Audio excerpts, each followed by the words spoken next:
Chapter 208. Sullen's body felt warm. These magic dishes made with pterosaur meat and some precious magic ingredients were not only delicious, but also had some special effects. However, because Sullen's physical fitness was too strong, these magic dishes could not strengthen his body again. Although they could not increase his physical fitness, they could let his body recover quickly for a period of time, and temporarily increase his magic resistance. Although these magic dishes did not have much effect on Sullen, they were still very effective on others. Hathaway had the best effect. These magic dishes were very effective on people with low physical fitness. As their physical fitness increased, the effect would gradually decrease. This time, the main ingredient was cryopterous meat. It increased Sullen's ice resistance and doubled his physical recovery speed. The ones who ate the most were the two gluttons, Boulder and Johnson. However, magic dishes were not something that could be eaten casually. After seeing these two guys eating until their faces were red and their foreheads were covered in sweat, their whole bodies were like cooked prawns. "Sir Sullen, these two can't eat anymore." The halfling Frodo looked at the two and quickly reminded, "If they eat too much, their bodies won't be able to bear it." Sullen stepped forward and directly knocked out the two gluttons who were still fighting over the food. Then he threw them to the other barbarian guards and asked them to send the two guys back. This time, the food made by Frodo was very sufficient. Although the group of people ate and drank, they still did not finish eating. However, everyone was almost full, especially the few female spellcasters. They had small appetites to begin with. "Don't waste the rest. Pack it up and take it back." Sullen looked at the people who were full and said, although the food was not made by him, the ingredients were provided by him. After hearing Sullen's words, the originally lazy people immediately became energetic and began to discuss the distribution of the food. Even Grace, who was always calm, did not give in. She argued until her face was red. However, they soon agreed on the distribution plan. Chris and Hathaway got the most food. The rest of them did not have much difference. Frodo was now the chief gourmet consultant of the northern town. Of course, this was recognized by Sullen. Every month, Sullen would give him some money and various magic ingredients for experiments. At the same time, he would also teach him a few new dishes. This former adventurer had been completely led astray by Sullen. Although Sullen was not a chef in his previous life, as a veteran of the foodie nation, he knew how to eat even if he did not know how to cook. In his previous life, there were 8 major cuisines and other minor cuisines. Although he did not remember all of them, he still knew dozens and hundreds of them. After distributing the food, Sullen left with Chris and Hathaway. After eating a magic dish, it was necessary to exercise. Sullen had eaten a lot, so he felt a little hot. Of course, this was a normal reaction. He was going to take Chris and Hathaway for an after-meal exercise. With a fast recovery buff, Hathaway and Chris were no match for him. However, they also had their own unique skills. For example, Hathaway's use of grease was absolutely superb. The feeling could only be described in one sentence: indulge in the smoothness of silk. As a succubus, Chris's physical fitness was much higher than Hathaway's. Her coordination was also very good. All kinds of rope skills and postures were perfect. Sullen felt that she was better. However, she was still no match for Sullen. In the end, it was Angela and Anna who came to the rescue. It was a quiet night. Since there were no other threats in the wasteland, Sullen began to prepare to build new cities around his territory. According to the current immigration rate, the city would have 50,000 people in a year at most. Other than the refugees from Florence, the city had also accepted a barbarian tribe. As the new ruler of the wasteland, Northern Town City was not as violent as the orcs. There were many barbarians living in Northern Town City, and the nearby barbarian tribes knew about it. On top of that, the living conditions in Northern Town City were quite attractive to the barbarians. The reason why the barbarians did not submit was because they knew the rise of the city would alert the other 2 large tribes in the wasteland. There would be a great battle when the time came. No one had high hopes for the city back then. No one had expected the situation to suddenly change. No one had expected the orcs to be defeated by the city after defeating the Centaur tribe. Then, the remnants of the Centaur tribe directly joined the northern citadel. The northern citadel became the only overlord in the wilderness. The other tribes naturally knew what to do. However, these tribes weren't as important as those who had fought alongside the northern citadel, so Suluan didn't treat them well. In other words, if they wanted better treatment, they had to contribute to the city. It was the foundation of the city. After the first barbarian tribe submitted and was accepted, the other barbarian tribes were also moved. There were not many large tribes in the wasteland, but there were countless small tribes with 100 or 200 people. These small tribes were always in a precarious situation. Who knew when they would be destroyed or swallowed by other tribes? In addition to other tribes, there were also some powerful magical beasts in the wilderness, such as the ice Quetzalcoatlus killed by Suluan. If they were targeted by them, those small tribes would have no power to resist. The number of barbarians in the city had greatly increased after the barbarians submitted. Although these barbarian tribes only had 100 or 200 people, they were still a lot. Soon, the number of barbarians in the city had exceeded 1,000, and the growth did not slow down at all. Suluan ordered the army to start recruiting barbarians. He was going to use them to form a heavy infantry. Although the barbarians had the disadvantage of being uncontrollable after going berserk, they were still very useful for attacking. The Kingdom of Florence did not want to use the barbarians because of the high cost and high casualty rate. They were expensive consumables. However, the barbarians in the city were not consumables. The existence of the system had increased the barbarians' leveling up speed. They only needed to level up a few times, and they would be able to suppress most armies. If they were equipped with armor and weapons, their casualty rate would be very low. The city could afford it. Chris, how much money do we have left in the treasury? How many resources do we have? Suluan asked after signing an order. Kinnar has 30,000. We have 110,000 units of food. It is enough for us to eat for a year. We also have 80,000 pounds of iron ingots. After hearing Chris' report, Suluan said, "Take half of the money and resources. I am going to build a small city in each of the 4 directions of the city." "Master, we have a limited number of slaves. It will be very slow to build 4 cities at once." Chris reminded him. "I know. Let's build the cities in the south and east first. The city in the east is for the centaurs. They will send some people. Then we will go to the wilderness and capture some slaves. We will send some more people over. They need to raise livestock. It doesn't matter if the infrastructure is not good. The housing and livestock pens must be good." Suluan said with a smile. "Let's move the refugees from the northern provinces to the city in the south next month. At the same time, send out a 500-man army and some slaves to build the city. We will try to build the houses and walls before winter comes. Also, send the newly formed army out for actual combat training. At the same time, capture the slaves." Chris recorded Suluan's request and assigned it to others to carry out later. "Master, if we capture slaves on a large scale, we will run out of food quickly," Chris said worriedly after doing some calculations. "Don't worry about that. In a month and a half at most, the food in the city will be ripe again. I can't guarantee meat, but we will have enough potatoes. The slaves will be lucky if they have something to eat. Compared to their lives before, I think I am too kind. Come to think of it, what did the kobolds, gnomes, and other monsters in the wasteland eat? Wild vegetables, insects, plant roots, other animals, and other goblins. They were always hungry and hungry." Working for Northern Town City was tiring, but at least they had enough to eat, and no one would kill them for no reason. The construction of the new town quickly began. All kinds of money, resources, and manpower began to be transferred. The first to move were the centaurs. They were looking forward to the construction of the new town. At least with the protection of the city walls, they would have more time to react if they were ambushed again. The construction of the city in the south also started. The new city was about 50 miles south of the city. It was not too far away.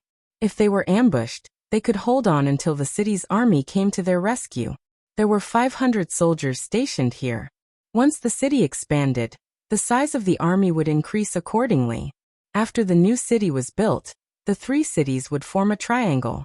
The area within the triangle would be controlled by the city. Humans used this method to expand their territory, when they were exploring the wilderness.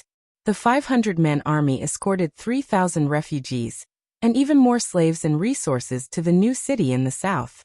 Sulen personally led the team. The new city was built next to a lake. The lake was huge. Sulen took a quick look, and found it was a few times bigger than the city. There were plenty of aquatic products in the lake, and the land was fertile. Sulen quickly decided to build the new city next to the lake. Chapter 209. The new city was located on a slope on the north bank of the lake. The view was broad, the land was fertile, and there were water veins underground. On the east side was a forest, which was very suitable for building a new city. The water of the lake was as clear and smooth as a mirror. The blue sky and the scenery on the shore were all reflected in it. The scenery was very beautiful. Suluan named the lake Mirror Lake, and the newly built city was also called Mirror Lake City. Sulen planned Mirror Lake City to be 1 kilometer long, with a population of around 10,000. If the population increased in the future, the city would continue to expand. However, there was no need for such a big city right now. More than 3,000 refugees and even more slaves began to work. First, they built a temporary camp here. The camp used wood and mud to build fences. When the fences were finished, Sulen would cast mud to stone on them. The camp would not be dismantled after the city was built. It would be used as a military base. Northern Battlefront City was very experienced in building a city. After confirming the location of the city, the slaves began to clear the stones and weeds in the area. Some of the higher areas had to be leveled, and the lower areas had to be filled with soil. They also cleared the weeds and trees in the area. Mirror Lake was not small. It was roughly circular, with a diameter of about 3 kilometers. There were many fish living in it.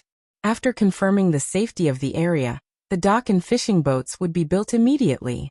Then they would arrange for fishermen to fish and provide food for the territory. The next morning, the sun was not yet up, and the lake was very humid. There was a thin layer of fog in the morning. Although it was almost summer, the early morning in the wilderness was still a bit chilly. The birds that woke up early chirped and began to look for food. There were a few drops of dew on the grass. Sulen washed his face with the cool lake water, dispelling the hazy sleepiness. He had gotten used to the soft velvet bed in the castle and the smooth skin of the half-elven maids. He did not sleep well last night. It was easy to go from frugality to extravagance, but it was difficult to go from extravagance to frugality. Breakfast was bacon and stewed potatoes. Although he did not bring the maids, he still brought the chef. The chef's skills had improved a lot under Frodo's tutelage. Although Frodo often complained that these people were as stupid as swine beasts, they were actually very good at cooking. The bacon was beef, mixed with onions, wild vegetables, and mushrooms that were commonly found in the wilderness. The fragrant meat broth emitted an alluring aroma that could awaken one's digestive system. This was the most common method of cooking in Northern Town City. After all, there were so many potatoes here.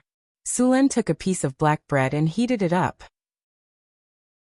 Then he tore it into small pieces and threw them into the broth. The fragrant and delicious broth softened the originally dry and hard black bread.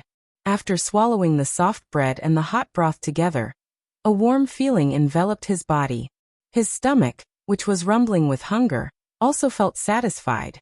The soft stewed beef was paired with some vegetables, and the taste was not bad. The potatoes were soft and glutinous. With a gentle press of the tongue, it mixed with the fragrant meat broth and was swallowed into the stomach. Black bread was not bad. In fact, it depended on the materials used to make it. Back in Kalen City, most merchants sold black bread with a lot of bran, pebbles, and even wood shavings, so the price was very low. It only cost 2 coppers. This kind of bread was a little soft when fresh out of the oven, but it could be used as a weapon after cooling down. The black bread made in Northern Town City was not like this. There were no wood shavings, pebbles, or other random things in it. The good thing about black bread was that it was easy to store.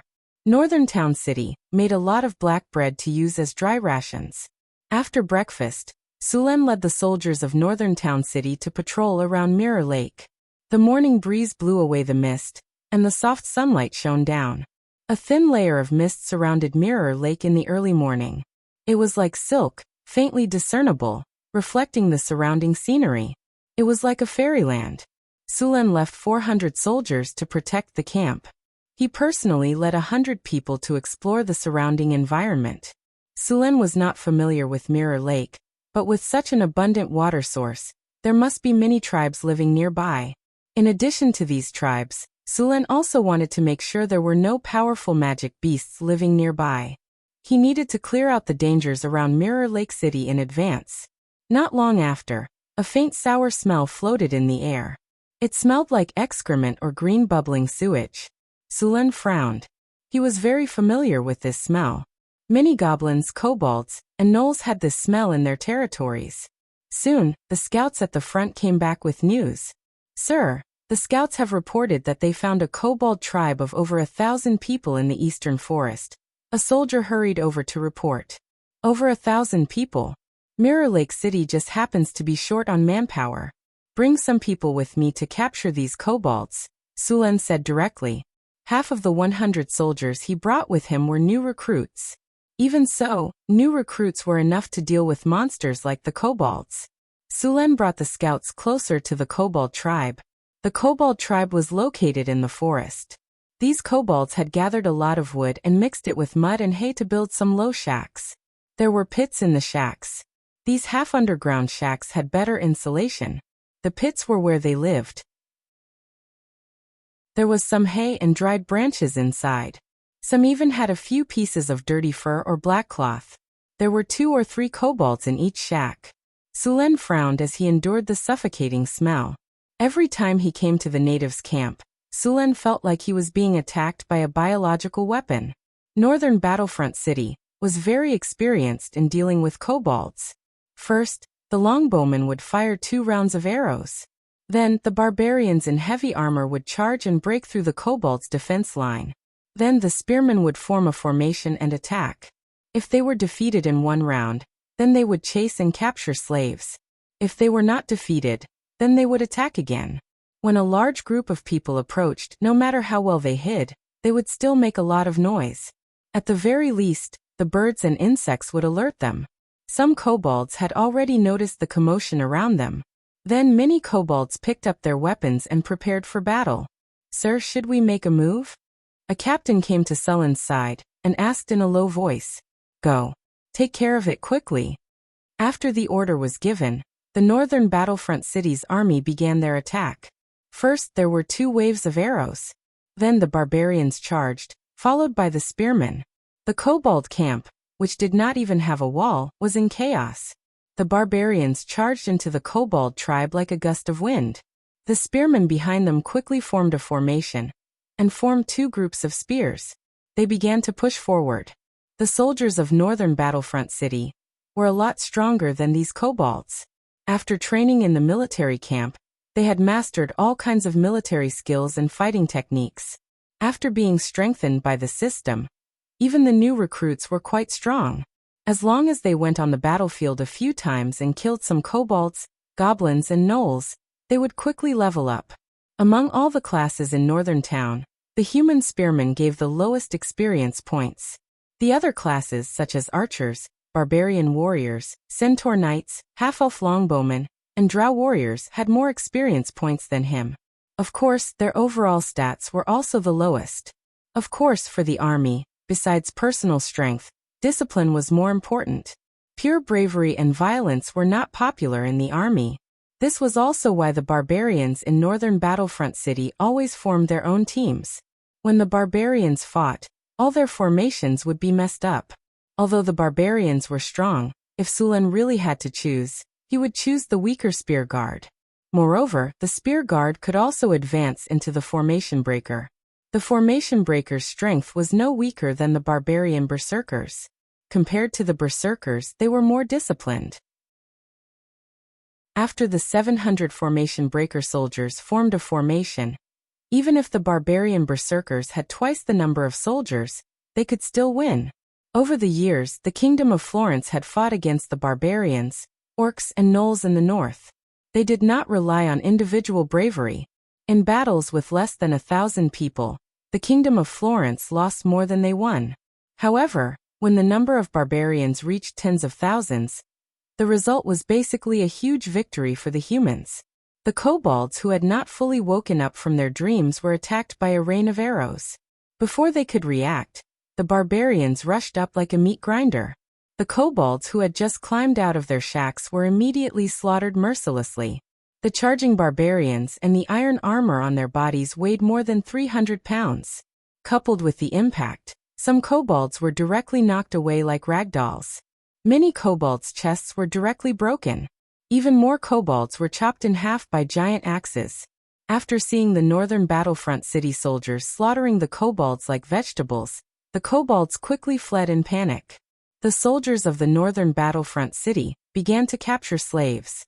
After the battle, the number of kobolds who died was at most over 100. Half of the remaining kobolds escaped, and the rest were all captured. In the next 2 days, Sulen led the soldiers of the northern battlefront city to sweep the area around Mirror Lake. In the end, they captured more than 3,000 slaves and came here to reclaim the land. In addition to the slaves from the northern battlefront city and the refugees, there were now more than 10,000 people gathered in Mirror Lake City. The construction of Mirror Lake City began with the city walls. Because there was a lack of stone around Mirror Lake City, they used rammed earth walls. After the brick kiln factory was built, they would wrap the rammed earth walls with a layer of bricks. Mirror Lake City was close to Mirror Lake, so there was an abundance of water. The surrounding land was fertile and very suitable for farming. In the future, large amounts of farmland would be cultivated here. No matter which era it was, food was very important. The construction of Mirror Lake City would take a long time, so Sulen would stay here for a long time. Chapter 210. Northern Garrison City was already very familiar with how to enslave kobolds and goblins. They would select some kobold supervisors and goblin supervisors from these slaves, and give them slightly better treatment. These people with vested interests would then help Northern Garrison City oppress the other slaves. Tens of thousands of people worked together on the construction site, and the progress of the project was quite good. Mirror Lake City's walls were built using rammed earth, and the height was only 6 meters. The higher the rammed earth walls were built, the larger the layer of earth below. The amount of work required to build a 10-meter-high wall was more than double that of a 6-meter-high wall. A 6-meter-high wall could already block the vast majority of wasteland monsters. The remaining 6-meter-high walls wouldn't be able to block them. Even if you built a 10-meter-high wall, it still wouldn't be able to block them. Therefore, they built a 6-meter-high wall. Speaking of which, the difficulty of building a rammed earth wall wasn't low. The foundation of the wall was made of rock, and Sulen directly used the mud-to-rock spell to turn the rammed earth foundation into rock. The amount of work required to build a 4-kilometer-long wall foundation wasn't small. Fortunately, it wasn't built in one go. The rammed earth used for the wall wasn't casually dug up. The excavated earth needed to be filtered first, and the stones and other debris inside were picked out before the earth was steamed. This was done to kill the grass seeds, insect eggs, and other things inside. After that, the steamed earth was used to tamp the earth layer by layer. Although the wall made this way couldn't compare to rock, it was still very hard. In Sulen's previous life, he read a historical record about ancient city building. In it, there was a city called Tongwan City. In order to build this city, the walls were built using glutinous rice juice, white silt sand, and slaked lime mixed with a certain proportion of cooked earth. Moreover, what made people's scalp numb was the strictness of the construction supervisor. During the inspection, the soldiers were to use iron awls to pierce the wall. If they could pierce an inch into the wall, then they would kill the worker who built the wall and fill the wall with their corpses. If they couldn't pierce the wall, then they would kill the soldier. This city became a famous city at that time. Even in his previous life, 1,000 years later, more than half of the ruins of Tongwan City were still preserved. Of course, this sturdy city did not protect the dynasty. 9 years after Tongwan City was completed, it was attacked and occupied by other countries. Mirror Lake City's rammed earth walls were naturally not that extravagant. Sulen did not have a large amount of glutinous rice to build a city, but they did transport a batch of lime from Northern Town City. Then they mixed the lime and steamed earth according to a certain ratio to build the city. While Mirror Lake City was being built, the soldiers weren't idle either. Although Mirror Lake City had been cleaned up, There were still tribes from the surrounding areas that were migrating there. This way, not only could these soldiers be used for training, they could also continue to provide slaves for Mirror Lake City. Sulen didn't go there again except for a few days ago when he took the soldiers to wipe out a few tribes. This level of battle was too easy, and there was no challenge at all. Sulen just left it to the soldiers to deal with. Then he asked the craftsman to make a boat for him, and went fishing on Mirror Lake. However, his leisurely life was soon disrupted. You said that a pack of wolves attacked the slaves of Mirror Lake City? Sulen handed 2 fish to the guard beside him. Yes, sir, and it's not the first time. The drow nodded and continued. At first, we thought it was a few wild wolves or other beasts that attacked the slaves when they were alone, but there have been continuous attacks in the past few days. Did you find the wolves or beasts that attacked? Sulen frowned and asked. Sir, we have sent all the scouts to look for them, but there is no news yet. Send some of the scouts from Northern Town City over and expand the search area. I don't believe that those beasts will suddenly appear and disappear. Sulen said with a cold gaze. Yes, sir.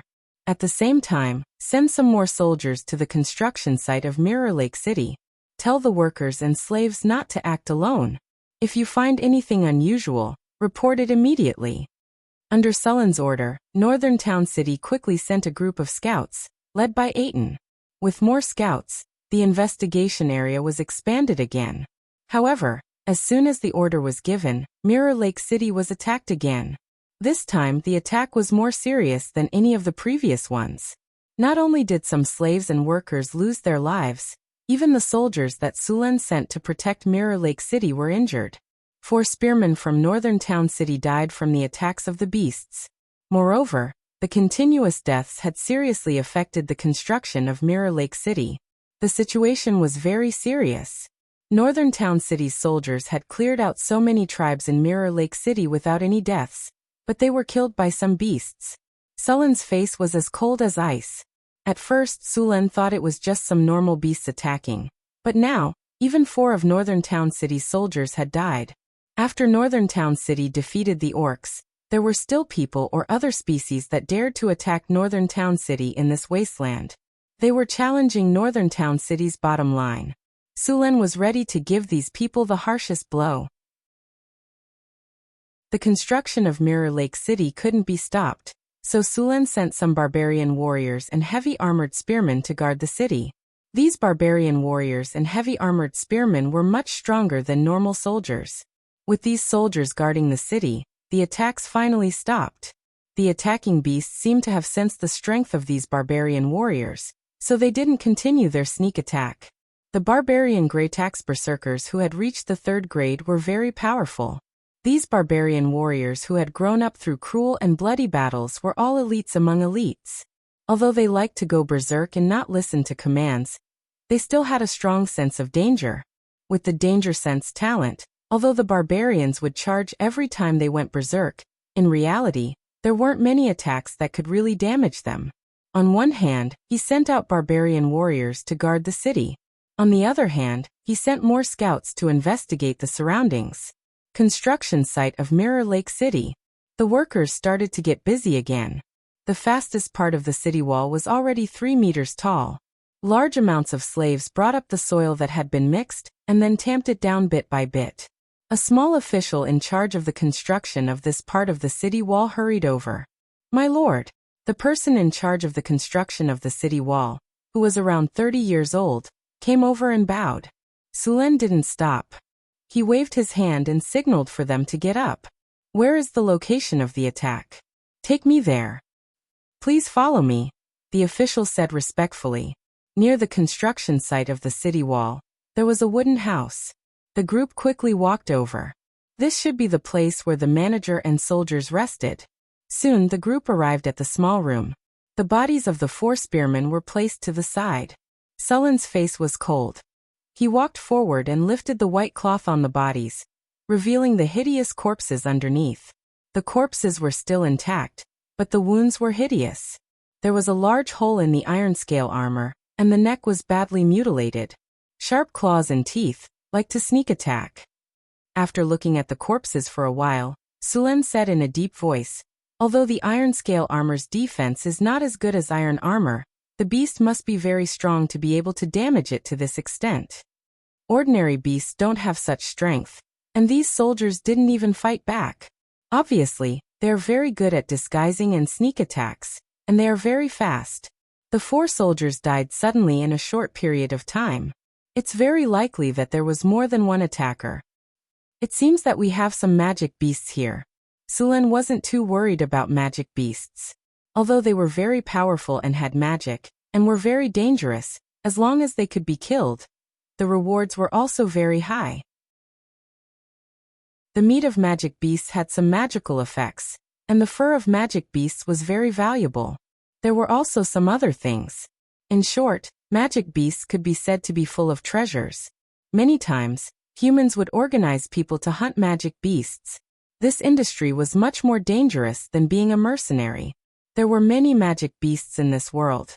Some magic beasts were bred from generation to generation, and some magic beasts were the result of mutation of ordinary beasts. After mutation, the beasts might become larger in size, or they might have some ability to control elements, or both. Sulen wasn't worried about magic beasts. As long as they dared to appear in front of him, he was confident that he could kill them. As a legendary figure, he had this confidence. After eating a simple meal, Sulen sent out more scouts to investigate. He himself stayed at the construction site and waited quietly. Soon the scouts brought back some new news. Some wolves were found in the forest northeast of Mirror Lake, but they were just ordinary beasts. Soon night fell, and all the workers and slaves began to return to the camp. Some of the slaves couldn't live in the camp, so they could only live behind the walls of Mirror Lake City. In the past, they used to take turns to work at night, but after the attack, they stopped working at night. With the presence of the barbarian warriors, the attackers didn't appear. They obviously had a high command, and it wouldn't be easy to catch them. If the barbarian warriors kept guarding here, it was very likely that they wouldn't appear. Sulen didn't want to keep the barbarian warriors here, so he planned to let the barbarian warriors go back, and he would stay here and wait for the attackers to appear. After letting the barbarian warriors leave, Sulen hid behind the city wall and closed his eyes to sleep. Time passed and the attackers didn't appear. Sulen didn't rest. With his current physical condition, he wouldn't have a problem even if he didn't sleep for a few days. The night grew darker, and the night wind blew, bringing with it a whining sound. Some of the bonfires in the camp were gradually extinguished. It was close to 2 in the morning. This was the time when people were the most sleepy, and also when their defenses were the most lax. Just then Suluan, whose eyes had been closed, suddenly opened his eyes. A flash of lightning flashed across his eyes. Chapter 211. Finally. Sulen sneered. Ah! A few screams suddenly sounded in the silent night sky. A lightning flashed, and Sulen had already rushed up.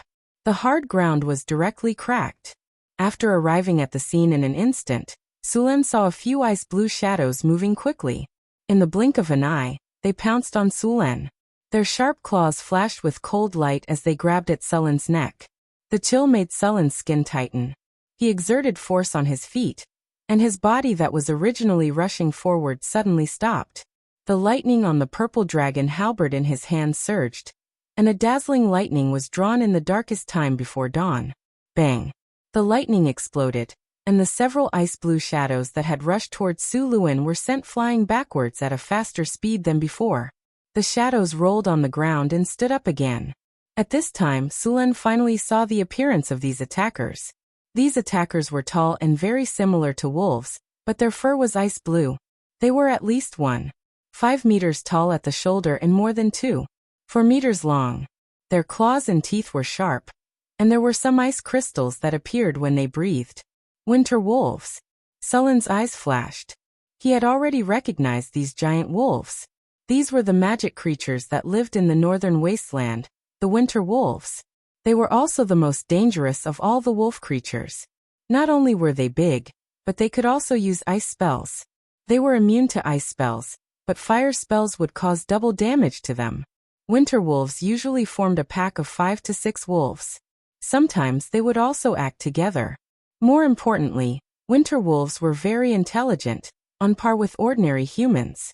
They also knew the common language and the language of giants. At the same time, they could communicate with ordinary wolves, wargs, and even domestic dogs. They could be said to be very cunning and difficult to deal with. Adventurers who came to the northern wastelands had also fallen into the traps of the winter wolves. These cunning winter wolves, who knew the common language, would even shout help to attract humans.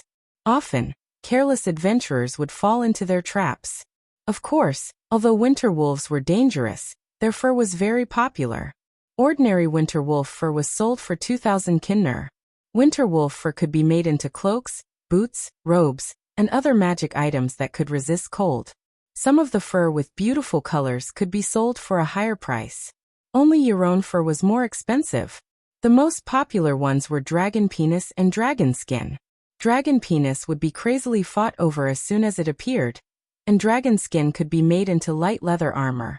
In reality, wyvern eggs weren't very popular among adventurers. Wyverns had a low chance of hatching, and they were difficult to tame after hatching. In addition, feeding a wyvern cost a lot of money.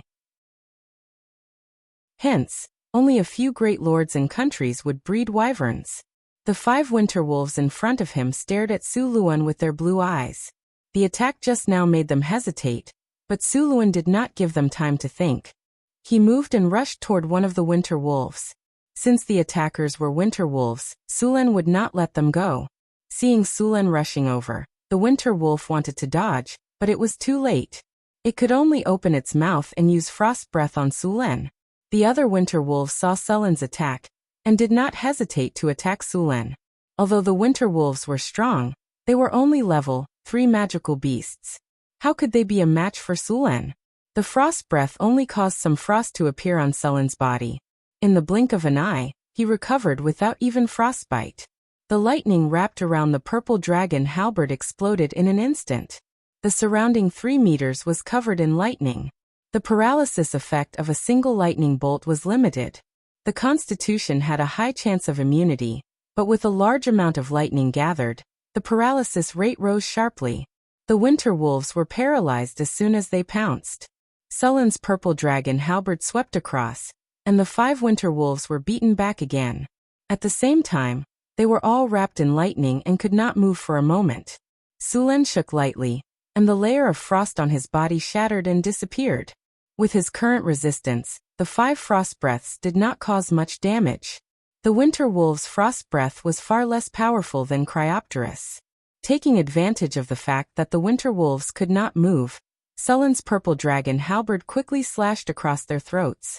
Scarlet blood gushed out, and the 5 winter wolves quickly lost all signs of life. Adventurers who came to the northern wastelands all knew that if they had a conflict with the winter wolves, they had to be ruthless and kill them all. Otherwise, they had to be constantly on guard against the winter wolves' revenge.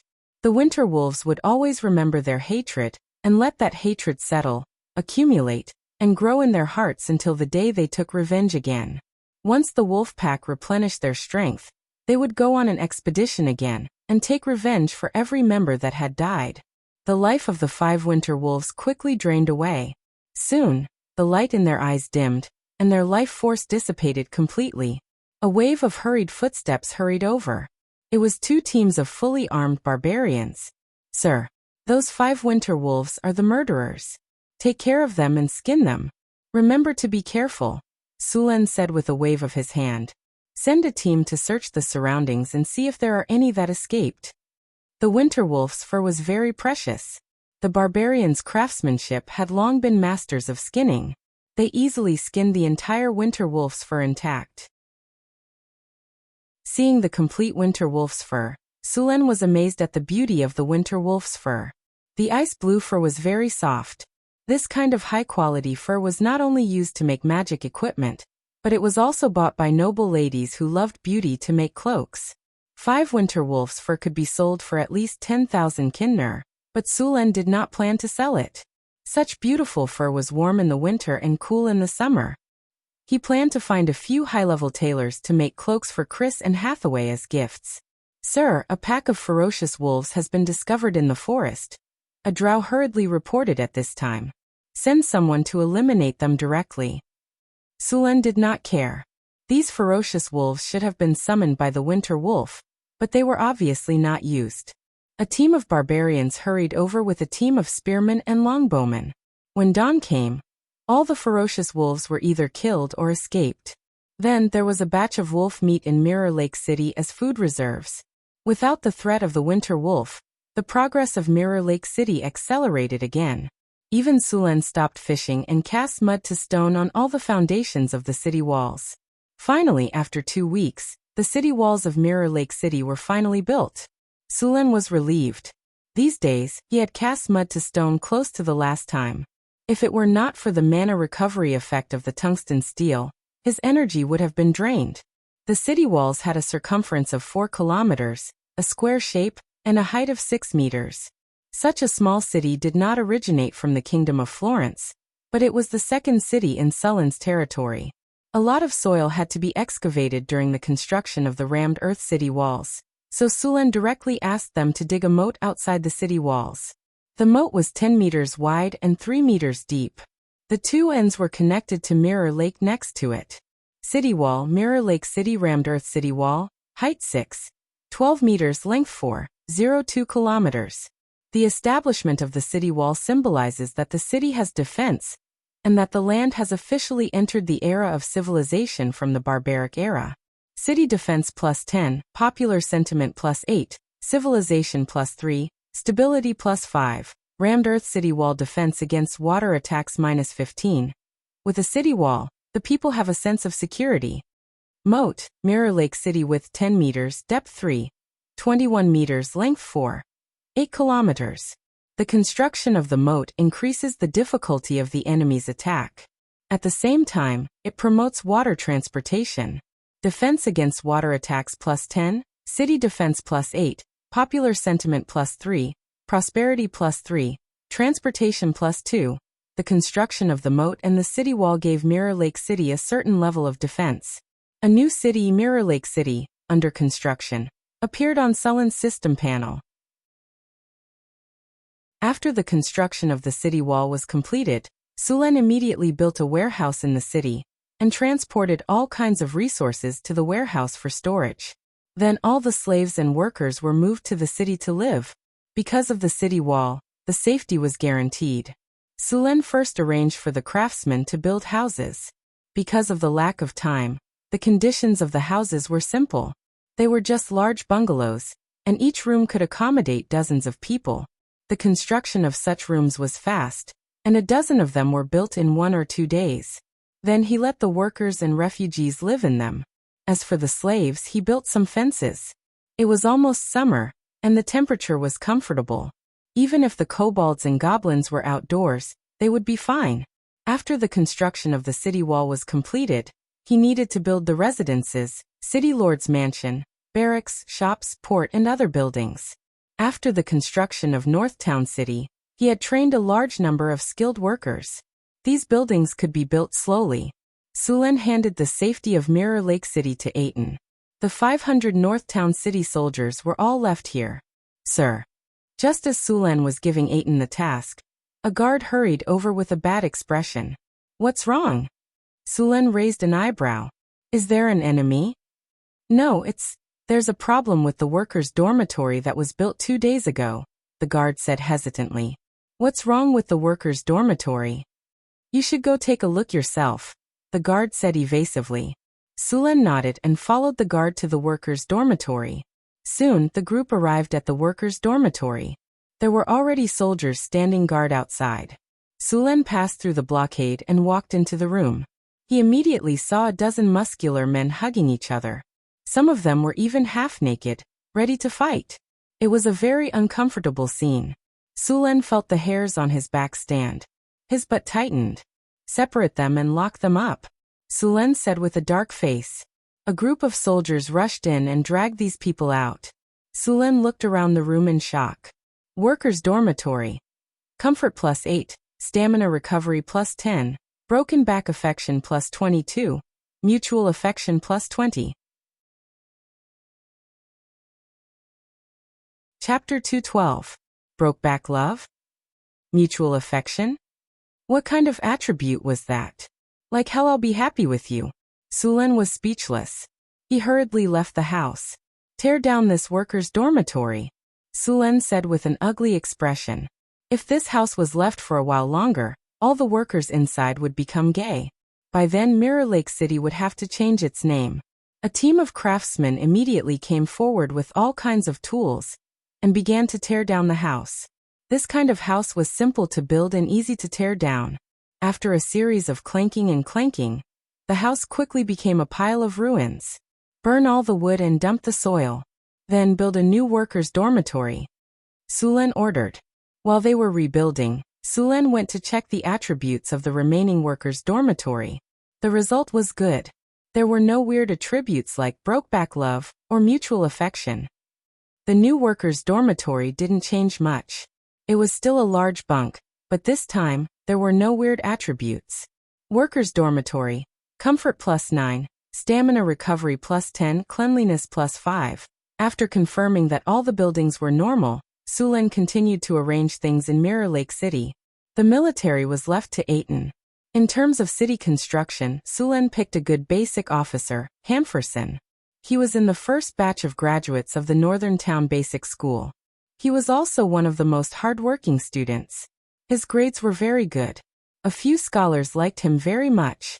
Name: Hamferson. Loyalty, 90. Profession: Basic Officer. Beginner Scholar. Strength: 8 Agility, 7 Spirit, 7 Constitution, 8 Charm, 8 Command, 45 Characteristics: Talent, Strict Discipline, Serious, Smart, Management, Learning, Observation Skills.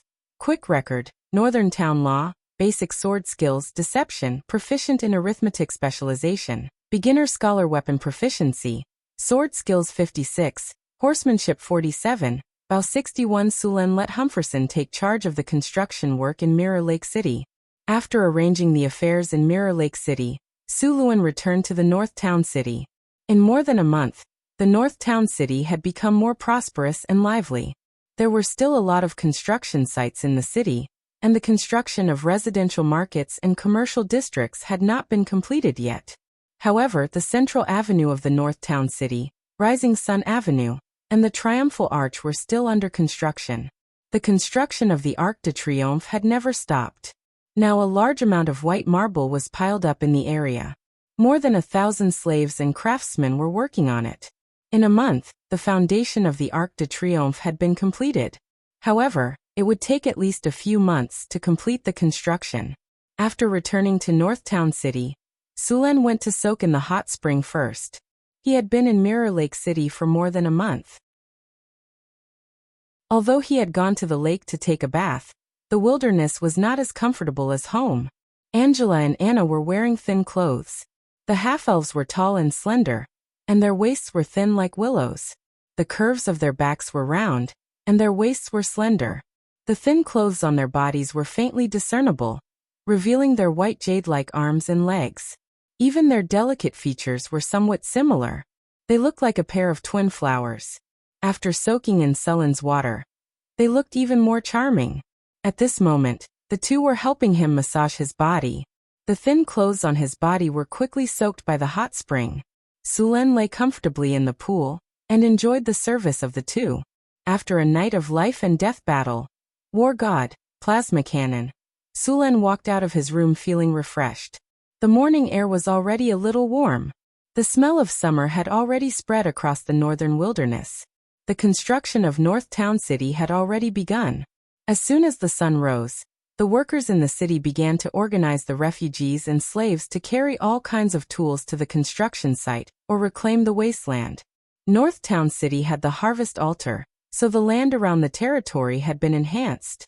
Therefore, the food production had always been good. Many of the refugees and slaves who were farming were envious. They didn't even dare to think about such good land in the past. Now, as long as they worked for 5 years and accumulated enough work points, they would be able to exchange for a piece of land that belonged to them at the city hall. Seeing the city getting busy, Sulen also felt a sense of accomplishment. In less than a year, he had built a city from nothing in the wilderness. Sulen had a simple breakfast and then went to the Arc de Triomphe. The marble used in this wonder of a building needed to be fused with stone to mud. The Arc de Triomphe was made of large pieces of marble. After being transported back from the Sierra de Lotus, they were polished by stonemasons and then carved by master sculptors. These carved pieces of marble would be marked and placed according to the marked numbers. The Arc de Triomphe had 8 large reliefs. There were also statues of all kinds of flowers, birds, angels, and monsters. All of the master sculptors in Northtown City were gathered here. Sulen even spent money to hire some master sculptors from the northern provinces. The Arc de Triomphe wasn't just a simple arch. The Arc de Triomphe on the blueprint had a hall, staircase, and exhibition room. This place would display the contributions and sacrifices of Northtown City in previous wars. At the same time, the Battle Spirit Stone was also placed in this exhibition room. As a matter of fact, the Arc de Triomphe and the Martyr's Palace on the blueprint of the wonder of a building that Sulen had obtained. However, Sulen didn't have the blueprint of the Martyr's Palace. The two buildings complemented each other. After fusing all the marble pieces of the Arc de Triomphe, Sulen left the place. Although Northtown City's infrastructure was more than half complete, there were still many places that needed upgrading. For example, the barracks and the training ground. In order to ensure Northtown City's prosperity, they had to have enough military force to protect themselves. Otherwise, everything before them would be nothing but an illusion.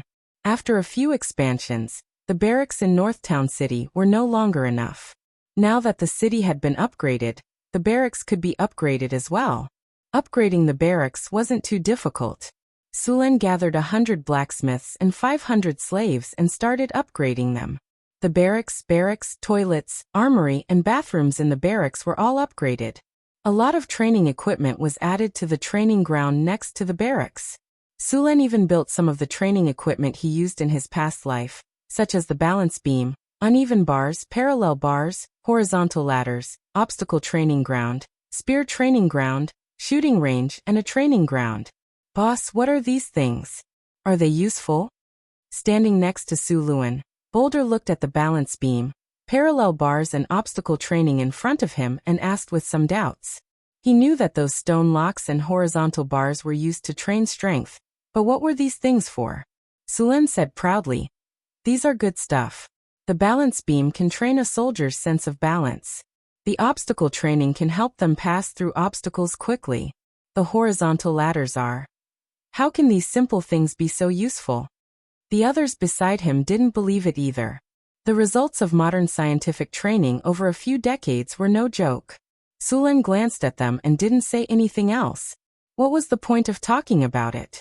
They would know once they experienced it themselves. Training ground, difficulty enhancement plus 20, proficiency plus 13, limit break plus 5, training effect plus 16, training addiction plus 15.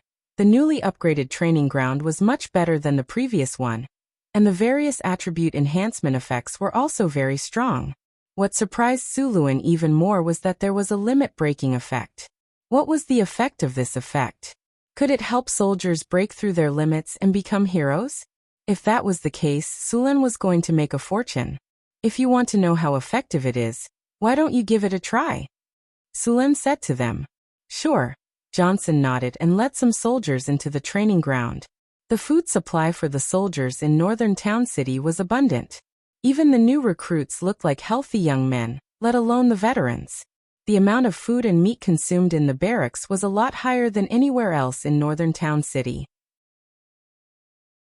Not all the soldiers in this world were as rich as Northern Battlefront City. The soldiers in the northern provinces were lucky if they could get 2 meals a day. Most of the time, apart from the personal guards, the rest of the soldiers were recruited at the last minute. They would enter the battlefield after some simple training. Only the elite soldiers would get 3 meals a day. Even so, they would only get some meat every few days. The soldiers in Northern Battlefront City had meat every day. Only the personal guards of nobles were treated like that. Most of the soldiers in the city were farmers. They usually farmed and were given a spear when needed. In other words, they were cannon fodder. Every soldier in Northern Battlefront City was an elite. According to the game, they were elites. The generals were like mini-bosses. In the training ground, after Sulen explained the usage of various equipment, The soldiers began to train. The loud slogans sounded. Suluan asked someone to bring a reclining chair, and then lay leisurely in the shade of a tree to watch the soldiers train. The soldiers soon realized that the seemingly simple training was not as simple as it seemed. They could feel the pressure when they entered the training ground. It felt like their bodies had become a lot heavier. They followed the steps of the training. The soldiers soon fell in love with the training method. They continued to train tirelessly. It didn't take long before the ordinary soldiers couldn't take it anymore. They were all exhausted, but even so, these people still wanted to continue training. Sulen realized something was wrong when he saw the situation. He asked them to stop. "Boss, why did you ask us to stop? We haven't finished our training yet." Johnson said excitedly, "Look at those soldiers. Do you think they can still be trained?" Sulen glared at him. He mumbled to himself, "Is training addiction really that effective?" Chapter 213. What's going on? Johnson looked at the other soldiers in shock. Other than the barbarians who were still standing beside him, the other human soldiers were all lying on the ground, soaking wet as if they had just been fished out of the water. They were gasping for air. Sheriff Harrison's eyes widened, and he said, "Are the new recruits now so smart?"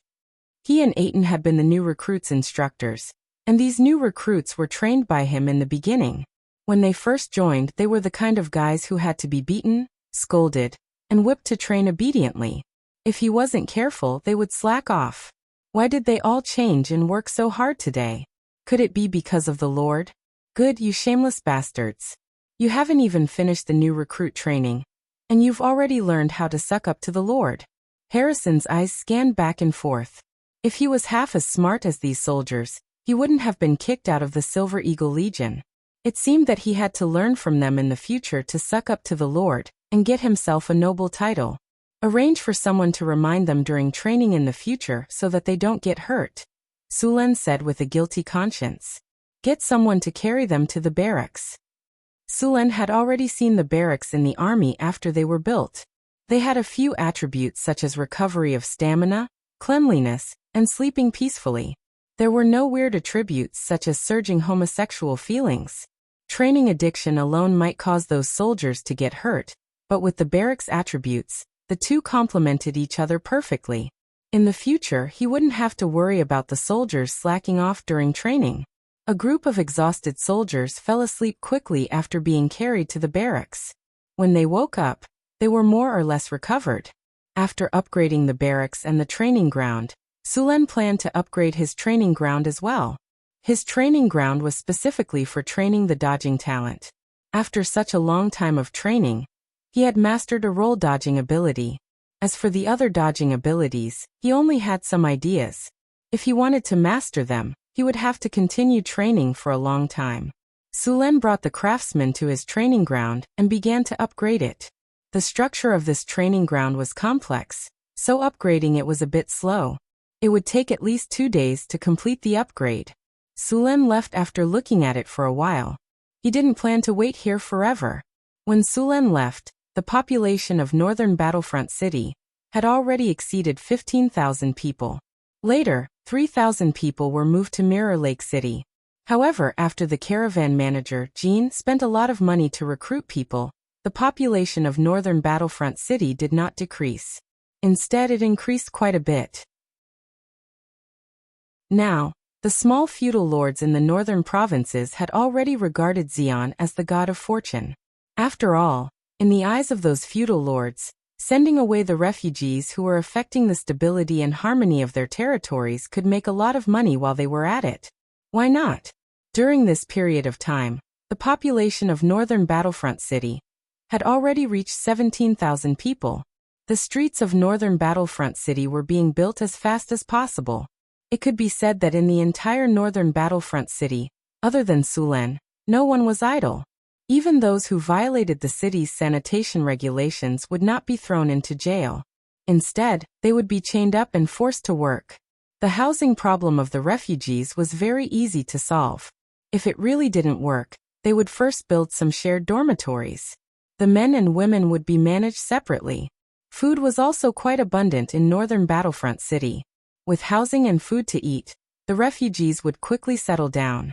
After settling down, the refugees would be assigned to various construction sites to work. Right now, Northern Battlefront City lacked basic-level officials. Although basic-level officials didn't have high positions, they still had to carry out many policies in Northern Battlefront City. They still had a lot of power, so it was inevitable that some of them would abuse their power and accept bribes. Some of the basic-level officials had too little professional knowledge, so they could only make do with it. Although Northern Battlefront City had a basic academy to train officials, it still took some time to train a basic-level official. There were just too many illiterates in this era. The growth of the basic-level officials couldn't keep up with the growth of the population. It was very difficult to supervise the basic-level officials. In ancient China, there was a saying that the royal power was not allowed in the countryside. It meant that the power of the dynasty could only reach the county level. The basic-level officials were all local gentry, clans, and elders. There were still many remnants of this situation even in modern times. Sulen grew up in the countryside in his previous life. He had seen the basic-level officials. To put it bluntly, 2,000 years ago in the countryside, basic-level officials were almost the same as the underworld. Later on, when information technology became more advanced and the supervision became stricter, things slowly improved. Sulen couldn't do anything about this for now. It was useless to build more schools if there weren't enough teachers. However, Sulen still had a lot of ways to deal with abuse of power, corruption, and accepting bribes. He built a prison in the past. It was quite effective, but he didn't use it on the basic-level officials. However, after this kind of illegal behavior happened again, he planned to make visiting the prison as the first stop for the officials. In order to enhance the effect, Sulen also planned to upgrade the prison. Although the prison in the past was effective, wouldn't it be better to enhance the effect? Since he had already thought of it, he would do it. Early the next morning, Sulen put down Chris and Hathaway who were wrapped around his body. He walked past Angela and Annie who were sleeping soundly beside him, and swung a pendulum to the bathroom at the side to wash up.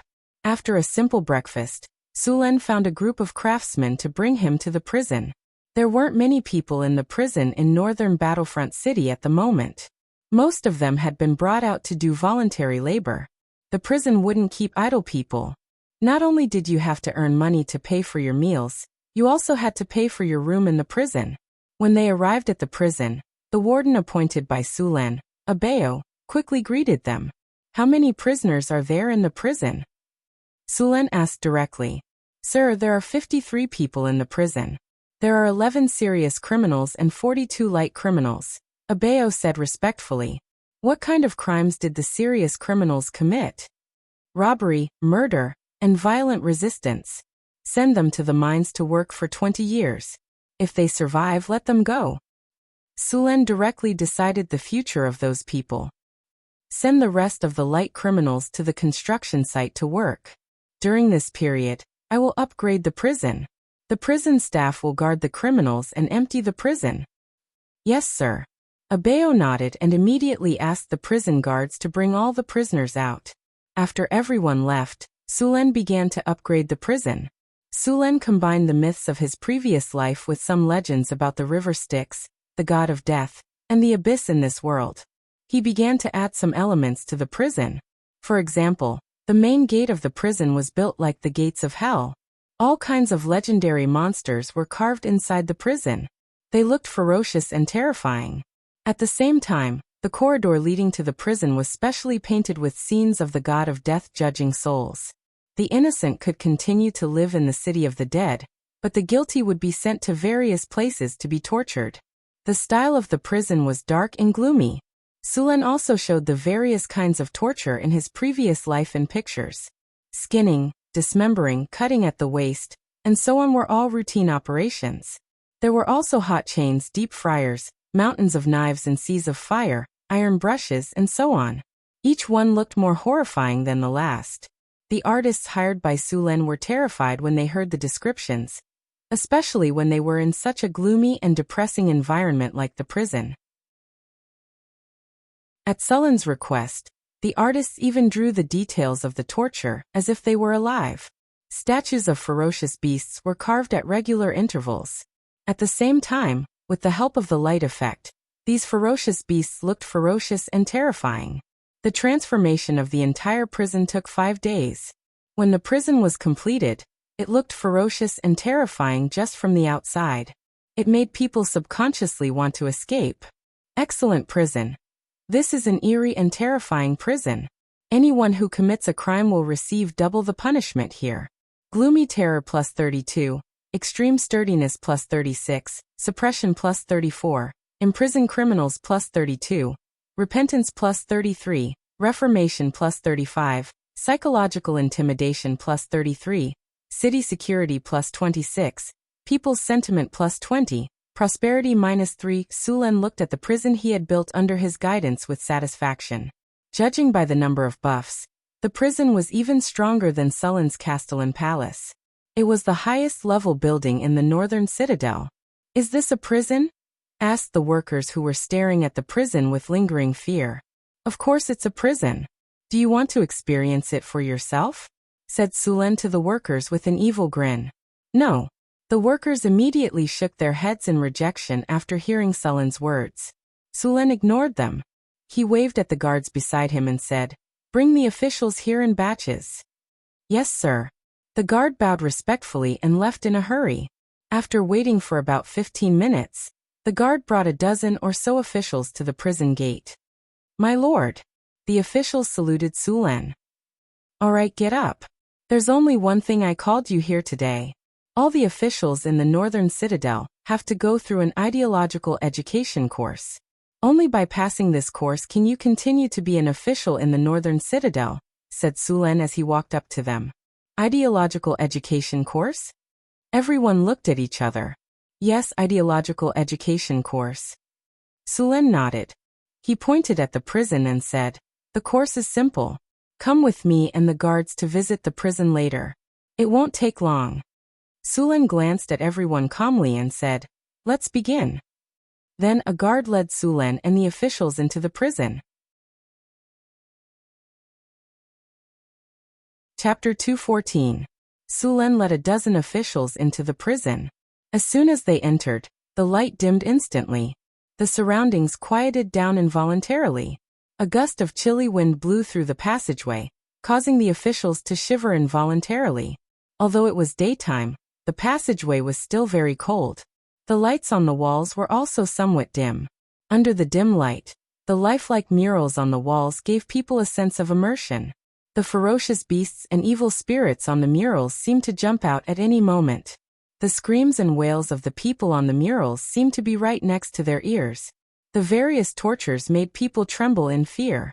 Sulen was very satisfied with the expressions of these people. This prison was only ineffective against the prison guards and wardens. However, once they violated the prison system, they would be treated the same way. The dim passageway was very long. Due to the lack of light, it gave people the feeling that this path was endless and led to the Styx River or the land of death. The ferocious sculptures that appeared a short distance away sent chills down one's spine under the dim light. All the shameful things that one had done in the past, or things that violated the law and morals, would appear in one's mind once again and begin to magnify. Then one would involuntarily compare the consequences of the things that one had done to the painting on the wall just now. Many people revealed fear and paleness as they walked. It was not easy for them to walk through the passageway of the prison. When they reached the inside, there were all kinds of torture instruments. The environment of the prison made their hearts, which had just relaxed, tense again. Many people cried bitterly. Some even knelt down and complained about their mistakes while crying bitterly and begging for punishment. When everyone came out of the prison and saw the bright sunlight again, they suddenly felt like they had seen the light of day again. Sulen opened the attributes of these people to check. Soon he found that these people had an additional talent of fairness and integrity. Looking at these people's pale faces and sweating profusely, Sulen was secretly pleased. Next, Sulen had a cordial conversation with these officials. He encouraged them and highly praised their work. Then he asked them to put down their ideological burdens and go back to work. After training this group of officials, Sulen continued to send people to bring the other officials here in batches.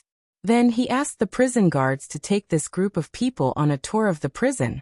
Soon the same scene appeared again 10 minutes later. Sulen skillfully encouraged this group of frightened officials and asked them to go back to work again. Following this pattern, after spending a day, all the grassroots officials had toured the prison. Then this ideological education course was also promoted to the middle-level officials. The effect was still remarkable. From today onwards, there was a new rule in the northern city. All officials had to come to the prison for ideological education before they officially took up their jobs. Only after ideological education could they start work. After a period of ideological education in prison, the officials of Northern Battlefront City instantly became honest and just. All kinds of abuse of power, corruption, and bribery in the past all disappeared. The operation of the entire city became smoother. The data showed that the prosperity of the city and the progress of the construction had improved. Just as the officials of the northern city were receiving ideological education, Sulen's training ground was also upgraded. The upgraded training ground didn't seem to have changed much. Some tools were added, but the attributes had changed a lot. Training ground, dodge training enhancement plus 28, difficulty increase plus 25, strength suppression plus 24, reflex training plus 25, training bonus plus 22, durability plus 25, smooth operation plus 26. Seeing the upgraded training ground, Sulen was eager to try it out. After quickly installing the machine, Sulen began to train. The most obvious feeling was that after the training ground was opened, Sulen immediately felt an invisible force surrounding his body. This force restrained his strength. Then the difficulty of the training also skyrocketed. The training that Sulen could handle easily became difficult again. In the end, he finished today's training in a sorry state. However, the training effect was very good. The experience points gained were twice as much as before. With the improvement of the training effect, Sulen felt that it wouldn't take long for him to master a new dodge ability. After the northern city's army was reorganized for a while, Sulen began to prepare for the next step of expansion. This time he set his sights on the Duergar in the underground world. The Grey Dwarves were the cousins of the dwarves. They were also good at mining and smithing, and they were quite strong too. The dwarven warriors were quite famous. If they could recruit the Grey Dwarves, Northtown's weaponsmithing standards and military strength would improve once again. However, it wasn't easy to enslave the Duergar. Sulen planned to take the drows, centaurs, and barbarians with him. As for the humans, they weren't suitable to fight in the underground world. Sulen brought Hathaway, Karina, and 1,000 soldiers to the entrance of the northern city's mine that led to the underground world. After opening the steel door, the group quietly entered the passage to the underground world. This time, Sulen planned to sneak up on the Duergar. He took out the sky lantern and cast group invisibility. Then the northern city's army disappeared into the passage. In order to deal with the environment of the underground world, Sulen chose the warriors with dark vision. The drows had the strongest dark vision, with 120 feet of dark vision. As for the barbarians and centaurs, they had 30 feet of dark vision. However, this dark vision was enough. After all, the Underdark wasn't completely dark. A large number of fluorescent plants provided dim light. The dark passage didn't cause too much trouble for the army. After the drows arrived, they were like fish in water. Some of the underground salamanders in the passage were killed as soon as they appeared. In the face of the army, these monsters couldn't resist at all. Because they had been through this passage before, the army moved forward quickly. After about half an hour, the army walked out of the narrow passage. "It's so beautiful here," Hathaway said with an infatuated expression as she looked at the fluorescent spores floating back and forth in the air. Indeed, the fluorescent plants unique to the underground world made the originally dark world brilliant. The Underdark represented the entire underground world. It could be a single huge space, or it could be an underground cavern connected by countless tunnels. According to the planetary void theory, most worlds had an underground world. Sulen wasn't interested in the formation of the underground world. He was interested in the rich mineral resources and slaves of the underground world. Wow, this is shadow grass. This is ghost face mushroom. This is dark night flower. After coming to the underground world, Hathaway quickly found a lot of magical plants. These magical plants were the specialty of the Underdark. They were all precious potion materials. Hathaway excitedly took out her tools and prepared to collect them. "Don't rush." Sulen grabbed Hathaway, who was eager to try. Then, under her puzzled gaze, he pointed to the shadows behind the plants. With the fluorescent spores floating in the air, Hathaway finally saw the monster hiding in the shadows. An underground serpent was lurking in the dark corner. This kind of underground serpent liked to hide in the dark and launch sneak attacks. They had a big mouth full of sharp teeth, looking ferocious and terrifying. Once they bit their target, they wouldn't let go easily. They were very dangerous hunters in the underground world. However, since the underground serpent was discovered, it was easy to deal with. Sulen took out a javelin and threw it. The javelin's powerful force made it so fast that the underground serpent didn't even have time to react. The javelin pierced through its head. After killing the underground serpent, Hathaway collected the magical plants. The army then continued to advance along the tunnel. This time, Sulen didn't go to the Kobold tribe. Instead, he went directly to the giant void where the Grey Dwarf city was. With the presence of the Drows, the army of Northtown City didn't encounter any difficulties. Some hook horrors, underground salamanders, and underground serpents living in the underground world were quickly eliminated. Soon, Sulen led the army to the Grey Dwarf city. With the effect of invisibility, Sulen didn't have to worry about being discovered by the Grey Dwarfs. The fluorescent moss at the top of the void gave a faint light to the underground world. The Grey Dwarf city could be seen clearly in the distance. Due to the dangerous environment of the underground world, there weren't many field soldiers outside the Grey Dwarf city. It was a far cry from Northtown City's tens of thousands of acres. They were more used to building their land inside the city. This way, even if a battle broke out, the fields wouldn't be destroyed by the enemy. Sulen nodded to Hathaway. Hathaway took out her staff and began to cast a spell. Because she had to suppress the magic waves to the minimum, Hathaway's casting speed wasn't fast. The spell, which could be cast almost instantly, took almost a minute. Warlock's Eye. 5 translucent eyeballs appeared in the air. With a gentle wave of his hand, the Warlock's Eye flew towards the Grey Dwarf city. The Warlock's Eye didn't get too close to avoid being discovered. Although the underground world didn't have a clear division of day and night like the surface world, they still had time devices. The fluorescent moss also changed its brightness with the time. It was still daytime in the underground world. Sulen had enough patience to wait for the Grey Dwarves to rest. About 2 hours later, the city of the Duergar began to quiet down, and the fluorescent moss on the dome began to dim. Some of the Grey Dwarves who were working outside the city also returned to the city.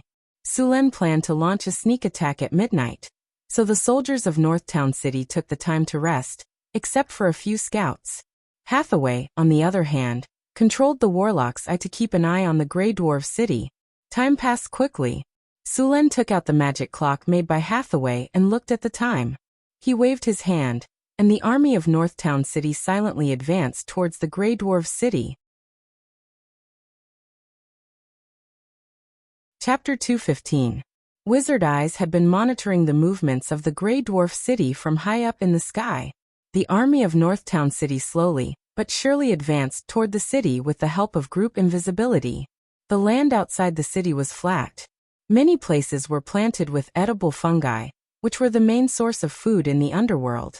An underground river ran through the city. The army of Northtown City advanced cautiously. With 1,000 people moving together, even with the invisibility spell, they could still be discovered if they were careless. After all, they were only invisibility spells. Their scents and footprints would still be left behind unless they used spells to erase their tracks. The sound of the flowing river covered the sound of Sulen's army advancing. After more than an hour, Sulen led the army of Northtown City to the edge of the Grey Dwarf city. The Grey Dwarf city was originally carved out of a rock wall. After some repairs, it was built with a large amount of rock. It was unusually sturdy. If they wanted to take down the city using normal methods, they would need to have more than 10 times the number of soldiers and pay a heavy price. However, it was not impossible for Sulen to take down the city. The walls of the Grey Dwarf city might be tall, but it was not much different from a peaceful place for Sulen. A few gray dwarf soldiers were dozing off on the walls. Sulen pressed his hand against a rock. He was about to use stone to mud to break a big hole in the wall. "Wait," Hathaway suddenly said, grabbing Sulen's hand. "Is there a problem?" Sulen asked. Hathaway nodded. She stepped forward and touched the wall for a while. This wall was built with obsidian. It was also carved with elemental runic matrices. The entire wall is connected. Hathaway frowned. Because of the elemental runic matrices, it's very difficult to use stone to mud to break a hole in the wall. Also, the runic matrices will immediately send a message if you cast a spell on the wall. "Looks like it's not possible to enter this place quietly," Sulen muttered. He then waved at Karina and said, "There are a few gray dwarf guards inside. Let's attack them together, and then open the gate." After that, the three of them had a simple discussion, and with the help of Fly they successfully flew up the city wall. Since the gray dwarves were not at war during this period, their defense was very lax. There were only 2 sentries on the city wall who were drinking and slacking off in the lee of the wind, and a few other sentries were hiding in the houses nearby. Stun. 2 Hathaway snapped her fingers, and 2 beams of light flashed. The 2 Duergars hiding in the leeward corner didn't even have time to groan before their eyes rolled back and fell to the ground. Sulen hurriedly reached out to support them, then gently leaned them against the wall and waved at them. Karina and Hathaway then attacked the remaining Duergars in the small room. Stun. Controlling humanoid creatures. Several beams of light flashed, and the sentries who were resting in the room either fainted or were controlled by the spells. Sulen walked into the room, and it was filled with the stench of sweat and alcohol. For Duergars who loved to drink, they would drink a few glasses even if they were on duty. Other than some leftover food, there were also plenty of bottles of alcohol in the room. Sulen casually searched through the Duergars for the key to open the gate. Soon he found a cloth pouch on one of the Duergars. There was a key, 2 rubies, and a book in the pouch. Sulen flipped through the book and saw that it was a diary. Duergars have a habit of keeping diaries? Sulen casually flipped through the pages. Most of the diary was about the daily life of a Duergar soldier, but the diary still revealed some information. For example, there were about 1,000 Duergars in this city. Sulen also found out who the Duergar's king was from the diary. He also found something even better. "King Thorn is too stingy. We dug up a fist-sized ruby from the ground, and he only gave me 20 gold coins and 10 barrels of wine as a reward. He's far worse than his father Solis. If I'd known, I wouldn't have supported him to become king. It seems that our Duergar's king isn't loved by their people." Sulen shrugged and put the diary back. "Karina, let him use the key to open the gate." "As you wish, my lord," Karina replied. She snapped her fingers, and the Duergar she had controlled with the humanoid creature control spell walked over with a dull look in their eyes. They picked up the key and walked down the tower. With the key, the gate of the Duergar city was easily opened. Such a big movement must have alarmed a lot of people, but it didn't matter now. Su Luan's army had already entered the city. How could the flying dragon riders lose when they pushed the tower to the high ground? The barbarians and drows were the first to enter the city. Half of the centaurs were left outside, and the rest followed in. The large army's movement immediately woke up even more Duergars. Many of them didn't even have time to put on their armor before coming out with their weapons. Sulen took the lead on a tall black-maned horse. It had to be said that the Duergar city was very majestic. The city's streets were 10 meters long and were all paved with a layer of stone. In the center of the city stood a majestic building. It was the royal palace of the Duergars. The building was at least 20 meters tall, and there was a bright magic lamp at the top. Although the whole palace didn't have many luxurious decorations, it was magnificent and dignified. Next to the palace was a shrine, where the deities of the Grey Dwarves were worshipped. The straight and wide streets, neat and tidy stone houses, and simple and practical stone stairs were filled with the architectural style of the Grey Dwarves. Before entering the city, Sulen had already checked the layout of the Duergar city with the wizard's eye. The drows leading the team also knew the layout, so they immediately carried out the plan. Some of them were led by Sulen to attack the palace and the shrine. The rest of the northern city's army took the intersections of the streets and separated the Duergars, killing or capturing them bit by bit. According to Sulen's plan, the Duergars were completely different from the gnolls, bugbears, and orcs. Those gnolls and orcs could only work as laborers or be sold to the arena for money, but the Duergars were different. They had exquisite forging skills and were also mining masters. Their fighting skills were also quite good. They were much more valuable than the gnolls and orcs, so it was better to reduce the number of casualties. The Duergars weren't prepared for tonight's sneak attack at all, and many of them panicked when the city gate was taken. Facing the powerful races like barbarians, drows, and centaurs, the Duergars had no advantage at all. They were quickly defeated by the warriors of the northern city. They couldn't win, so they wanted to run, but they found that their short legs couldn't outrun the long legs of the barbarians and drows, not to mention the four-legged centaurs. Seeing that there was no hope of escape, they fought desperately and were beaten back. Many of the Duergars could only choose to surrender. These cunning and selfish Duergars didn't have the thought of facing death with equanimity. Sulen rode his black-maned horse and led the army to the palace. Hathaway and Karina followed closely behind. All the Duergars they encountered along the way were sent flying by Sulen's halberd and fainted. With Sulen's current legendary rank strength, no one was a match for him. Rushing all the way to the gate of the palace, Suluin encountered some decent resistance. 50 dwarf defenders wearing heavy armor and holding axes and hammers had already formed a formation in front of the gate of the palace. Their leader was a dwarf in golden armor and a goat horn helmet. He was glaring angrily at Sulen with his axes. "Humans, you are now attacking Dwarf Kingthorn City. If you retreat now, I can pretend that nothing happened," the armored dwarf said loudly.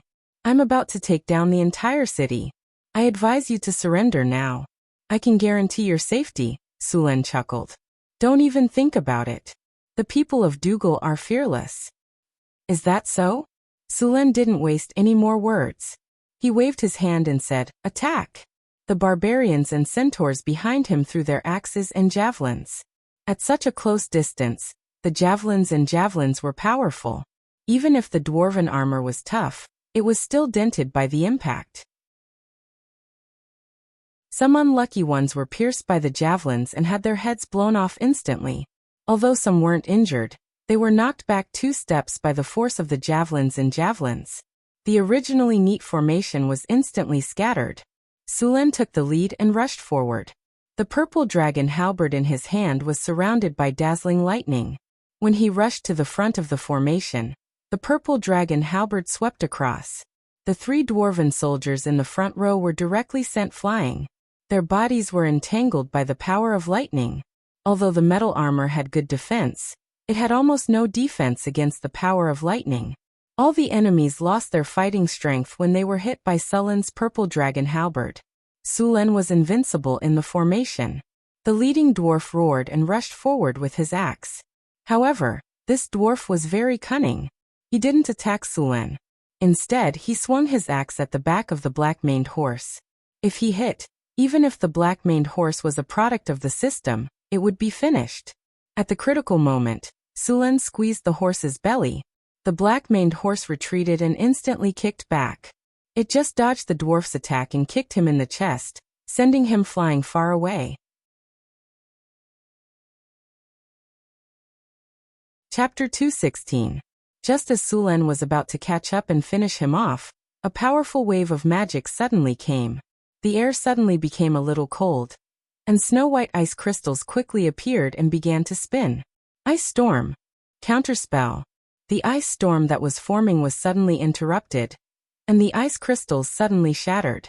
A gray dwarf dressed as a wizard hiding behind the dwarven army turned pale, and a trace of blood flowed from the corner of his mouth.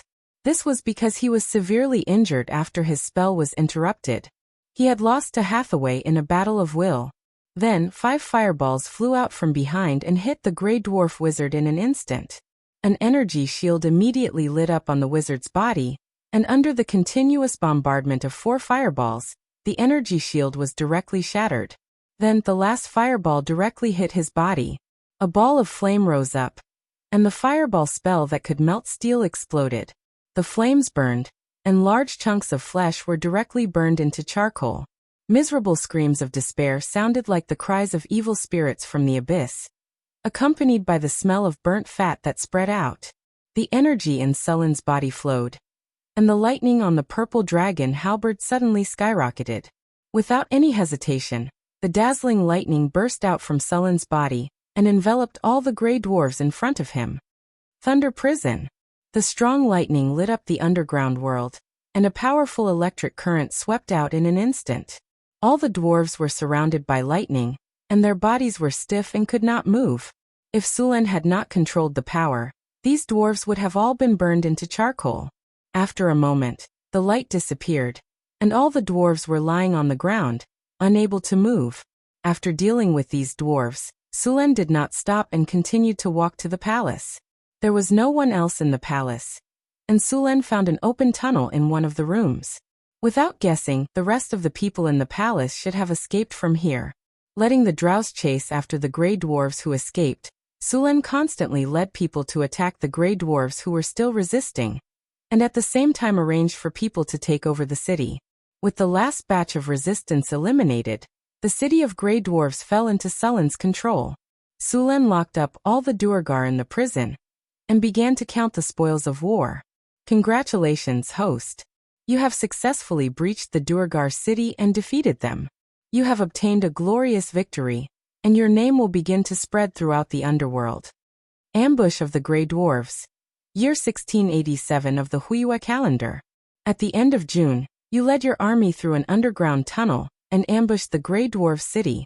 The Grey Dwarves were caught off guard by your sudden attack, and Northgard City's army easily obtained a glorious victory. Prestige +5. Congratulations, host. You have conquered the Duergar city and defeated the Dwarven army. You have gained 31,200 EXP. Congratulations, host. You have conquered the Duergar city and defeated the Duergar. You have obtained 3 gold treasure chests and an item, Mount Sachet. Sulen began to check his spoils of war. 3 gold treasure chests and a Mount Sachet. They were far from what he had obtained in the last Orc War, but fortunately, he had conquered the Duergar city. Otherwise, he would have only obtained 1 gold treasure chest at most. After opening the 3 gold treasure chests, 3 rays of golden light flashed, and Sulen heard the system's voice ring in his ears. Congratulations, host. You have obtained a self-created hero template. Congratulations, host. You have obtained the skill, Reduce Enemies' Defense. Congratulations, host.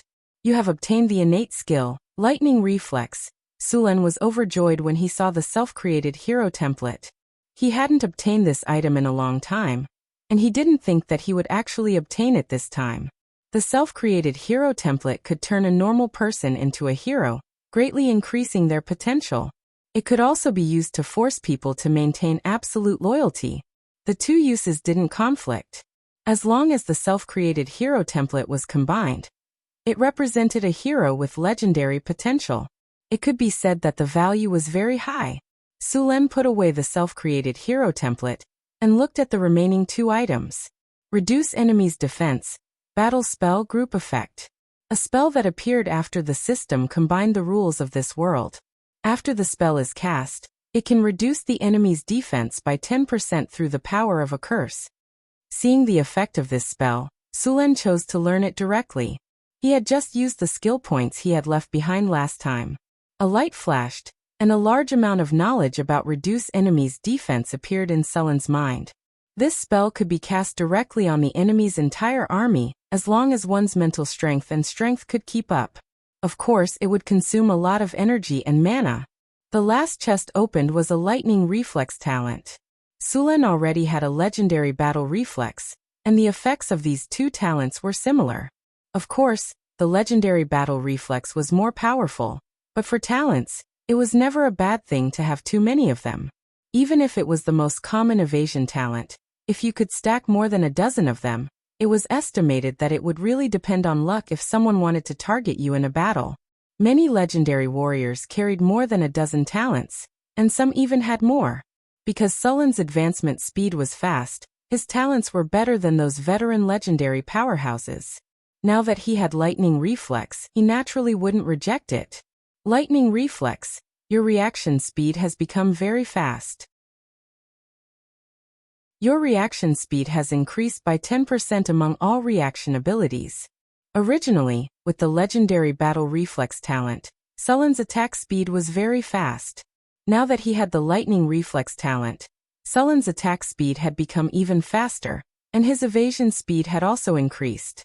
It could be said that his overall reaction speed had been improved. Although this battle didn't escalate, Sullen's strength had increased by a lot. After sorting out his gains, Sullen began to count the benefits he had obtained from the Grey Dwarves.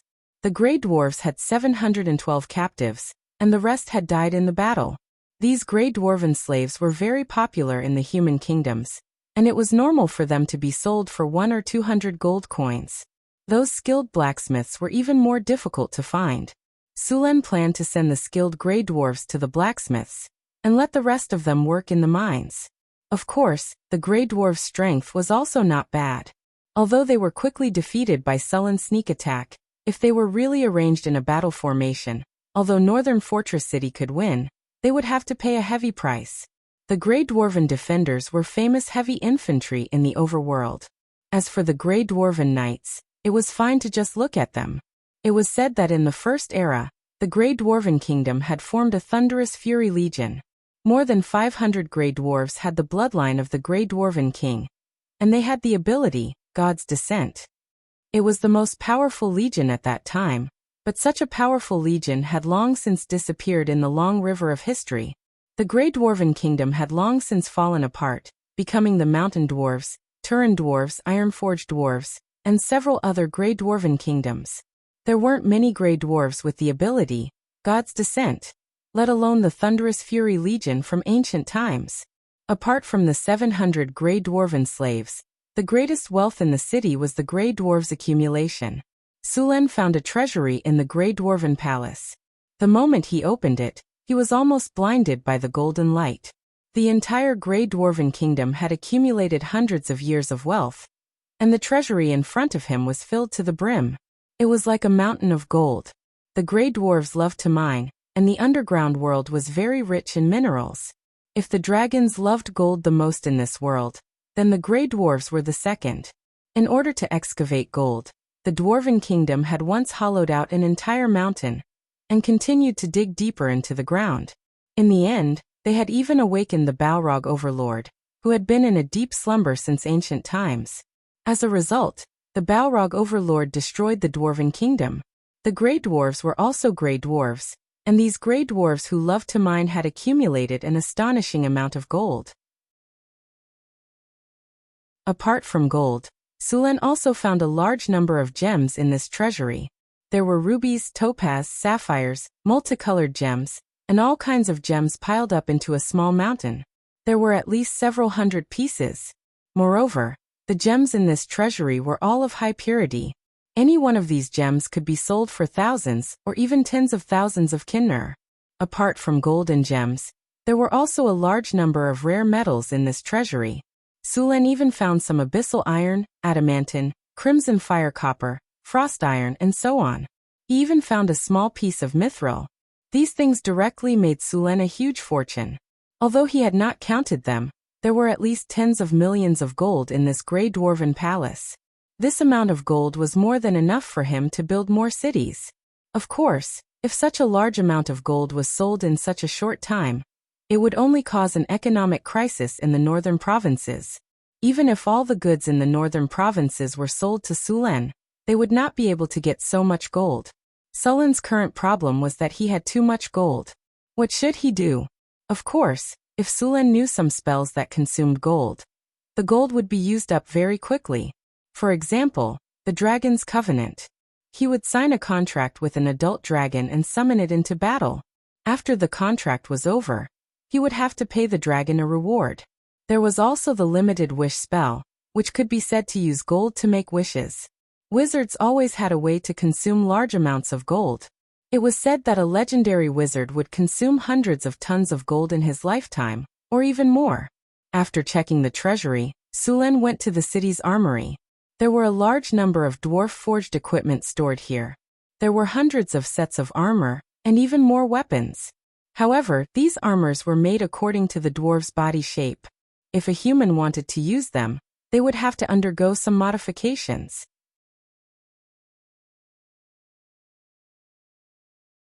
Chapter 217. The city of the Grey Dwarves was called Orlander, which meant fertile land. The river that flowed through the city was called the Odonia River, and it was the largest river in the underworld.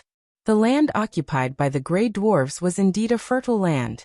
Sulen also found a lot of food in the city's warehouse. Most of it was mushrooms and fungi, and some of it was probably a variant of potatoes.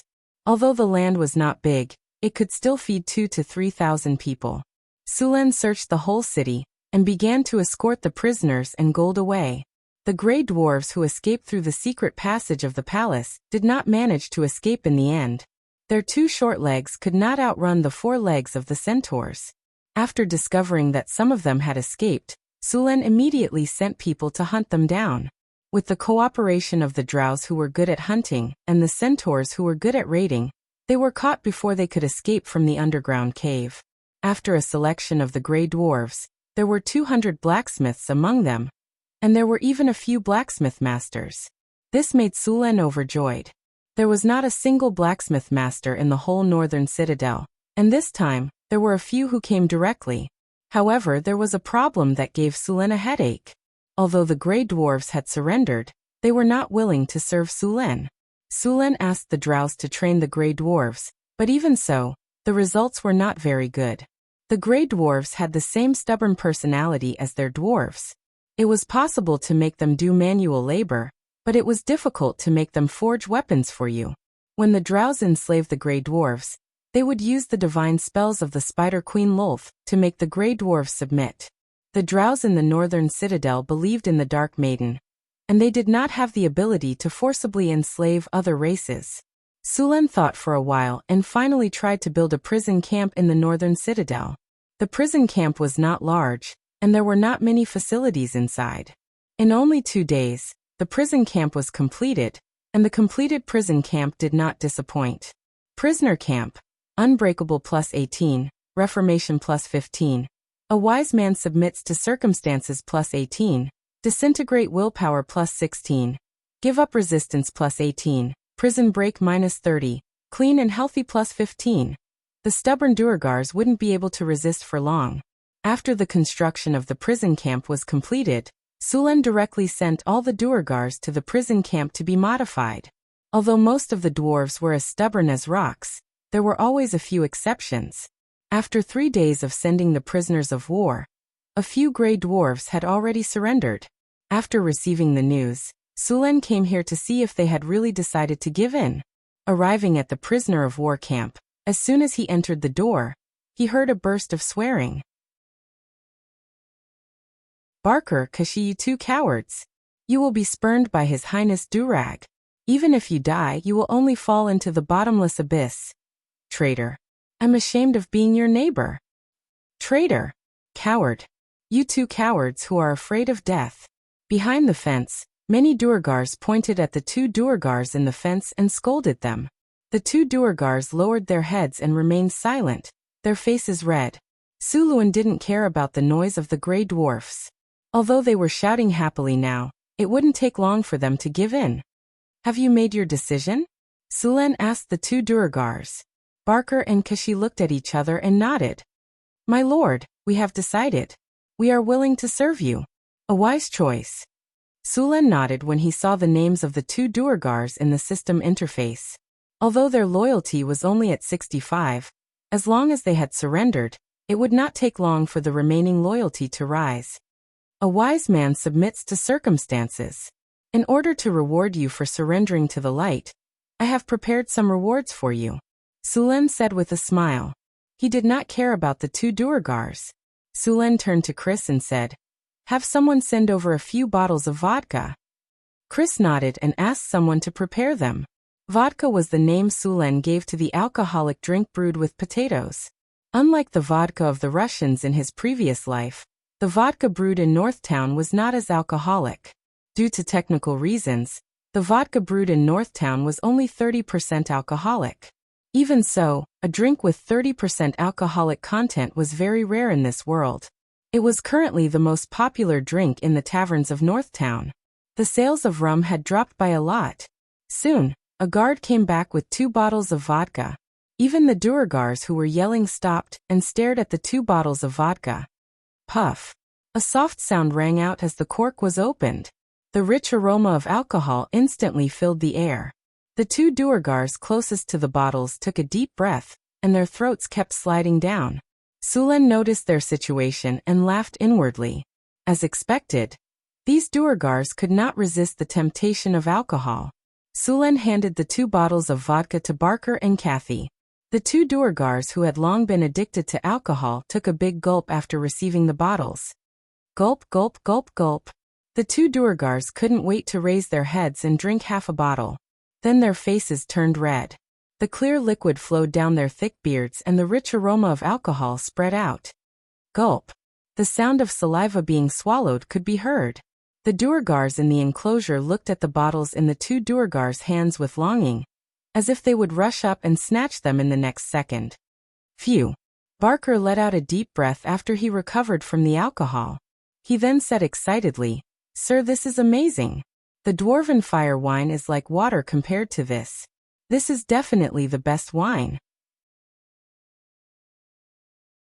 "Yes, this wine is definitely the best. I love it," Kathy yelled from the side. "I'm glad you like it. All right, since you've decided to serve the northern city, follow them to go through the formalities. You'll officially start work tomorrow," Sulen said as he pointed at an official beside him. "Yes, sir. We're at your service," the 2 Durgars said happily.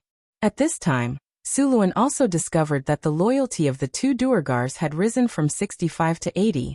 He estimated that as long as they stayed in northern Battlefront City for a while, their loyalty would soon rise to 90.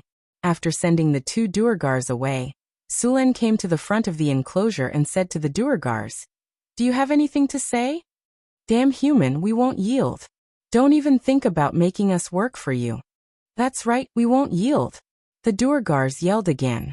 Their expressions were exactly the same as when King Zay, who would rather die than submit, pointed at the door and said, "Piss off." "Chris." Sulen waved his hand gently. The little succubus giggled and handed over a bottle of vodka. Sulen took the bottle. The Durgars who were still cursing suddenly felt like their fates were being strangled. Sulen opened the bottle and poured out a glass. The clear liquid had a strong aroma. The aroma was like a hook that attracted the Durgars' eyes. "Do you want some?" Sulen asked softly. The gray dwarves nodded involuntarily. "Sure, no problem. Buck and Casey are examples," Sulen said with a smile. Suluan said with a smile, and then put the glass of wine only half a meter away from them.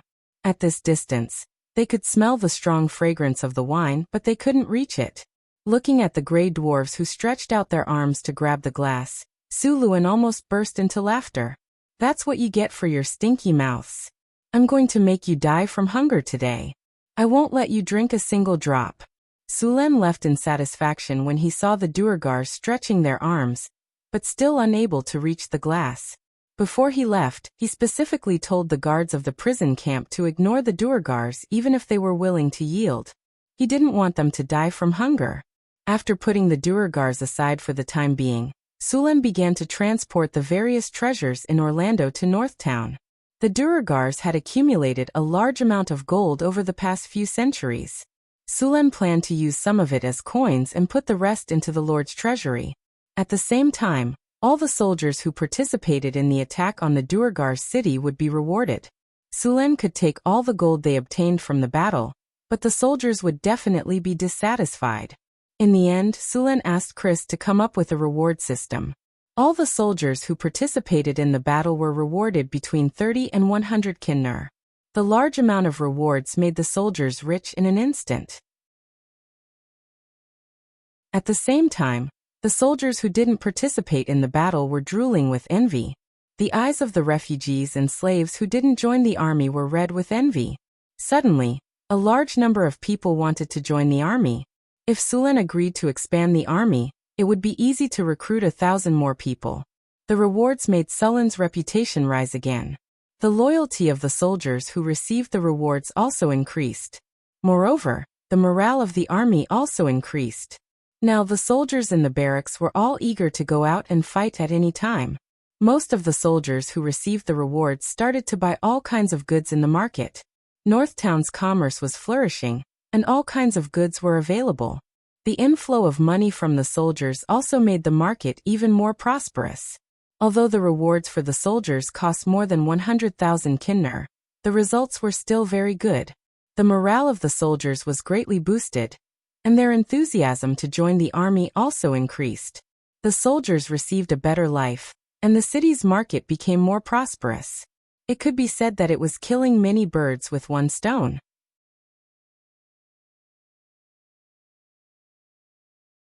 Chapter 218. The prosperity of the city made Northtown more and more famous in the northern provinces, attracting many merchants to do business there. Now some people were calling Northtown City a bright pearl in the northern wasteland. The white sugar, rum, vodka, furs, and so on produced here were all popular goods. The white sugar was also monopolized by a few powerful caravans. Others couldn't even get a foot in the business.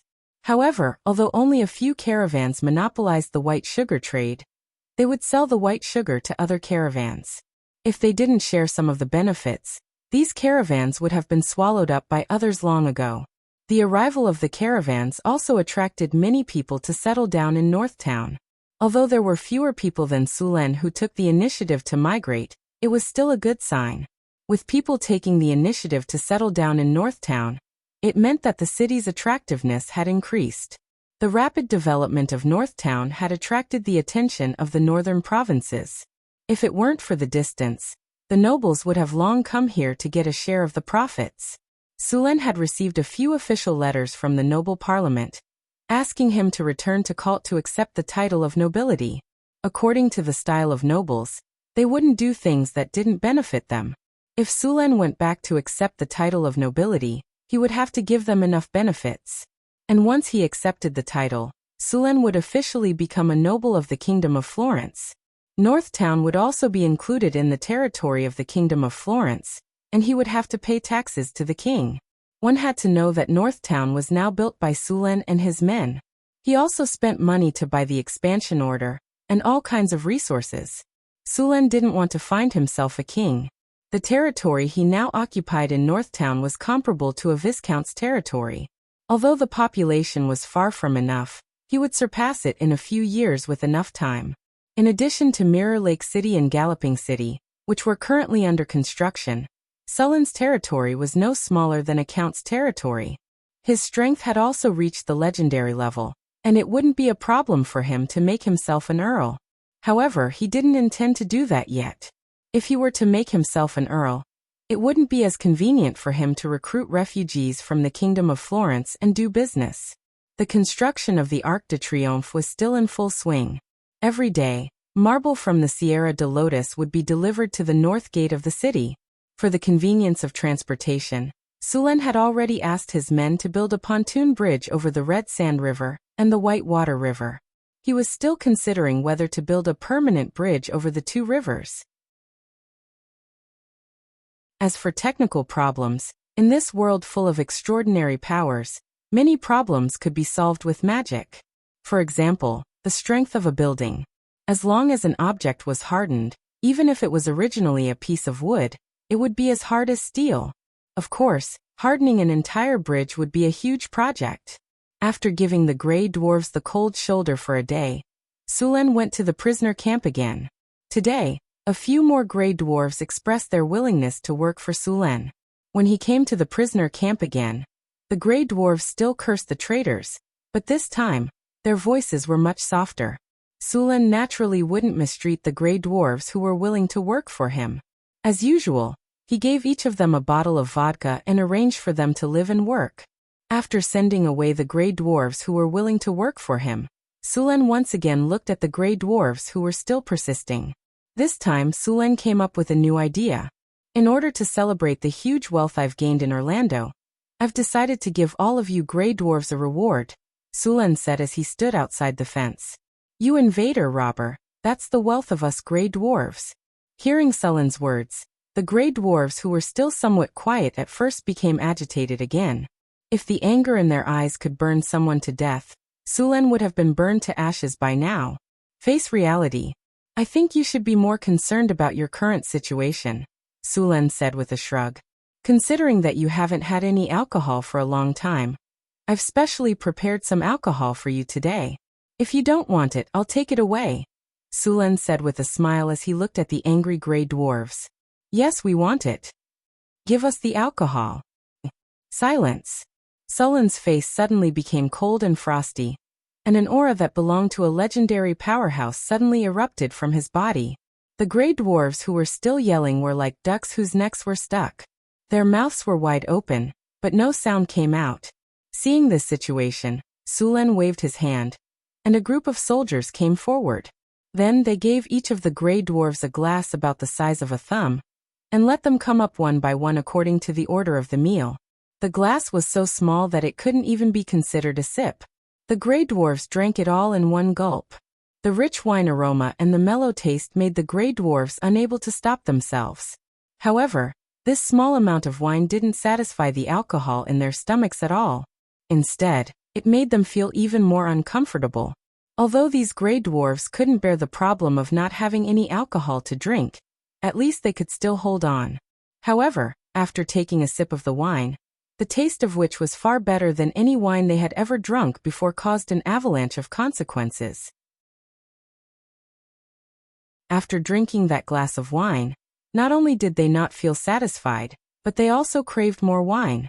However, by the time they wanted more wine, Sulen had already left the prison camp with his men. On the third day, when Sulen appeared in the prison camp again, more than 200 gray dwarves asked to work for Sulen. The gray dwarves, who had been cursing at the betrayers, all fell silent. Seeing Sulen give out large amounts of vodka, the gray dwarves couldn't take it anymore, and kept expressing their willingness to work for Sulen. There were originally more than 700 gray dwarves, but less than 300 of them were still holding on. However, they wouldn't be able to hold on for much longer. Sulen had enough patience to slowly wear them down. After obtaining another 400 gray dwarves, Sulen chose some of the skilled blacksmiths to join the smithy. With the addition of the gray dwarves, the blacksmiths in Northtown City improved again. The original smithy was no longer enough, so Sulen ordered the workers to start upgrading the smithy. With more than 200 gray dwarves and humans, Sulen planned to build a large steel workshop. With the rapid development of Northtown City, even with the hydraulic forging machine, the production capacity of the smithy was still insufficient. Now that there were so many gray dwarven blacksmiths, Sulen wanted to change the equipment of the entire army on the agenda. The first thing these Duergar did as blacksmiths was to modify the Duergar armor that Su Luen had obtained from Orlando. Although the Duergar armor had good defense and was sturdy and durable, it couldn't even be regarded as half-body armor when worn by the barbarians, who were more than 2 meters tall. These armors needed to be modified and forged into full-body armor. Once the barbarians reached the peak level, they could equip themselves with the dwarven full-body armor and pick up a giant axe. They would be like a meat grinder on the battlefield. Of course, apart from the barbarians' armor, Sulen also planned to equip the centaurs with full-body armor to form a centaur-heavy cavalry. Due to the size of the centaurs, the armor they used was comparable to 3 sets of human armor. The armor Sulen sold them before was only for the front, and the back was for chainmail and inlaid scale armor. Now that they were his subordinates, he naturally wouldn't fool them like this. He planned to fully equip the centaurs with full-body armor and thicken the front of the armor at the same time. After arranging the gray dwarves' blacksmiths, Sulen planned to let the rest of the gray dwarves continue mining. "Sir, I have a map of the underground world's mineral distribution for you," a gray dwarf said. Sulen's eyes lit up. After all, the gray dwarves had lived in the underground world for hundreds of years. They must have explored all the nearby minerals. This map was extremely valuable. Mineral distribution map? If it's true, I'll give you the reward you deserve. Enough vodka, and I appoint you as the new city lord of Orlando. When he heard Sulen say enough vodka, the gray dwarf's eyes instantly turned red. When he heard that he could become the city lord of Orlando, his breathing became heavier. "Sir, the map is here. With that, the dwarf sat directly on the ground and took off his leather boots. A strong smell, like pickles that had been fermented for decades, filled the air in an instant. Suluan hurriedly summoned some wind elements to blow away the smell of pickles. The gray dwarf fumbled around in the boots for a while before finally pulling out a gray parchment that emitted a strange smell. Sulen frowned and put on gloves. He resisted the urge to throw away the parchment that emitted a strange smell and took it. A guard behind him sensibly handed over a bottle of water. Sulen rinsed it briefly before flipping through the map. The map was not large. It marked the mineral veins that the gray dwarves had discovered. There were 3 iron mines, 1 copper mine, 1 gold mine, which was close to exhaustion, and 1 silver mine and gemstone mine that were being mined. So much gold in the city of the gray dwarves had been mined from that gold mine. Sulen did not pay much attention to the gold mine. After all, it was close to exhaustion. He was more interested in the silver mine because the gray dwarves had discovered some mithril in it. Mithril was a very precious magical metal in this world. It was described in many adventure stories as light as a feather and indestructible. In fact, mithril was not as exaggerated as it was described. It was more precious because of its powerful magical properties. Many powerful magic items would use this rare metal. Now that there was mithril in this underground silver mine, its value was simply immeasurable. P.S. Insufficient holiday balance. Sob sob sob.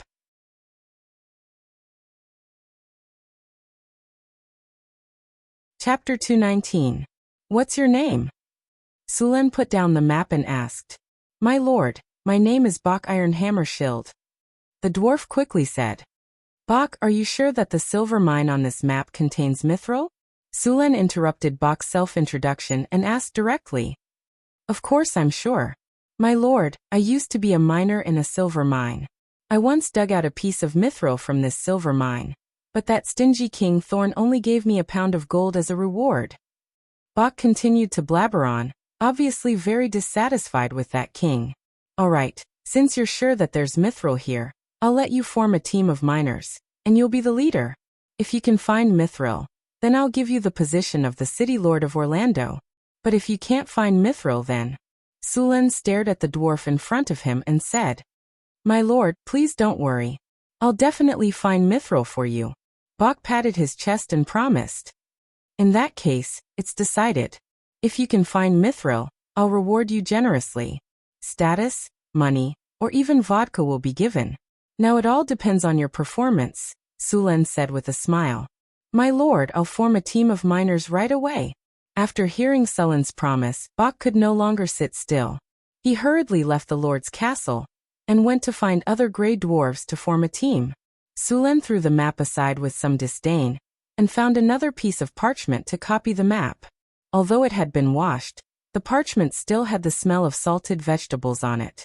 The map on the parchment was a little crude. After all, mapping in this world was not a professional subject like it was in his previous world. Most of the time, only they could understand the map they drew. To others, it was a completely abstract drawing. Fortunately, the map was drawn well. Although it was still crude, the general location was drawn. Soon, Sulen completely copied the parchment.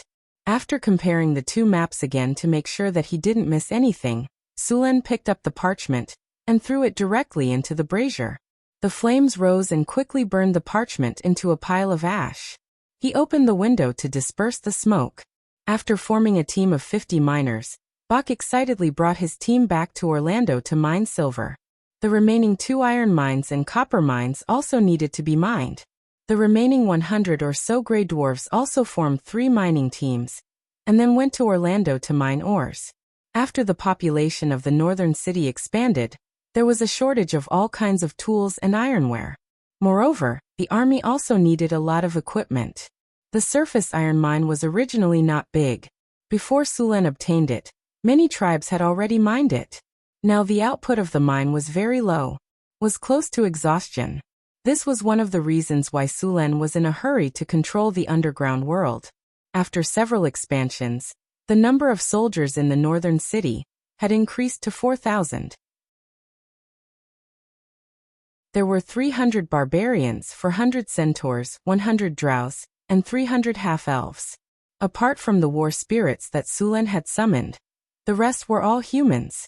If the militia, the city guards, and the 500 men stationed in Mirror Lake City were included, the number of soldiers in northern Battlefront City had reached a shocking 6,000 men.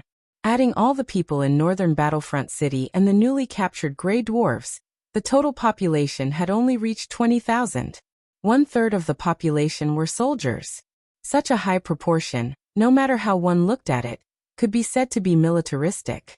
If it weren't for the buffs from the Harvest Altar and the numerous slaves, the northern city wouldn't even be able to support themselves with food, not to mention the money, resources, and equipment needed to raise so many soldiers. In the past, the size of the northern city's army wasn't very obvious. Now, just maintaining the number of soldiers required tens of thousands of kinnars worth of pay every month. Sulen had always been curious. How did his predecessors manage to not pay the soldiers and make them listen to orders obediently? They were even braver than the other when they went into battle. If Sulen dared to not pay the soldiers in the northern city for a few months, there would be a large number of deserters. It wouldn't be strange if there was even a rebellion. If it weren't for the sugar trade that gave the northern city a lot of money, it would have taken years of hard work to develop the city to this extent. The northern city's army needed a lot of equipment. Apart from the army, the centaur tribes also needed equipment to protect their herds. Fortunately, Sulen had made a lot of money from the raid on the Grey Dwarf city. Not only did he solve the problem of money, but he also solved the problem of equipment. After settling the matters in the northern city, Sulen brought the Grey Dwarves mining team and the Drows back to the underworld. He was going to restore the Grey Dwarves mines and clean up the dangerous areas around the mines. He returned to Orlando. At this time, there were 100 barbarian warriors and 100 centaurs guarding the city. A group of subterranean dweller slaves were in charge of the labor. These subterranean dwellers were short. Because they lived in the dark for a long time, their eyes had deteriorated. They relied on infrared sensing to survey their surroundings, so blindness and petrification spells didn't work on them. Most dungeons had subterranean dweller slaves. They were the best growers in the underworld. Sulen brought 3 teams of Grey Dwarves to the various mines. The Grey Dwarves had discovered a lot of ore veins, but many of them were occupied by monsters from the underworld. The Grey Dwarves had to clear out all kinds of monsters every once in a while. If it wasn't for this, the other veins would have been excavated by them long ago. After resting in Orlando for a day, Sulen brought a team of drows and miners out of the city. They passed through some narrow tunnels and headed to the first mine. This mine was the closest to Orlando. It was an iron ore mine that produced good quality iron ore. It was a few grades better than the iron ore produced by Sulen's surface mine. The group moved forward in the dark tunnel, encountering a few hook horrors along the way. Hook horrors were a common type of monster in the underworld. They had sharp hearing and walked on 2 feet. Their heads looked like vultures, and their eyes were small. They had sharp beaks and a pair of compound eyes. Their bodies were covered with a layer of hard gray carapace. They looked ugly. Their eyesight was poor, but like bats, they could emit high-frequency sound waves to determine the enemy's position. Just as Sulen led the team forward in the tunnel, a dozen shadows suddenly jumped down from above. Sulen reacted quickly. Because the tunnel was narrow, he didn't use the purple dragon halberd. Instead, he swapped it for a longsword forged by the dwarves. He subconsciously swung the longsword in his hand. The hook horrors that attacked Sulen didn't expect Sulen's reaction to be so fast. They didn't have time to react before the sharp sword swept across them. The powerful force directly split open the hard carapace on the hook horrors. The monster that was about 7 meters tall and weighed nearly 200 kilograms was directly cut in half.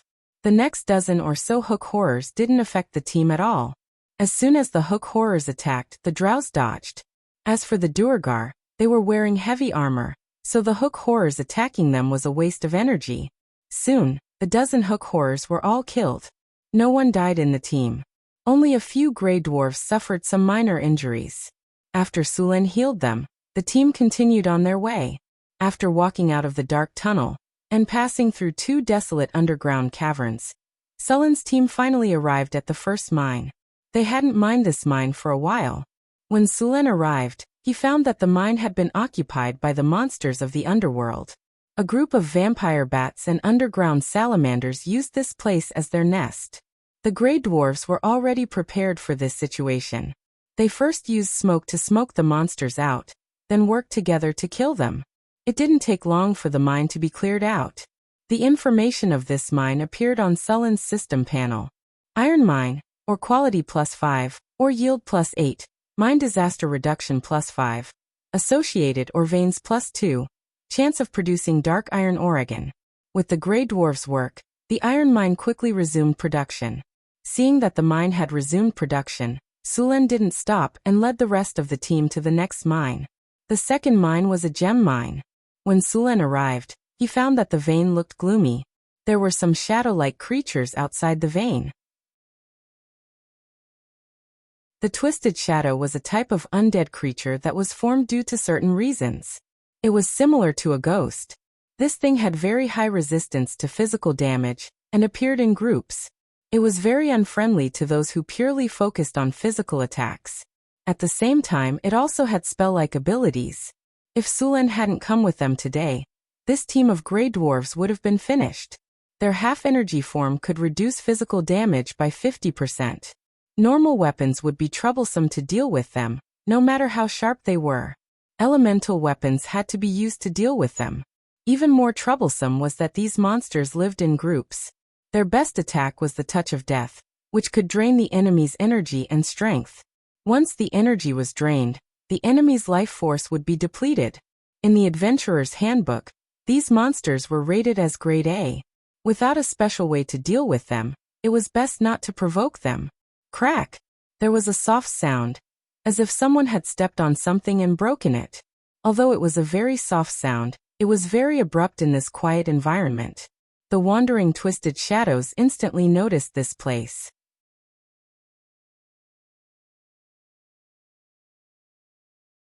Chapter 220. F***CK. Sulen cursed in his heart. Then he channeled his energy and a large amount of lightning appeared on his body. The purple dragon halberd also appeared in his hand. The distorted shadows that were attracted to this place soon sensed a large amount of life force. As undead, they hated any living thing, but they were eager to regain their flesh and blood. The distorted shadows were very fast. Sulen swept the purple dragon halberd, and the distorted shadows instantly disappeared. When they reappeared, they were already beside Sulen. The surrounding negative energy suddenly increased, and a dark red light appeared on the distorted shadows. Touch of Death. Sulen's body was instantly swept by the light. It was the innate spell of a high-level undead. A series of notifications appeared on the character panel in front of him. Attacked. The host is attacked by the spell, Touch of Death. Activated. Mandatory test of immunity. Test of fortitude passed. Test of constitution passed. You are immune to the stun effect of this spell attack. Your energy has decreased. The sudden appearance of the Twisted Shadow caught Sulen off guard, but his strong reaction ability allowed him to launch an attack at the first time. Lightning surged, and the purple dragon halberd with a large amount of lightning instantly hit the Twisted Shadow. The Twisted Undead, who seemed to be hiding in the shadows, had no time to dodge this time, and was directly swept by the purple dragon halberd. The strong lightning energy instantly enveloped the distorted shadows. Sulen did not give it a chance to escape. The purple dragon halberd drew an arc and attacked again. Bang! Like a bubble bursting, the distorted shadows could not withstand the strong lightning energy, and was directly destroyed by the lightning. The distorted shadows melted like snow and instantly turned into ashes and dissipated. Ting! With a soft sound, a gray crystal fell from the place where the distorted shadows died. It was a soul shard. Soul shards were something that only a few ghost-type monsters and abyss demons would drop. There was also a very low chance of it dropping when a powerhouse whose strength had reached the legendary level or above died. This kind of thing was very useful for wizards. The most commonly used one was the golem puppet. Sulen's eyes lit up at the sight of the soul crystals. It seemed like there were many additional rewards this time. Seeing the dozens of distorted shadows behind him, Sulen's figure flashed as he dashed forward. At this moment, A series of messy footsteps sounded from the gem mine beside him. Then, a group of skeletons with shiny black bones and a height of 2 meters rushed out. These skeletons were not as fragile as the low-level undead skeletons. All the skeletons were very thick and even had a metallic luster. They held bone blades and bone spears in their hands. As soon as they appeared, they rushed towards the gray dwarves and drows. Skeleton warriors. After several evolutions, low-level skeletons would become mid-level undead creatures. If they were allowed to evolve further, they would become skeleton generals and bone demons. Of course, it was very difficult for undead creatures of this level to appear in the material world. Only the legendary undead creatures of this level would exist in the world of undead. When the gray dwarves saw the skeleton warriors rushing towards them, they roared and ran forward with their 2 short legs like Hot Wheels. They raised their axes and rushed forward. Although they could not deal with the distorted shadows, it was still easy to deal with these skeletons. At 2 meters, the skeleton warriors were half a body taller than the gray dwarves, who were only about 1.5 meters, but sometimes height was not an advantage. I hate those who are taller than me the most, especially rotten bones like you. The gray dwarves squatted and dodged the skeleton warriors' bone blades. Then, the gray dwarves swept the skeleton warriors' knees with their axes. Even if the skeleton warriors had turned into skeletons, the knees were still weak. The gray dwarves' axes were heavy, and in an instant, the skeleton warriors' knees were smashed into pieces. The 2-meter-tall skeleton suddenly lost its balance and fell to the ground. The gray dwarves turned around and went to the other side of the skeleton warriors. Then they swung their axes and chopped off the skeleton warriors' necks. "You're not as tall as me now." The gray dwarves laughed and swung their axes again, crushing the skeleton warriors' heads. The pale soul fire in the skull was extinguished. Thunder lightning spear. A dazzling thunderbolt burst out from Suluan's body, and then a large number of thunderbolts wrapped around his whole body. The thunderbolts surrounded his strong muscles and constantly jumping thunder and lightning. His whole person looked like the thunder god in ancient myths. The distorted shadows around him also sensed the danger. They seemed to be hesitating to escape. Swoosh, swoosh, swoosh, the purple dragon halberd turned into a blur and swept towards the distorted shadows. Sulen leaped and crossed a distance of more than 10 meters. At the same time, the sky was filled with spear shadows and countless lightning bolts, instantly hitting the distorted shadows. The purple dragon halberd was like a hot knife through butter as it swept through the twisted shadow's body. The powerful lightning power instantly enveloped the twisted shadow. At this time, the other distorted shadows also began to attack. The shadows pounced. Sullen's purple dragon halberd left afterimages in the air. The sky was filled with lightning, and a large number of shadow tentacles were drowned by the lightning. However, some of them still managed to hold on. A notification rang in Sullen's ears. "You've been attacked by the distorted shadows. You've been attacked by the touch of death. You've been damaged by death's corrosion. Your constitution has passed the test. You have legendary tenacity, immune to death's corrosion." Flurry. Just as Sulen was attacked, the purple dragon halberd in his hand instantly turned into silver dragons surrounded by lightning. They counterattacked in the direction of the attacks. The lightning was dazzling, and the distorted shadows around him were instantly hit. As ghost-type undead creatures, although the distorted shadows were immune to 50% of physical damage, their HP was not high. After being hit by a few lightning bolts, the distorted shadows were constantly killed by the lightning bolts. Silver Dragon Inverse Scales Spear. Countless lightning bolts condensed on Sullen's body, except for the shadow of a dragon. The moment the dragon appeared, it carried a destructive aura and rushed towards the distorted shadows around him. The huge dragon shadow swept across. Everywhere it passed, the distorted shadows' bodies instantly stiffened. Countless lightning bolts were sent into their bodies and instantly exploded. Ding dong! Ding dong! A large number of soul crystals fell from mid-air. The dragon's shadow dissipated, and more than half of the dozens of distorted shadows around him disappeared in an instant. Only a few distorted shadows were left that were not affected. The following battle became much simpler. The remaining distorted shadows were easily harvested by Sulen. At the same time, the battle between the dwarves and the drows was coming to an end. Although the skeleton warriors were strong, they had no advantage against the dwarves and the drows. They were quickly wiped out under the 3 axes that chopped off their legs, necks, and heads. A large number of broken bones were left on the ground. The battle ended quickly. Sulen arranged for people to collect the spoils of war. There were a lot of spoils this time.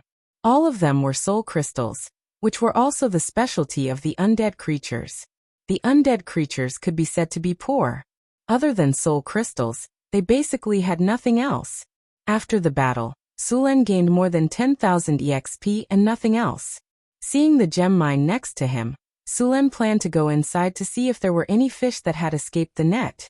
He called 2 gray dwarves who were familiar with the mine, and the 3 of them entered the mine together. The gem mine was different from what Sulen had imagined. There were rocks everywhere, and occasionally there were some colorful quartz in the mine. There were traces of a lot of mining around. Something's wrong. At this time, one of the gray dwarves suddenly said, "What's wrong?" Sulen's body tensed up instantly, and he raised the sword in his hand slightly. "The traces here are very new. They were left behind recently." The gray dwarf pointed to a trace of digging in the tunnel. "Recently? You gray dwarves didn't dig it?" Sulen's face changed. "No, we dwarves don't dig so badly," the gray dwarf said proudly. "It seems that other guests have occupied this place while you were away," Sulen said with raised eyebrows. "Let's go deeper. I want to see who dared to touch my cheese." The 3 of them moved more carefully after discovering the traces of digging.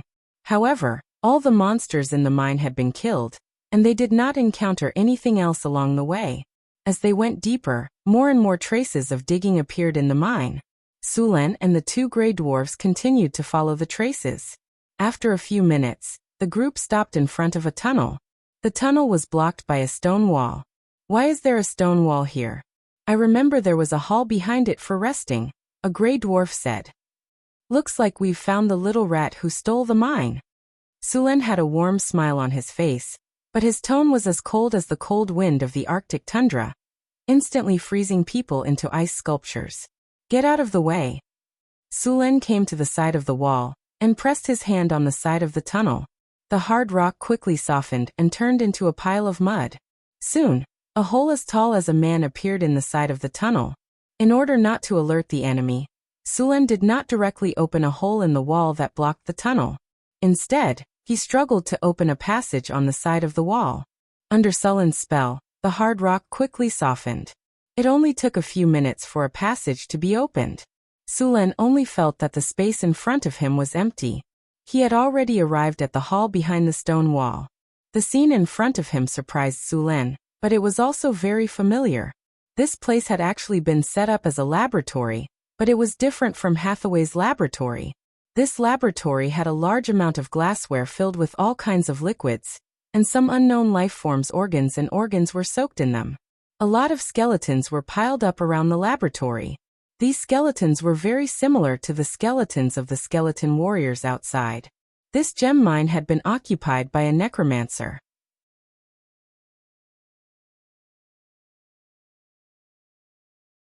Chapter 221. While Sulen was cleaning up the twisted shadows. The underground world. The dim light caused this place to be shrouded in darkness all year round. At this moment, a huge shadow suddenly emerged from the darkness. The shadow was more than 6 meters long and had a majestic body like a lion. However, unlike a lion, it had a pair of wings like a pterosaur. As it swayed its tail, it revealed a hook that flashed with cold light. It was a scorpion tail. A manticore. It was a powerful magical beast in the underground world. It was said that this monster also had the bloodline of a dragon. The pair of dragon wings was proof. As a high-level predator in the underground world, although the manticore did not have any magic abilities, its venom was very difficult to deal with. Compared to its venom, the thing used by assassins was simply a potion. In addition to being very poisonous, its venom also had the characteristic of paralysis. The manticore's venom was a prohibited item in the human kingdom. In the black market, it was sold for up to 2,000 kinner. But now this manticore, which was at the top of the food chain in the underground world, was fleeing in a sorry state. A pair of dragon wings flapped rapidly as the manticore quickly flew through the air. At this moment, a bone spear shot out from the darkness and instantly pierced the manticore's wing. Under the pain, the manticore could no longer flap its wing. The other wing struggled to continue flying, but it could not carry its heavy body. It staggered and fell from mid-air. As soon as the manticore landed, a few figures rushed up. With the weak light of the fluorescent moss, one could see the dark bones on their bodies. They were skeleton warriors. The manticore found that there was no hope of escaping and fiercely pounced. Curse, weakness. Curse, aging. However, as soon as it made a move, a spirit light struck its body. Its originally strong body instantly became weak and powerless. And its originally strong body suddenly became old. The surrounding skeleton warriors swarmed forward, and the lion-scorpion beast was completely trapped. Although it could still bite off the skeleton warriors, even more skeleton warriors had surrounded it when it attacked. In the face of these skeletons, the manticore beast's most powerful poison attack was completely ineffective. Not long after, a skeleton warrior seized the opportunity to pierce its throat.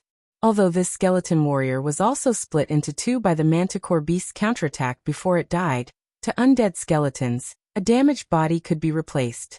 As long as the soul fire was not extinguished, they would not die. A large amount of blood gushed out of the manticore's throat. The counterattack before death had exhausted its strength. The light in its eyes dimmed quickly, and its body collapsed. At this time, a figure wrapped in a black robe and riding a skeleton horse came out. It had the characteristics of the Highlanders. It had a hooked nose, wrinkles, a rigid face, and cold eyes. Although it was tall, it looked very pale.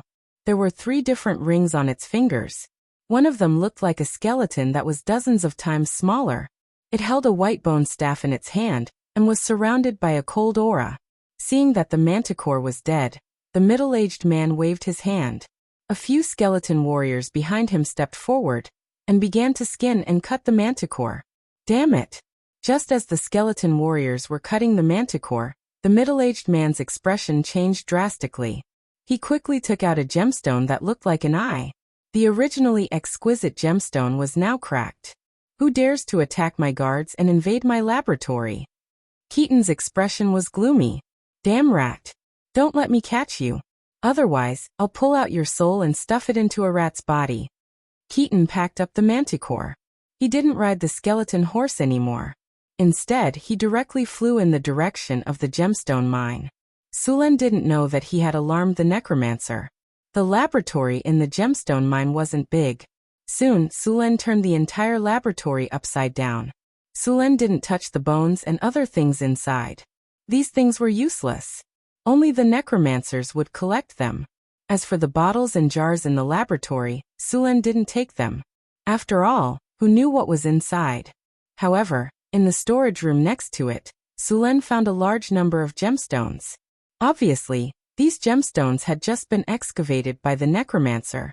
In addition to these gemstones, there were also some books in the laboratory. Human anatomy diagrams, how to make a skeleton warrior, detailed explanation of necromancy, and more than 10 other books. Suluan packed them all up and took them away. Tui, what a pauper! Even these gemstones were excavated from my gemstone mine. Sulen pursed his lips. He casually put some magic materials into his storage space. You two throw away those bone sticks. Don't touch those glass bottles. Now hurry up and get out. We've already searched his nest.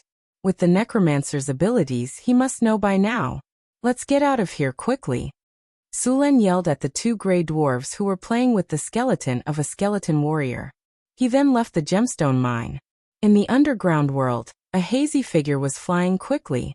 A few distorted shadows circled around him to help him fly faster. There were also many skeleton warriors running on the ground. Along the way, Keaton didn't rest at all. With the help of distorted shadows, his flying speed was very fast. However, it didn't consume much mana. Wherever this group of necromancers passed, all monsters would retreat. As he continued to speed up, Keaton saw the gemstone mine in the distance. Landing from the sky, Keaton didn't rush in recklessly. Although he had used fly to reduce the consumption of mana with the help of distorted shadows, he had also used up a lot of mana. Someone who dared to kill the large number of skeleton warriors and distorted shadows that he had left behind to guard the laboratory was undoubtedly powerful. If he rushed in like this, there was a high chance that he would fail miserably. Moreover, he had come back in a hurry. His skeleton warriors didn't catch up. Taking out a bottle of blue potion, Keaton tilted his head back and drank it. He then had distorted shadows protect him while he used the potion to quickly recover his will and mana. About half an hour later, a group of skeleton warriors finally arrived. Keaton opened his eyes. A cold light flashed in his eyes. "Little rat, I'm here. How dare you steal my laboratory? I'll make you regret being born in this world." Keaton stood up. The gloomy aura around him intensified. Sulen had the gray dwarves retreat from the mine and hide in a corner. He found a stone room outside the gemstone mine and waited quietly. Suddenly he opened his eyes. His body flashed and he was outside. Just then a large number of red dots appeared on his strategic map. The red dots were moving straight towards the gemstone mine where Sulen was. It was obvious that this was their destination. It was obvious that the necromancer had returned. Interesting. You stole my laboratory and didn't run away. You're still standing here. Are you begging me to forgive you? A middle-aged wizard on a skeleton horse, his body shrouded in mist, walked in with a large number of necromancers. He glanced at the messy skeletons on the ground, and then looked at Sulen. "You're quite strong. I've decided. I'll refine your corpse into a black knight. Then I'll stuff your soul into a rat's body." Sulen walked over with the purple dragon halberd in hand. "Human? Why don't you let your companions come out with you? You can't kill distorted shadow with your strength alone." Seeing Sulen alone, the necromancer said disdainfully. There were no magic waves. Although his body was strong, for a wizard, this kind of warrior was the easiest enemy to deal with. A maze spell could trap him. "I smell the rotten smell of the corpse. It's already rotten and stinking. You should have just stayed in the coffin. Why did you have to come out and scare people?" Sulen calmly looked at the necromancer in front of him. Although the way he appeared looked like a big boss leading a group of guards, in the system interface, he had not broken through to the legendary level. He was only a grade 4 necromancer. It would be troublesome to deal with a wizard above the legendary level. After all, his anti-magic skill was only effective against wizards below the legendary level. Although there were many limitations to the anti-magic skill, it was enough to crush enemies below the legendary level. The eyes of the middle-aged man in front of him were dark red. Although he looked like a human, Sulen could sense that there was almost no life in his body. Instead, there was a strong undead energy surrounding him. Even if he was a necromancer, although he could use undead magic and energy, he was still a living person. Sulen felt that the man in front of him was not much different from a corpse. No, there was still a difference. He could run and jump. That strong undead energy could even make a normal corpse come alive. Hearing Sulen's words, the middle-aged wizard's face suddenly changed. In the next moment, a strange black fog gathered and quickly rushed towards Sulen. Sulen's body flashed and dodged, but the black fog seemed to have a life of its own. It turned around and rushed towards Sulen again. It turned into a cloud of smoke and directly covered the surroundings, not giving Sulen a chance to dodge. Curse! The invisible energy directly acted on Sulen's body. Sulen only felt that his body seemed to have become much heavier. But then this feeling disappeared. A large number of data appeared on the system interface. The host has been weakened by the curse. Going through a forced immunity test. Immunity test successful. The host is immune to this curse attack. Voodoo school, necromancy school. Sulen's eyes flashed. He did not expect to meet a necromancer who was also a voodoo school wizard when he came out to open a mine. One must know that these two schools were famous for being insidious.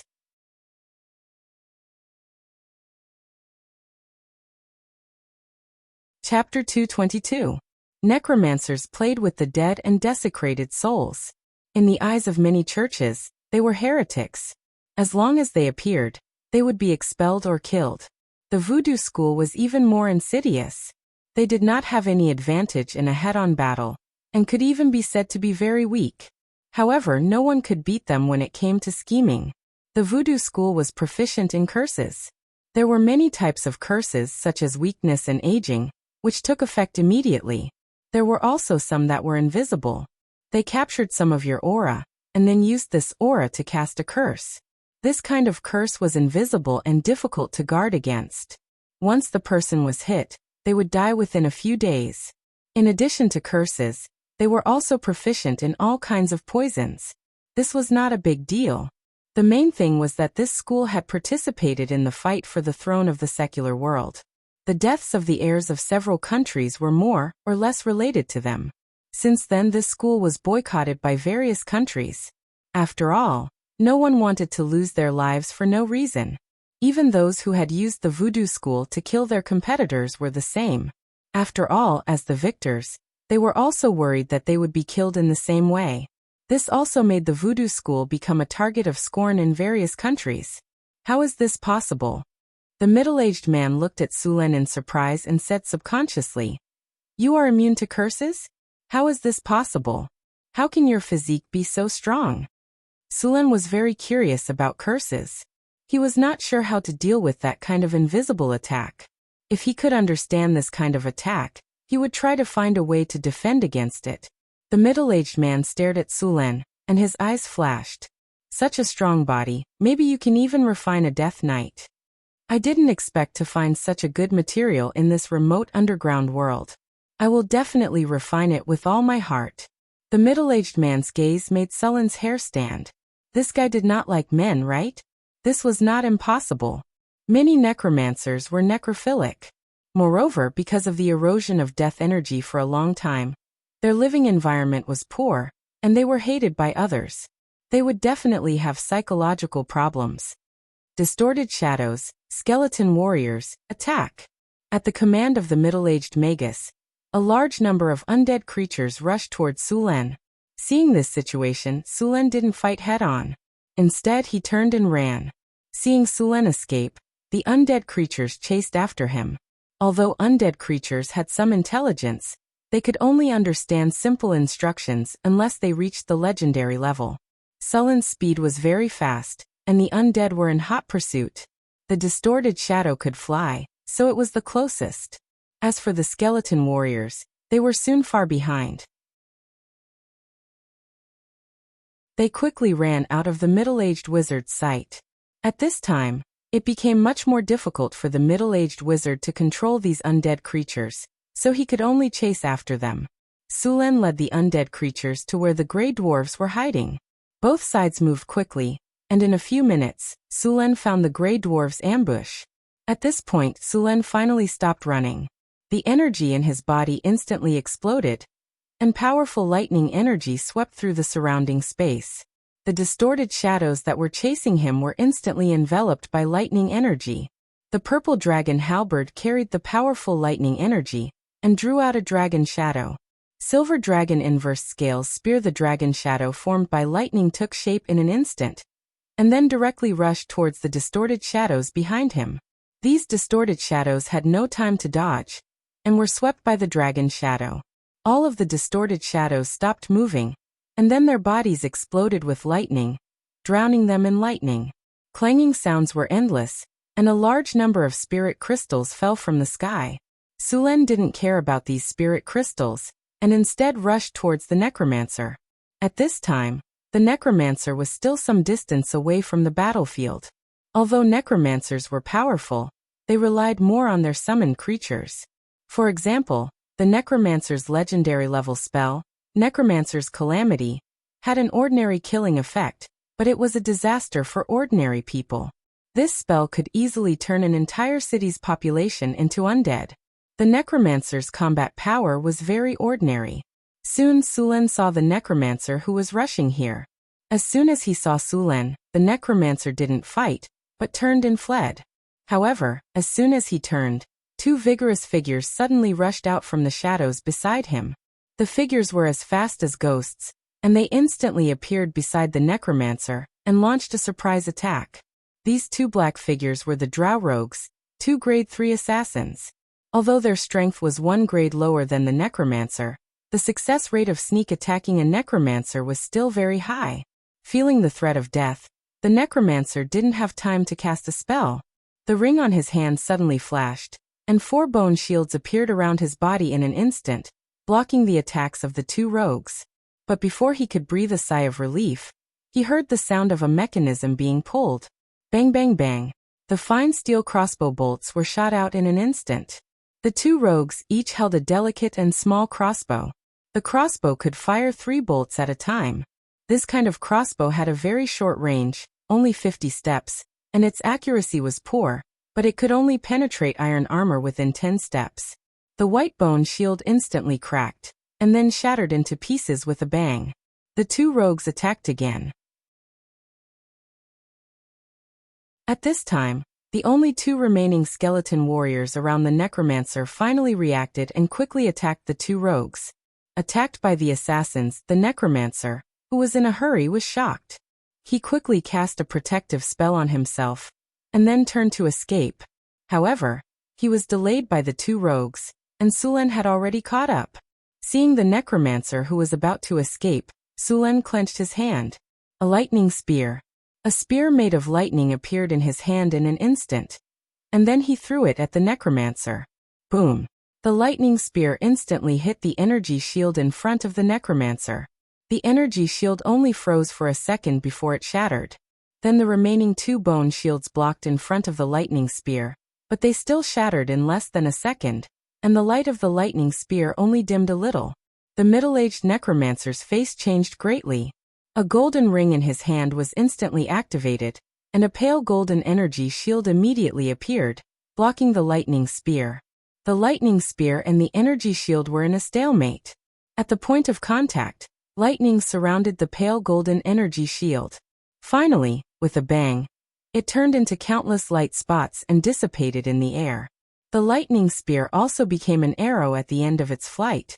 After breaking through the energy shield, it only had 1/5 of its size left, and then it hit the middle-aged necromancer. The middle-aged necromancer only felt pain in his chest, and a smell of burned flesh came. The middle-aged necromancer's chest was scorched black. Sulen quickly moved forward. Seeing that the middle-aged necromancer was about to continue casting, he directly threw a forbidden magic at him. The middle-aged necromancer who was about to cast a spell suddenly felt that the elemental energy around him was suddenly isolated from him. It was as if an invisible shield had appeared on the surface of his body. What is this? Why is my spell ineffective? After feeling that he was isolated from the elemental energy, the middle-aged necromancer's face changed greatly. You're the one who did this. I'm going to kill you. The middle-aged necromancer directly activated the 3rd black ring, and then a strange energy spread out in an instant. The next moment, Sulen suddenly felt as if his head was suddenly hit by a hammer, and his head was splitting open. Soul shock. However, this feeling came and went quickly. Sulen's movements stiffened for a moment, and then he recovered quickly. You have a lot of little things, Sulen sneered, and then the purple dragon halberd pierced through the necromancer's head like a poisonous snake. You. The necromancer looked at Sulen in disbelief, and his eyes dimmed instantly. He didn't expect Sulen to be so straightforward. Wasn't he going to work for him, or torture him for his collection next? You're not playing by the rules. The middle-aged necromancer's body went soft, and then he collapsed on the ground. The left hand that was hidden under the necromancer's robe opened weakly, and a small black bead rolled out. Then it instantly burst open, and the middle-aged necromancer's body quickly turned black and decayed. Large amounts of flesh and blood were eroded, and a foul smell came out. In less than 10 seconds, the middle-aged necromancer's body was only left with a few rotten bones. Damn, what kind of poison is this? Seeing the middle-aged necromancer's end, Sulen's heart was still beating fast. Although he was confident in his own body, seeing such a strong poison, he still felt a chill in his heart. If this thing touched his body, even if he didn't die, his skin would be peeled off. Fortunately, he didn't learn from the villain and talk to him before the battle ended. Otherwise, the consequences wouldn't be too good. However, this poison was a little strange. It was only effective on flesh and blood, and the necromancer's clothes were not damaged at all. Sulen gently lifted the clothes with the purple dragon halberd, and 3 rings slid down. Seeing these 3 rings, Sulen's eyes lit up. He clearly saw the rings that the necromancer used just now, and these 3 rings were all magic items. He picked up the rings and checked them. The rings were not damaged. The 3 rings were embedded with 3 different colored gems, and the quality of the gems was very high. The spells in the rings had been released, and if he wanted to use them again, he would need to recharge them. Among the magic items, rings and earrings were very expensive because they were difficult to make. According to the effect of the necromancer's use, 2 of the 3 rings were protective spells, and the last one could launch a soul attack. Although the soul attack was blocked by Sulen, Sulen had the talent of iron will, and the effect of the soul attack was limited. If it was someone else today, the necromancer might have turned the tables. P.S. There's one more chapter and it might be late.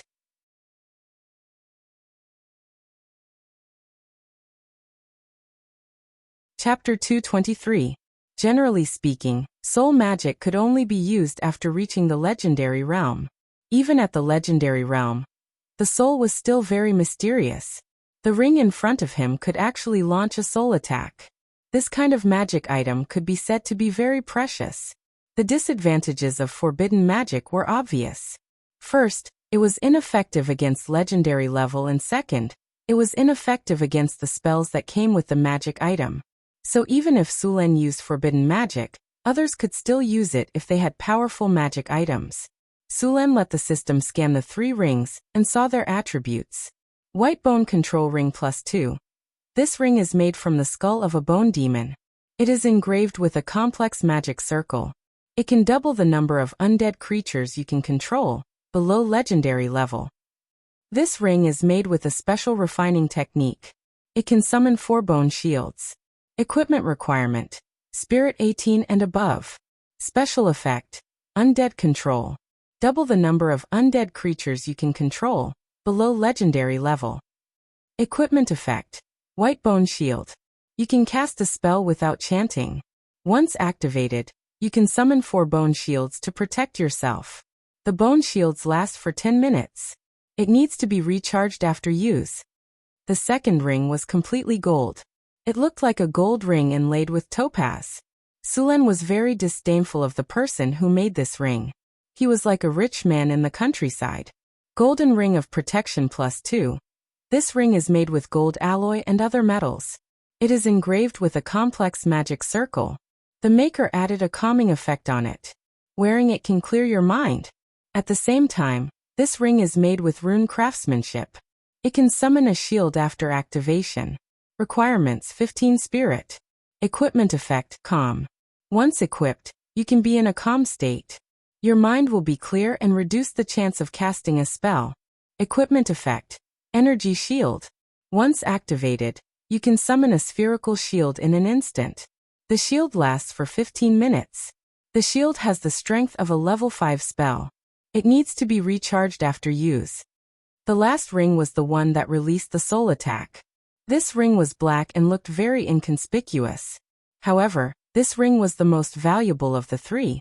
Soul Impact Ring +2. This is a ring made by a legendary wizard. It is engraved with his most prized spells, but this ring is actually his practice. It can increase one's resistance to soul spells, and at the same time, it is engraved with a soul spell. Equipment requirement: Spirit 20 and above. Special effect: Soul Resistance +1, increased resistance to soul spells, resistance to charm and mind control +1. Equipment effect: Soul Shock. Upon activation, instantly unleash a soul shock within a 30-yard radius. All creatures within this range will have to undergo a soul test. If the soul test fails, the target will be fainted. This spell ignores all defensive effects other than the soul. Requires charging after casting. After seeing the attributes of the 3 rings, Sulen was even more surprised. This necromancer was too rich. Any of the 3 rings in front of him could be sold for hundreds of thousands of kinner, and the most valuable one, the soul ring, could even be sold for millions of kinner. This ring was simply invincible for people below the legendary level. The soul domain was a domain that only legendary people could enter. Before entering the legendary level, unless one had a special talent, the soul strength would not be too high. In the face of this kind of spell that directly attacked the soul, there was a 95% chance that it would fail. For people below the legendary level, this ring was a big killer. In addition to this skill, this item also increased the soul defense by a little. This was also very rare. It was the first time Sulen saw an item that could directly increase the soul defense, let alone increase the soul resistance to charm and mind control. Out of the other two rings, the bone ring was the least valuable. However, this ring could be considered a low-level artifact for necromancers. The effect of doubling the power of a summoned creature was too powerful. The biggest problem for necromancers was the number of undead creatures they could summon. Undead creatures never relied on quality to win. They relied entirely on their scalp-numbing numbers. The necromancer that Sulen killed was also unlucky. He should have been building his own undead army, but before he could finish, Sulen had bumped into him. Otherwise, there would be more than 100 undead creatures, less than 200 of them. If it was a month or two later, Sulen would have to face an army of undead creatures. At that time, unless he brought all the troops of Northtown City, it would be very difficult to kill the necromancer. According to the real value, the bone ring was more valuable than the gold ring. However, necromancers were hated by everyone now. Other than using the bone shield for defense, this ring was of little value. As for the gold ring, although it looked old-fashioned, its effect was still quite good. The calming effect could reduce the probability of failure, which was very helpful for novice wizards. As for the shield, it had the effect of a level 5 spell, and its defensive ability was still very strong. Although the shield was broken by Sulen's lightning spear, Sulen was a legendary. Although he didn't use his full strength, not everyone could block his lightning spear. The fireball spell was only a level 3 spell, and the defensive effect of a level 5 spell was still very strong. To a certain extent, this ring was a blessing for wizards below the advanced level. Su Luan put away the 3 rings, and checked the rest of the items. There was a wizard robe, a white bone staff, 2 portal bags, and some miscellaneous items. The wizard robe was also a magic item, but it was a low-level magic item. It increased some magic resistance and defensive effect. It also had 3 additional spells: a cleaning spell, a repair spell, and an adaptation spell. The bone staff was more valuable. It could reduce the difficulty of casting spells, and increase the power of spells. Unfortunately, the appearance of the bone staff was too bad. Anyone who took it out would know it was a villain. No one would take it out. When he went back, he would ask Hathaway to change the shape and make it look like a halberd. He would peel an apple for show air. Next were the 2 portal bags. Sulen was looking forward to these 2 portal bags. The 3 magic rings were a big harvest. He didn't know what good things were in these 2 portal bags. Since the original owner was dead, the secret imprint he left behind had lost its effect. Sulen easily destroyed the imprint and opened the portal bag. The space in the portal bag was not big. No, it was very small. The length, width, and height of this portal bag were only 50 centimeters, which was only 1/8 of a cubic meter. The things in this portal bag were slowly stuffed, but there were only food, clothes, and some coins. Other than that, there was nothing else. Sulen was a little disappointed, but this was normal. Wizards were used to using portal bags to store their daily necessities. After calming down, Sulen took out the other portal bag. Since the previous one was for personal items, this one was very valuable. After destroying the imprint skillfully, Sulen opened this portal bag. The space in this portal bag was much bigger than the previous one. It was about 1/2 of a cubic meter, which was quite big for a portal bag. Even Hathaway's largest portal bag was about the same size as this one. There were a lot more things in this portal bag. There were all kinds of materials from magic creatures, some potions, magic gems, and a dozen books. Sulen's eyes lit up. He took out a dozen books and started flipping through them. After a few minutes, he roughly flipped through the books. Most of these books were about magic theory and spell knowledge. There were also necromancy and curse spells. These things were the foundation of a wizard, so they were very valuable. Other than these, there were 2 books about runes and enchantments. They were also very valuable. Two of the last three books were the necromancer's experiment records and summaries. The other one was a travelogue. It should be the necromancer's experience. Sulen briefly flipped through it. This necromancer was actually a noble. His name was Keaton Abbott. He was a noble from a Western country. Because he had the potential to become a wizard, he was accepted by a wizard school. However, his potential was average, and he was very compatible with shadow undead. These two schools were not popular, so he was not taken seriously in the academy. However, during one of his adventures, he accidentally discovered the inheritance left behind by a necromancer. The bone ring and soul ring were found here. Keaton, who had obtained the necromancer's inheritance, naturally couldn't help but learn necromancy magic. At first, everything was normal. However, after he advanced, he was discovered by the organization that he was practicing forbidden spells. That wizard organization naturally demanded that he give up on practicing necromancy and imprisoned him. Faced with such a situation, Keaton defected with the inheritance of the necromancy wizard and fled. Because of his defection, he was wanted by the organization. At the same time, because of his practice of necromancy, other wizard schools did not welcome him. There were even radical ones who wanted him. In the end, he accidentally found a passage to the underground world and hid there. After making great progress in his practice of necromancy, he began to sneak back to the surface world to take revenge. After committing a few big crimes, he was severely injured. It was not easy for him to escape. The golden ring was his trophy. After recuperating, he began to travel in the underground world. This desolate underground world was a tunnel that he accidentally discovered, which led him to this place. In the records of this notebook, several drow cities were marked, but they were all very far from here. At the same time, Sulen had a preliminary understanding of the drow in the Underdark.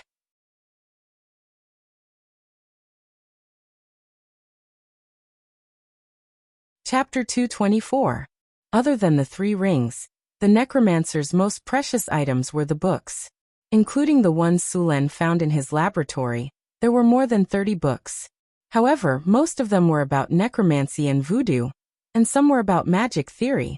Other than that, there were books about alchemy, potioneering, golem making, anatomy, and a lich reincarnation spell. This lich reincarnation spell was a witchcraft ritual that could reincarnate a necromancer into a lich. It was said that this was a choice that many powerful necromancers made when their lives were about to end. The minimum requirement for the lich reincarnation spell was to be a grade 3 necromancer. They were usually necromancers or warlocks, but there were also some priests. Building a lich reincarnation spell circle required a lot of resources, including rare magic materials, high-quality gems, gold, and so on. If a lich was successfully reincarnated, it would turn into an undead creature and retain all of its memories and spells. After reincarnating into a lich, it would no longer be restricted by its lifespan. This gave it plenty of time to research spells and experiment. It could be said that every lich was a top-tier necromancer. They were powerful and controlled a lot of necromancy spells. It wouldn't be surprising if a team of Death Knights appeared in a lich's territory. There might even be a bone dragon. Liches would create a lot of magic items in their long lives. It could be said that liches were basically rich. The necromancer that died at Suluan's hands was collecting all kinds of resources for the lich reincarnation spell. Although he looked very young, as a rogue necromancer, it would take at least a few decades for him to gather all kinds of materials for the lich reincarnation spell circle. Sulen casually flipped through the book and threw it into his storage space. Sulen had never thought about reincarnating into a lich. After all, liches didn't have a penis. After collecting the spoils of war, the other battlefields were almost finished. Under the ambush of the Grey Dwarves, the group of skeleton warriors didn't cause any trouble at all. It didn't take long for them to be wiped out. Apart from some soul crystals, there was nothing else. He had exterminated the necromancer and reclaimed the gemstone mine. He had also obtained a large number of soul crystals and magic books. His only regret was that he hadn't received much EXP. He was still a long way from leveling up. By the time they reoccupied the gem mine, it was already late. Everyone rested in the gem mine for the night. The next morning, after leaving a group of miners behind, Sulen led the rest of the people to another mine. Sulen had been to this mine before. It was the place where he had discovered the harpy. It was the largest mine of the Grey Dwarves. It produced iron ore, copper, lead, tin, and gold ore. It was a rare mixed mine, and its output was very high. This was also why the Duergar didn't give up on the mine even when the harpies attacked.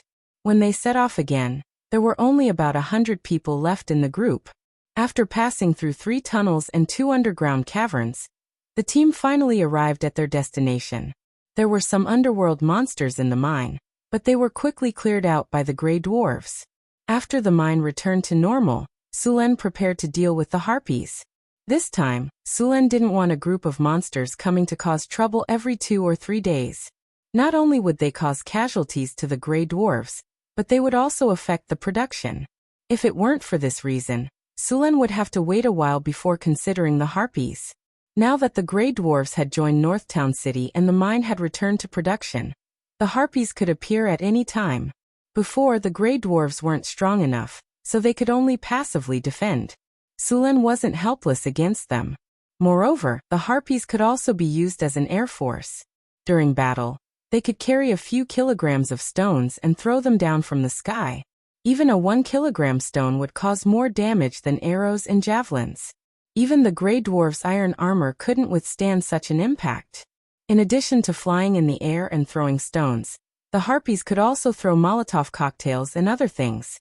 They could also take advantage of the night to cross the city walls and directly open the gates.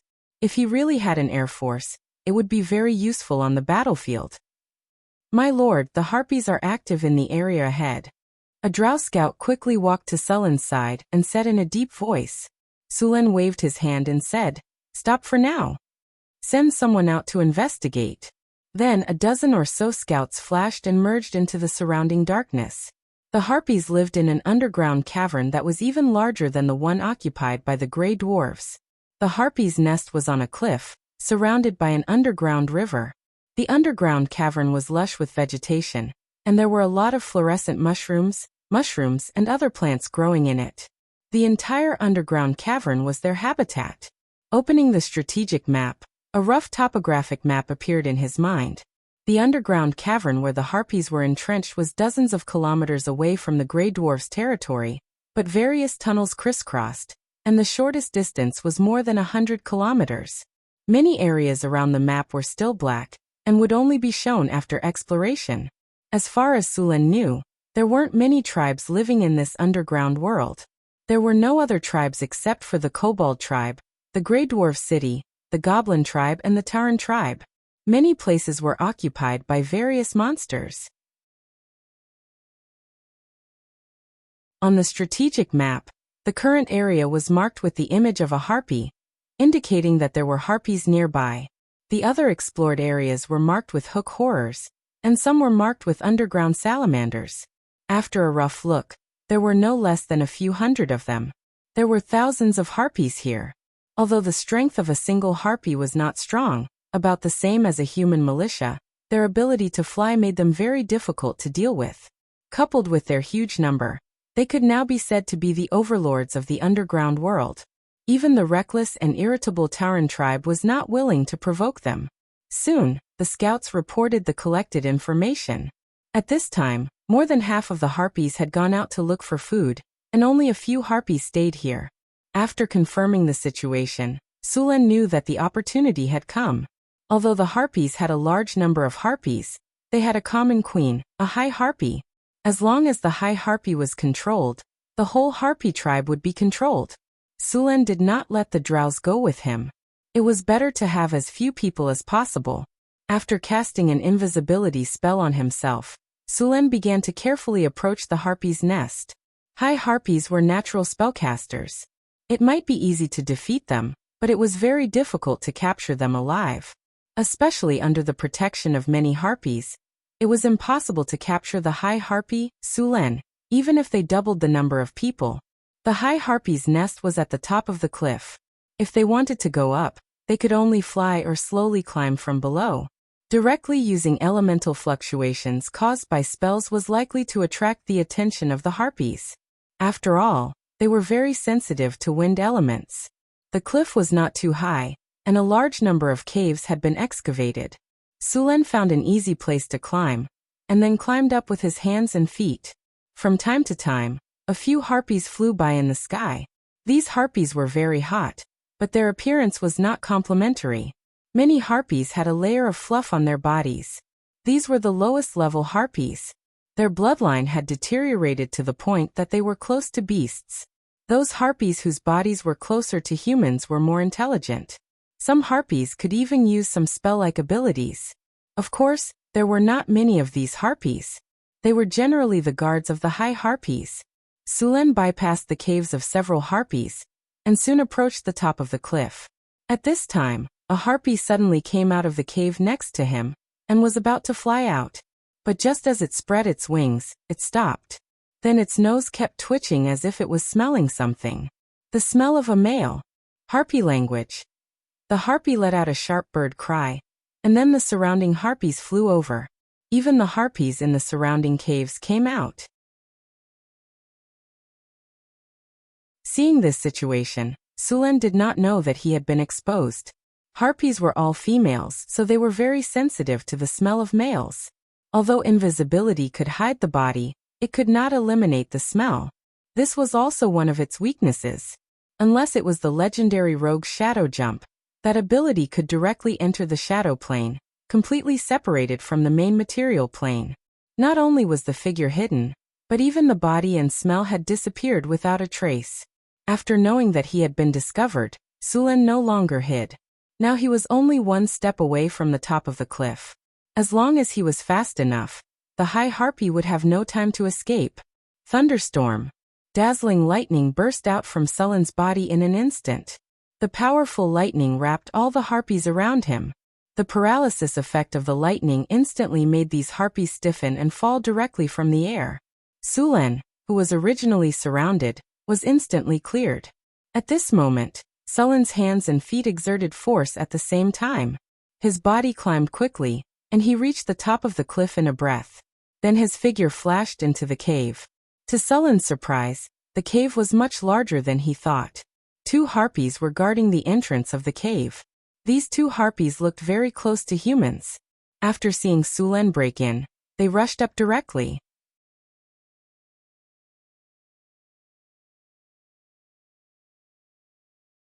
Chapter 225. Seeing the harpies rushing towards him, Sulen's body flashed, and then 2 lightning bolts shot out. Lightning strike. The blue lightning struck the 2 harpies in an instant, and the lightning surrounded them, causing their bodies to twitch uncontrollably.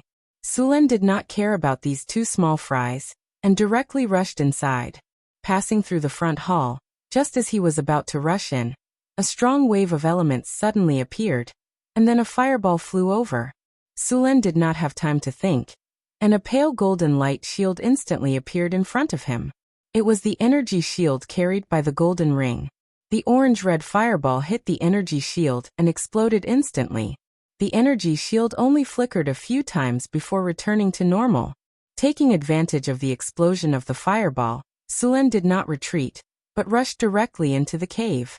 Then at a glance he saw the wine-red long hair, and an unusually beautiful face, and a pair of wide wings behind the graceful and charming body. She had a tall and slender figure, sharp ears and a gorgeous appearance. If one ignored the wings on her back, she would look like a fairy from the legends. A high-level harpy. They used to be the servant of the goddess of wind, a divine creature. They were born in the middle and later period of the ancient gods, and believed in the god of wind. They were a divine creature created by the god of wind's descendants, but since the disappearance of the ancient gods and the fall of the demigod-level harpies, there were very few of them. The divine power in their bodies was very little, and had even completely disappeared. Otherwise, this high-level harpy would at least have the strength of a legendary. With the help of the explosion of the fireball, Sulen also saw her appearance clearly. It was a beautiful face with a strange charm. Her facial features were exquisite, and her eyebrows were picturesque. Her eyes were also light red, and her ears were long and narrow. Her wine-red hair fell to her waist, and her skin was as white as jade with a faint layer of luster. Just one look at her made Sulen want to touch her gently. Her waist was slender, and one could vaguely see the outline of her muscles under her skin. She looked healthy and strong, but her overall curves were perfect, matching her tall and slender figure very well. From her graceful swan-like neck, to her perfectly round and beautiful breasts, all the way to her slender waist, and then to her perky and firm buttocks, and slender and straight legs, the entire curve was perfect. The wings on her back were faintly discernible in front of her, and the wide wings were white without a trace of impurities. She was wearing a dress made of feathers, and there was no fluff on her body like other harpies. She was looking at Sulen with a vigilant expression. At this time, wind blades had already appeared around her body. After Sulen rushed in, she pointed her finger, and all the wind blades flew toward him. At such a close distance, the wind blades flew very fast, and Sulen had no time to dodge at all. More than a dozen wind blades had already hit the energy shield. The pale golden energy shield flickered continuously, and circles of ripples appeared on the shield. Seeing this situation, Sulen directly threw a forbidding spell at the high-level harpy. The high-level harpy, who was controlling the wind blades to besiege Sulen, suddenly felt a layer of shield around her body, isolating her from the elemental energy around her. The elemental energy that she could control as she pleased was no longer affected by it. The wind blades besieging Sulen dissipated quickly after losing their elemental energy, and the energy shield in front of Sulen, which was already in danger, also recovered. After losing her ability to cast spells, the harpy was shocked. Before she could react, Sulen's sword had already stopped at her neck. At this time, the group of harpies behind finally arrived, and when they saw Sulen, they were about to pounce on him. "Make them stop, I know you can understand me." Sulen raised his sword slightly and touched the chin of the high-level harpy in front of him. "Stop." Language of the harpy. A clear and melodious voice sounded, and the harpies that were rushing up immediately stopped. Sulen looked at the harpies, and then said, "Make them retreat." The high-level harpy was unwilling, but she had no choice but to lower her head. Her life was in the hands of others, so she could only make the harpies retreat outside the cave. "Okay, now we can talk." Sulen looked at the high-level harpy and said, "What is your name?" "Alex Windtalker." Alex looked at Sulen with dissatisfaction and said, "Is there anyone like you who rushes into a lady's room and points a sword at her neck to talk?" His melodious voice sounded very comfortable. "Sorry you have so many people. If I didn't do this, I would only be caught by those harpies if I wanted to get close to you." Sulen shrugged and said, "Okay, we can talk about this later. Now let me introduce myself. My name is Sulen, the Lord of Northern City. You probably haven't heard of me, but I am also the Lord of Orlando City. Those gray dwarves have already submitted to me, and now you are my captive. I'll give you two choices," Sulen said with a grin. "One is to submit to me, and the other is to force you to submit to me. You have two choices." Hearing Sulen's words, Alex was so angry that his chest kept heaving up and down. The curve that was originally C+ had risen directly to D, which was very magical. "How is it not two choices?" Sulen said righteously. "One is you taking the initiative, and the other is me forcing you. These are two completely different positions. Although the result will be the same, you can choose a different process. Moreover, the taste of the two processes will also be different. For example, if you take the initiative, we will cooperate more tacitly and get along very well. If you choose to be forced, then it will seem more expectant. Moreover, I have many ideas that you can try. Alex? Cough cough. You choose one." Sulen waved his sword. "I surrender," Alex said expressionlessly. However, he thought to himself that as long as he didn't sign a contract, he could still escape after surrendering. Now he had to get rid of this shield on him first. Ding. "Hi Harpy, Alex Windtalker has applied to join your faction. Do you accept?" The familiar system prompt sounded in his ears. "Accept." After Sulen agreed, the name Alex appeared in the hero column of the original system interface. Opening Alex's attributes, Sulen checked her loyalty. As he expected, Alex's loyalty was only a pitiful 30 points. Such a low loyalty meant that she could betray him at any time. But Sulen would not give her the chance. Such a beautiful and capable high harpy, who was also a spellcaster, was simply too good to be a maid. She completely met his requirements for a maid. Beautiful, capable, and durable. He took out the self-created hero template that he obtained last time from the storage space, and used it directly on Alex. He had already used it on the succubus Chris last time, and there was no problem at all. Using it on Alex now was not a problem. Sulen took out the light ball, and then gently tapped it on Alex's doubtful eyes. After choosing to use it, the light ball instantly turned into countless starlight and merged into Alex's body. What is this? Seeing countless light spots wrapped around her in an instant, Alex's body involuntarily wanted to resist, but spells were banned and her body was pointed at by a sword. She had no room to resist at all. A large number of light spots wrapped her in an instant, and then merged into her body. Ding! You used self-created hero template on the high harpy Alex. Self-created hero template activated. Please choose a hero character characteristic talent. Sulen, who had already experienced it once, chose directly. Elemental affinity. Detected that the target has wind elemental affinity talent. Elemental affinity is fusing, and it is upgraded to high wind elemental affinity. After hearing the system's upgrade, Sulen's eyes lit up. Alex's talent had actually been fused and upgraded. High wind elemental affinity was very good for spellcasters. Host, please choose a hero skill. I choose Wind Tornado. The target has mastered wind elemental spells, and at the same time, has high wind elemental affinity.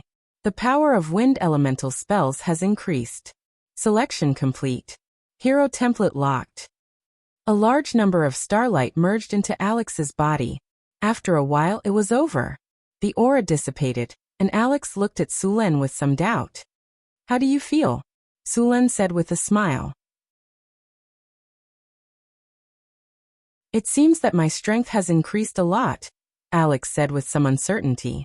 Sulen snapped his fingers, and then removed the anti-magic effect on her body. Try it yourself. Alex nodded.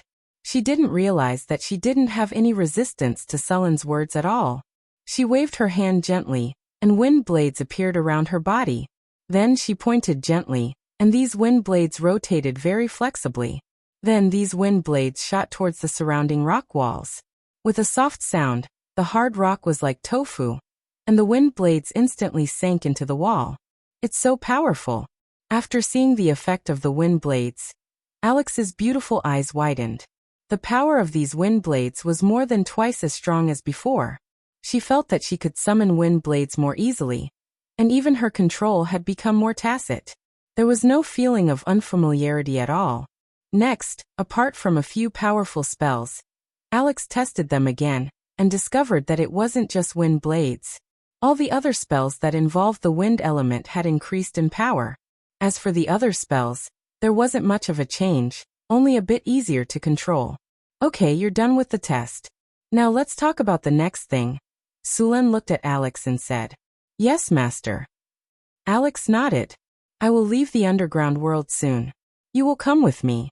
These harpies also need to come with me, but I hope you can restrain them.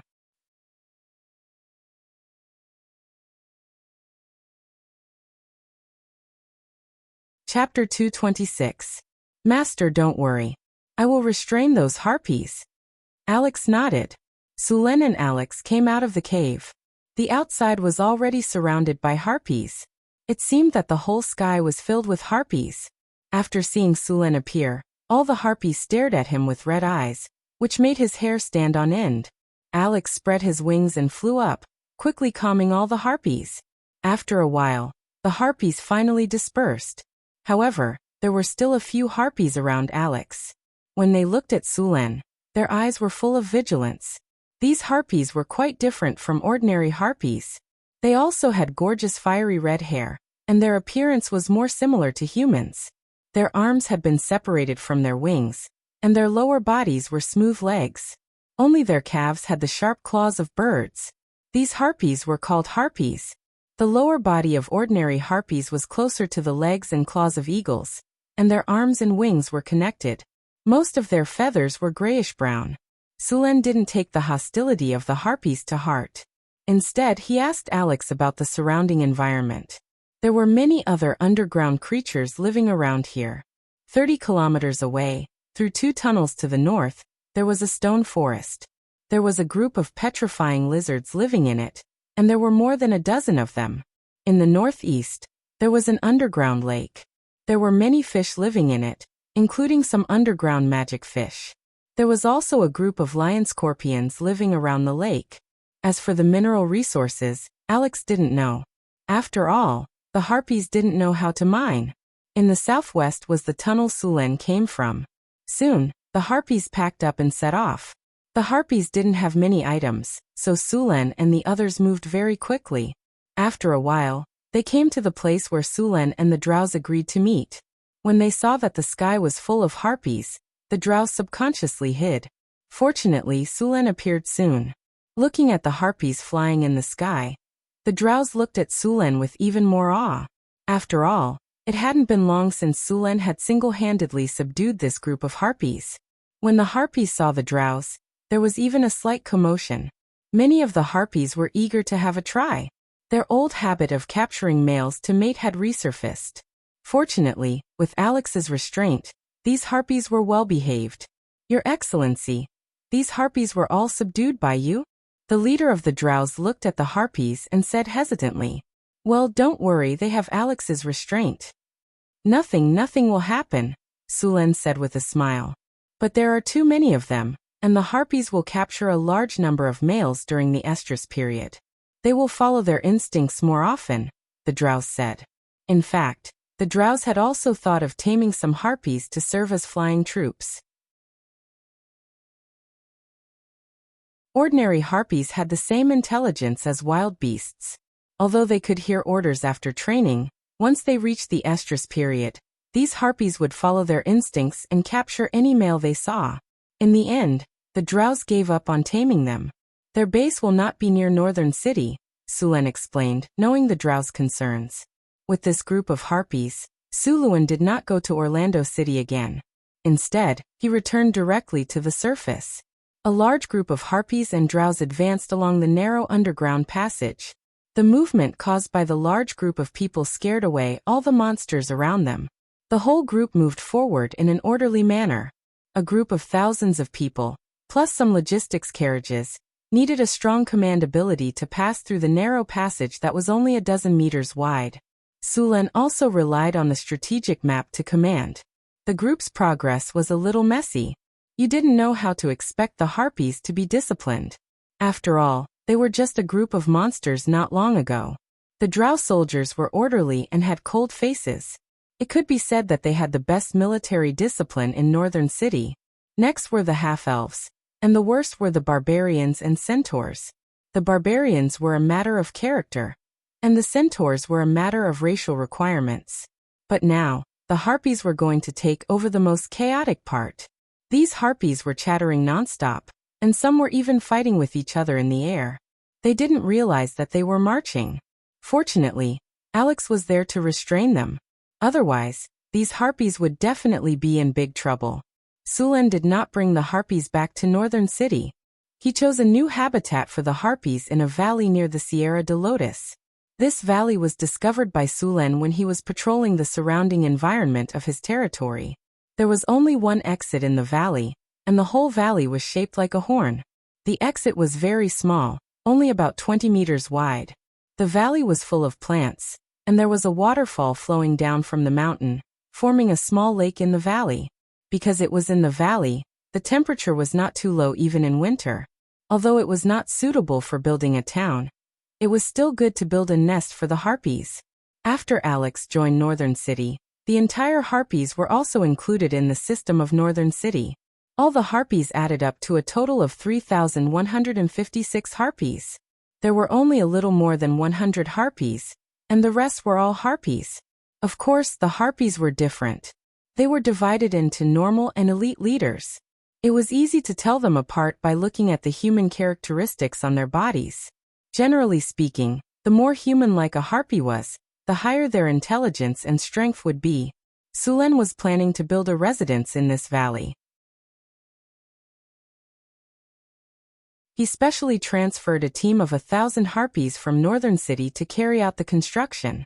Sulen's plan was a large eagle fort, which was remodeled from a mountain. Less than 2 days after Sulen left Northern City, the remaining Grey Dwarves could no longer endure life without vodka. It was fine if they did not enjoy it before, but after enjoying it once and then cutting it off, the Grey Dwarves had a greater right to express their feelings. Therefore, a few days later, these stubborn Grey Dwarves who would rather die than surrender appeared in the construction team of Northern City. Sulen wanted to build the Eagle Fort, so Chris directly sent them over with the other craftsmen. The Grey Dwarves were very experienced in excavating mountains. The construction of the Eagle Fort was based on the mountain. They hollowed out the inside of the mountain, and then built a large number of lofts. The construction process was not difficult. With the dwarves who were masters of excavation, it only took a week to complete the construction of the Eagle Fort. They even carved many mythical statues on the Eagle Fort as decorations. These statues were the legendary ancient god Wind God, and some demigod harpies. They were basically the religion of the harpies. The Eagle Fort's appearance was not very extravagant. It was completely carved out of rock. Sulen checked the attributes of the Eagle Fort, and found that it was really a good building. Eagle Fort. An important building built by the cooperation of a master dwarf and a master craftsman. It is the habitat of the harpies. Harpies who live here for a long time have a chance to evolve their bloodline. Growth plus 10, cleanliness plus 12, indestructibility plus 14, health plus 8, comfort plus 13, warmth in winter and coolness in summer plus 12, enlightenment plus 5, evolution plus 3. Although the overall attributes of the Eagle Fort were not high, or even low, the attributes it gave surprised Sulen. The Eagle Stronghold had a total of 8 attribute bonuses. Although the bonuses weren't high, there were 2 attributes that were very rare. Enlightenment and evolution attributes were very rare to see on their own. He didn't expect them to appear on the same building. Growth, health, and cleanliness were all normal attributes, but evolution and enlightenment were very different. Both of these attributes could change the attributes of a tribe. Enlightenment could increase intelligence, turning the beast-like harpies into intelligent creatures. Evolution could evolve their bloodline, allowing them to evolve into advanced harpies. Although the success rate was pitifully low, there was still a chance for them to evolve into harpies. After adding the harpies to the Northern Cities system, Sulen could also recruit harpies. At the same time, the harpy soldier tree had also appeared. According to the system statistics, there were over 3,000 harpies in Northern Battlefront City. Most of them were low-level harpies, and a small number of them were elite harpies. After becoming elite harpies, they would evolve to become harpy leaders. Then came the harpies. These harpies were the guards of the advanced harpies, and the elite harpies. Elite harpies were very similar to advanced harpies. Every time they evolved, their intelligence, body, and attributes would all increase. When the harpies evolved into elite harpies, they would be a completely different species compared to the harpies at the beginning. What surprised Sulen even more was that the elite harpies had already mastered elemental abilities. Although their power was limited, if all the harpies evolved into elite harpies, the Northern City would be able to dominate the wasteland with just these elite harpies. There was no need for an ordinary army at all. Just the Air Force alone could easily crush the enemy. Of course, the process would definitely be very long. Although it was not too difficult for a harpy to evolve in the early stages, and the experience required was almost twice that of a human, after evolving into a harpy, the experience required to evolve again would skyrocket to a very shocking number. It was not that easy to evolve into an elite harpy, but then again, the difference between an elite harpy and an elite harpy was huge. It was equivalent to a bloodline evolution.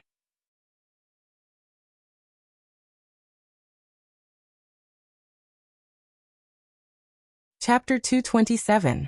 Both Alex and the harpies were very satisfied with Sulen's Eagle Fort. Sulen had recruited all the harpies as soldiers. Luckily, the harpies weren't very intelligent, so they were very easy to trick. They didn't need to be paid at all. All they had to do was provide them with food. Once their intelligence increased and they became harpies, Sulen would have to pay for it. Alex arranged the harpies and let the other harpies take care of them. He then left the eagle fort with Sulen. However, as the queen of the harpies, she had to stay here for a few days every month. She also had 2 harpy guards with her. There was no need to worry about the safety of the eagle fort at all. The 3,000 harpies could do anything they wanted unless a legendary wizard or an adult dragon set their eyes on this place. However, the harpies didn't have any precious magic materials, gold or gems on them. Those powerful figures wouldn't do such a thing. But even so, Suluan still set up a scout post outside the valley and built a wall at the entrance of the valley. The entrance of the valley was only more than 20 meters wide. After the wall was built, the whole valley could be called a small fortress. As for the harpies' habit of catching males during their mating season, Sulen had already seen it in the system's introduction. As long as they became harpies and gained intelligence, this situation would gradually disappear. After gaining intelligence, they would no longer act like beasts. When they returned to the northern city, Sulen hosted a welcome party for Alex in the Lord's castle. All the heroes under Sulen's command in the northern city attended the party. The development of Northern Battlefront City was on the right track, and the necessary rules were slowly being established. There was no doubt that Sulen had the highest status in the northern city. After him were Chris and Hathaway. One of them was in charge of the city, while the other was in charge of the magic items in the northern city. Then there were the leaders of the various races, such as Boulder, Johnson, Karina, Aiton Grace, Sheriff Harrison, and the Little Mare Mission. Now there was Alex, and she had the largest army of all of them. This made her status skyrocket.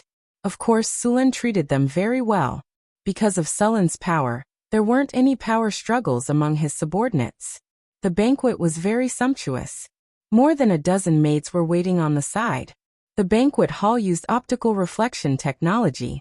A few candles were lit around the hall, and the reflections from the mirrors lit up the hall like it was daytime. Frodo had prepared roast goose, roast pig, steak, steamed bear paw, braised fish, steamed lamb, deer breast, sauce lamb, crystal pork shoulder, fruit salad, ice cream, and so on. As the food consultant of the northern city, Frodo was living a very comfortable life. He only had to guide the chefs in cooking every day. After that, he would wander around and gather information. The variety of dishes made the people who hadn't seen much of the world feel like country bumpkins. After all the food was served, Sulen raised a glass of rum and said, "Is everyone here? Then let's welcome Alex into the big family of the northern city. From now on, we are all family. Cheers," Sulen said with a smile. Cheers. Everyone raised their glasses in unison. Then let's start the banquet. Clang, clang, clang. Sulen knocked on the silver bell beside him. A group of maids stepped forward and opened the lids on all the plates. A rich aroma of food instantly spread out. The most eye-catching thing was the roast lamb in the middle of the table. Sulen told Frodo about this dish last time when he was bragging about it. It was to clean a turtle dove and remove its internal organs. Then the turtle dove would be smeared with pepper and salt from inside out. Next, the turtle dove would be put into the stomach of a goose. After that, the turtle dove would be washed clean and sewn together. Next, the goose was stuffed into the stomach of a sheep. The sheep was skinned, and its internal organs were removed. The goose, a carp, and the prepared spices were put in together. After that, the whole sheep was roasted over a slow fire according to the method of roasting a whole sheep. When it was time to eat, only the turtle dove would be eaten and the rest would be thrown away. Of course, it would be a waste. Sulen was not that extravagant. Even so, the people of this world were shocked. Even the nobles of this world did not develop their food to such an extent. Looking at the dumbfounded expressions of the people around him, Frodo's body swayed, and he had an arrogant expression. "I made this dish according to the Count's instructions. I want this. Give me a piece. It's delicious." Just as Frodo was about to explain the origin of the dish, the others could not wait to dig in. You. Frodo was so angry that he could not speak. Boulder cut off a leg of the lamb and took a bite. Johnson did not hesitate and took the other leg. The rest of the roasted lamb was divided among the others. Sulen did not touch the lamb. Instead, he leisurely took the roast goose from the roasted lamb. Then he separated the roast goose and stuffed it with a type of wild water bird. It tasted delicious. He skillfully cut the birds and geese into pieces and distributed them to the others. Compared to Boulder and Johnson, the others were much more elegant. Apart from the whole roasted lamb, the other dishes were also delicious. In the face of these delicacies, everyone let go of their reservations and ate heartily. Alex's table manners were very bold. He held a crystal pork shoulder in one hand and an ice cream in the other. The soft, fragrant pork shoulder was paired with all kinds of spices. The drink was made with honey and white sugar. It was paired with a variety of colorful fruits and cream ice cream. Alex almost swallowed his tongue as it was his first time tasting such food. Even Hathaway and Chris, who had tasted it a few times, were quick to enjoy the food. Every physical profession was basically a glutton, so Frodo had prepared a large portion of food. But even so, there was not much left in the banquet. With Boulder and Johnson, the two gluttons, Suluan estimated that even if there was another roast lamb, they would still be able to finish it. After the feast, everyone went back to their rooms. Suluan also brought his mates to exercise after the meal. Especially the newly joined Alex, who had a pair of white wings. With the two of them working together, Suluan even became a sky rider. The rising sun pierced through the darkness and dispersed the mist in the air. The northern battlefront city had also awakened from its slumber. The merchants had already opened their shops for business. The workers also started to work under the orders of the foreman. The city gates opened and caravans began to slowly move out. Caravans came and went every day in the northern battlefront city. Since last month, caravans from the southern provinces had also appeared here. The most popular product among the southern caravans was rum. The second most popular product was the various furs produced in the northern wilderness. As for white sugar, because the white sugar trade was monopolized by other caravans, they could only buy some from other caravans. The planting area of sugar beets in the northern battlefront city had expanded once again. During this period of time, the northern battlefront city was not only carrying out large-scale infrastructure construction, but also reclaiming more land. A large number of goblins, serfs and refugees were driven to reclaim land. The original 10,000 mu land outside the northern battlefront city had now expanded to 40,000 mu. However, there was still a lot of land outside the northern battlefront city that had not been reclaimed. In addition to reclaiming land, according to Sullen's plan, the irrigation facilities outside the city were not neglected. In order to irrigate the land, the brick kilns were used to build water supply canals. The water supply canals extended in all directions. A large number of canals were branched out from the main water supply canals. All the canals were equipped with gates. As long as the gates were opened, the river water would flow into the canals and irrigate the farmland. In order to provide sufficient water for the farmland, 7 to 8 large water wheels were erected on both sides of the Red Sand River. The most common crop in the northern battlefront city was potatoes. However, as the land was reclaimed, the crop had decreased to 1/3. The crop that was growing the fastest was sugar beets. As the raw material for the two leading industries in the northern battlefront city, sugar and rum, the demand for sugar beets had also increased.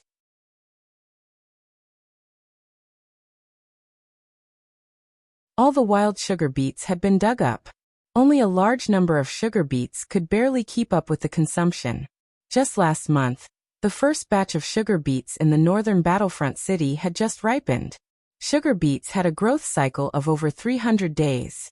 If it weren't for the harvest altar in the northern battlefront city, fermented farm manure, and the careful cultivation of the half-elven druids, the sugar beets would have taken at least 2 months to ripen, even if they were worth the harvest altar. In fact, ever since the sugar was produced in the northern battlefront city, the caravans that came to the northern battlefront city for trade had been secretly listening to the sugar production process in the northern battlefront city. However, Sullen built the sugar workshop in the inner city, and at the same time carried out a strict division of labor management. Every worker only knew the process that they were in charge of. Coupled with Chris's charm, the process was protected to the greatest extent. For a period of time, The drows would catch spies from all over the world who came to steal the sugar production process every day. Sulen directly made all the spies evaporate. He also gave a warning to the most outrageous caravans. As for those who still ignored the warning, when the caravans left the northern battlefront city and returned to the provinces in the north, they were directly attacked by bandits in the wilderness and wiped out. A large number of bandits were active in the northern wilderness. It was normal for caravans to disappear in the wilderness. Sulen specifically ordered the army to clean up these bandits. With a few lessons learned from the past, and with the tighter defense of the inner city, those who coveted the sugar could only temporarily put down their greed. However, although they didn't get the sugar production process, many caravans secretly got a lot of sugar beet seeds and wanted to go back and plant them.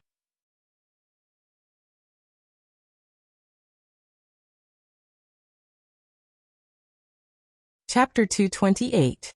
Sulen didn't care much about the spread of sugar beet seeds.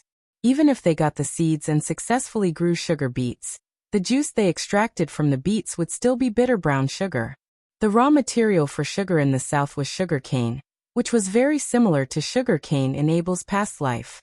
Those people thought that the reason why Northern Town could mass-produce sugar was because the raw material was different, so they paid a lot of attention to sugar beets. They even sent many people to secretly learn how to grow them. What they didn't know was that the planting technology in Northern Town was based on the influence of the harvest altar. If they followed Northern Town's method to grow sugar beets, the results wouldn't be as good. Sugar beets also took a lot longer to mature than sugarcane, so there was no advantage to growing sugar beets in the south. When the people who grew sugar beets realized that they couldn't produce sugar, and sugar beets matured half a year later than sugarcane, they naturally stopped growing sugar beets. Sulen and Frodo exchanged some spices and seeds. They then divided 10 acres of land for planting. It wasn't that Sulen didn't want to plant spices, but Frodo only had so many seeds. Some of them were not suitable for the climate in the north. Sulen planted pepper, fennel, chili, cumin, and a few other commonly used spices. Star anise, cinnamon, and pepper could only be bought from the south. It was said that the Red Dragon Queen controlled more than 80% of the spice trade. There were a few islands in the south that were filled with spices, and they were called Spice Islands. The spice trade made a lot of money every year, and it made the surrounding countries jealous. They all wanted a piece of the pie, but they were afraid of the Red Dragon Queen's power and her army. A red dragon with the power of an ancient dragon and all kinds of spells could beat a team of legendary wizards by herself. Even the paladins, who claimed to be enemies with evil, would automatically ignore the Red Dragon Queen's existence. In the prime material plane, an ancient dragon that was good at spells was basically the limit of power. Even the avatar of a holy spirit might not be able to defeat her. Sulen was also envious of the Red Dragon Queen. She occupied an important hub of the sea trade and controlled the spice trade. She was also shockingly powerful. She was a winner in life, a winner in dragon life. The spices planted last year were growing very well. Among them, the chili peppers had already turned red and could be harvested in at most half a month. As for the remaining cumin, it was also growing well. The Sichuan pepper was still a small sapling, and would have to wait until at least next year for it to bear fruit. The other spices were growing well as well. In a year or two, Northern Town would be able to produce some spices as well. Although it would not be as good as the Red Dragon Queen's Spice Island, its climate and location were too good. When Sulen was expanding his territory, he had thought of going south. After all, there were many islands in the southern seas. Legend had it that there was even a treasure island. However, all the better islands in the south had already been occupied. With the Red Dragon Queen, a big boss, on top of his head, Sulen felt very insecure. Perhaps with the help of the system, he could finally catch up to the Red Dragon Queen, but that would be a matter of time. To protect the spices from being stolen and destroyed, Sulen built a farm here. He included the spices and 1,000 acres of land in the farm, and built a wall to enclose the area. At the same time, he arranged for soldiers to guard the area. Spices were still very expensive.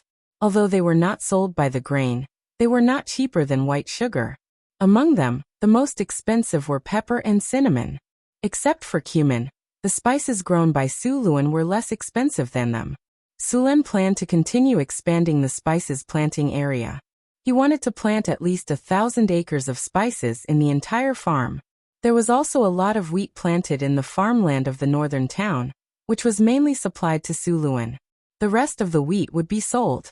After all, many of the caravans here were rich people. Naturally, they would not eat potatoes. Flour was the best choice. The rest of the land was planted with barley, oats, soybeans, and some other grains. Some of them were used to make wine, and some were used to feed livestock. Of course, some were used to extract oil. There were not many kinds of vegetable oil in the world, and the most popular was olive oil. However, the quantity of olive oil was too small, and the price was not cheap, so Su Luan found a substitute, soybeans. He was going to plant soybeans to extract oil. Besides, soybeans could be used to extract oil and feed livestock. They could also be used to make tofu. Although he had forgotten how to make tofu, he could study it slowly. Perhaps he would be able to taste the tofu pudding from his previous life again. He had not tasted that smooth and refreshing taste in a long time. When that time came, he would have a bowl of sweet and a bowl of salty tofu. He would drink one bowl and pour the other. The number of farmlands in northern town increased by the day.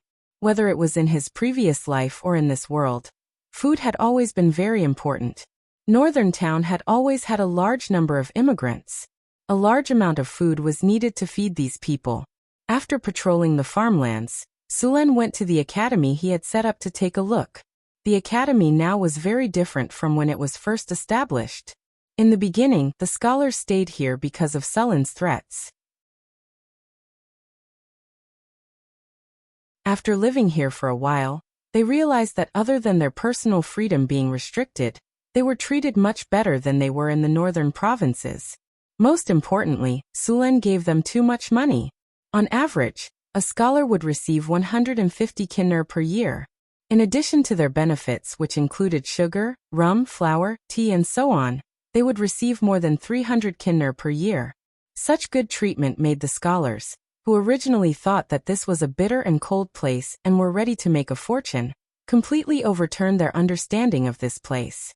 One had to know that when they were in the northern provinces, although they were nobles, they were mostly just messing around to make a living.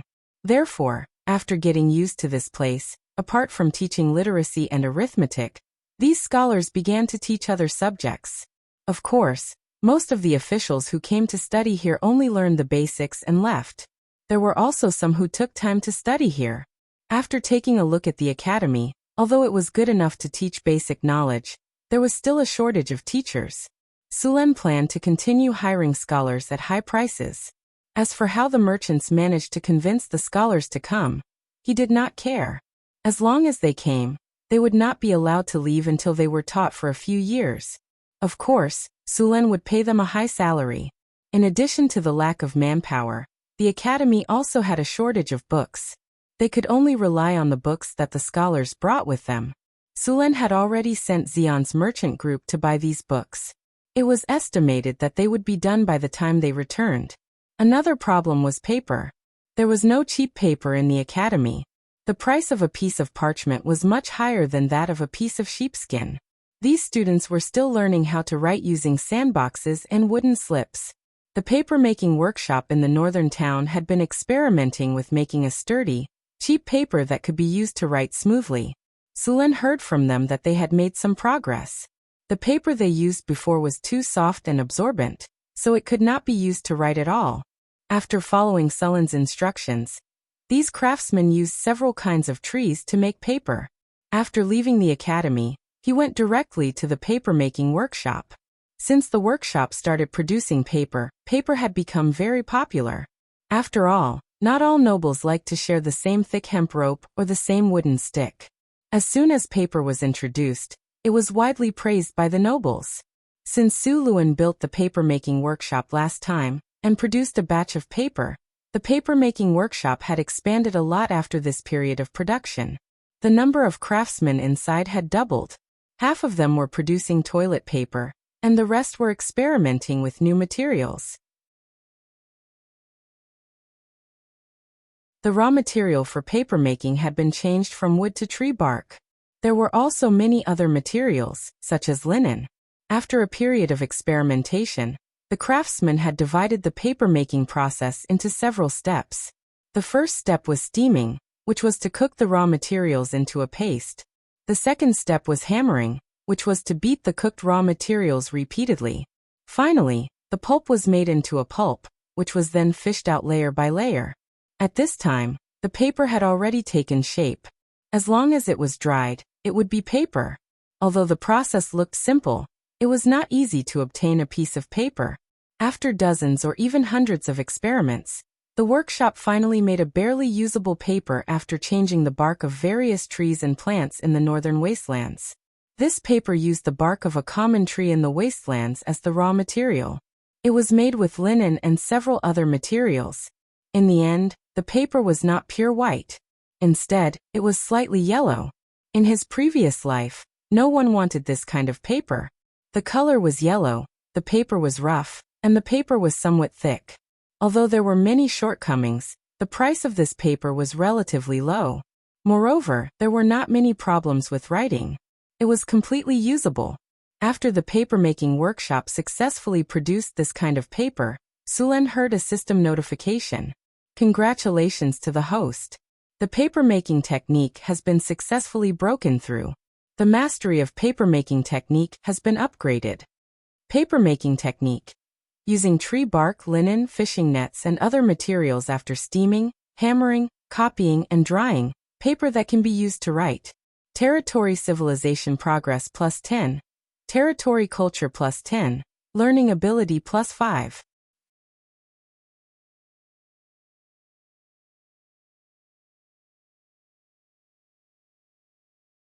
Chapter 229. After the breakthrough in paper-making technology, Sulen immediately began to arrange for people to copy books. If the school in Northern Town wanted to expand, they would need a large number of books. As for printing, the quality of the paper was passable, but printing was not enough. Poor paper quality, printing ink, and so on were all problems. They could only copy by hand. However, this was not a difficult task for the scholars. After all, before printing, they had to copy by hand.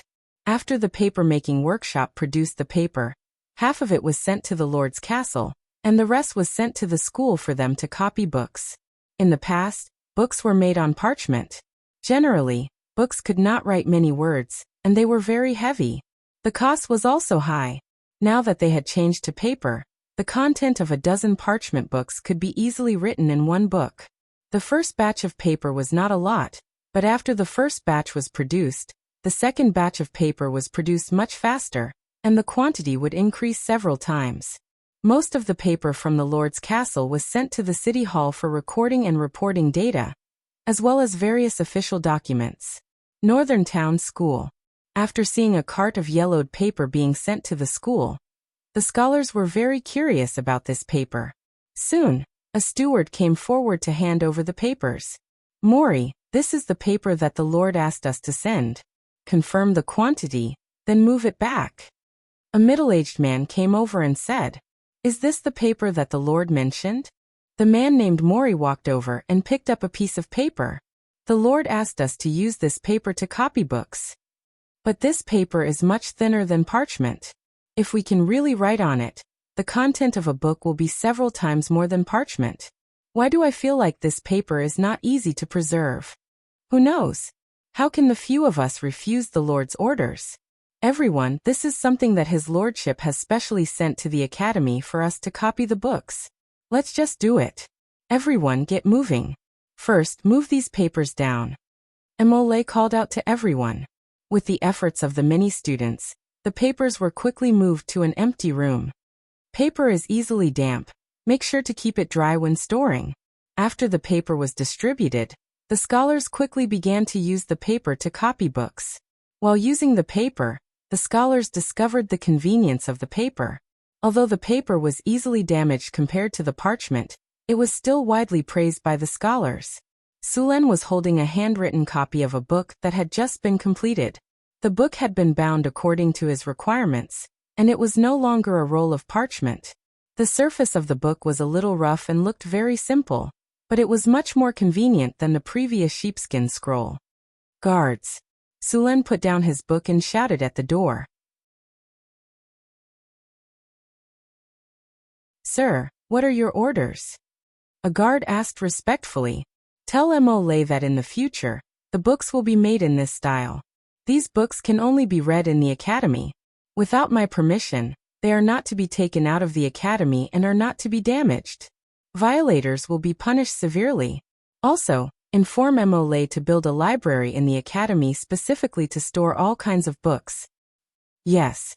The guard accepted the order and left. With the appearance of paper, the education in the academy became much easier. In the past, only the teachers had books, but now almost every student had one. With the books to record, the students' learning speed had increased a lot. After dealing with the matters at the academy, Sulen began to pay attention to other things.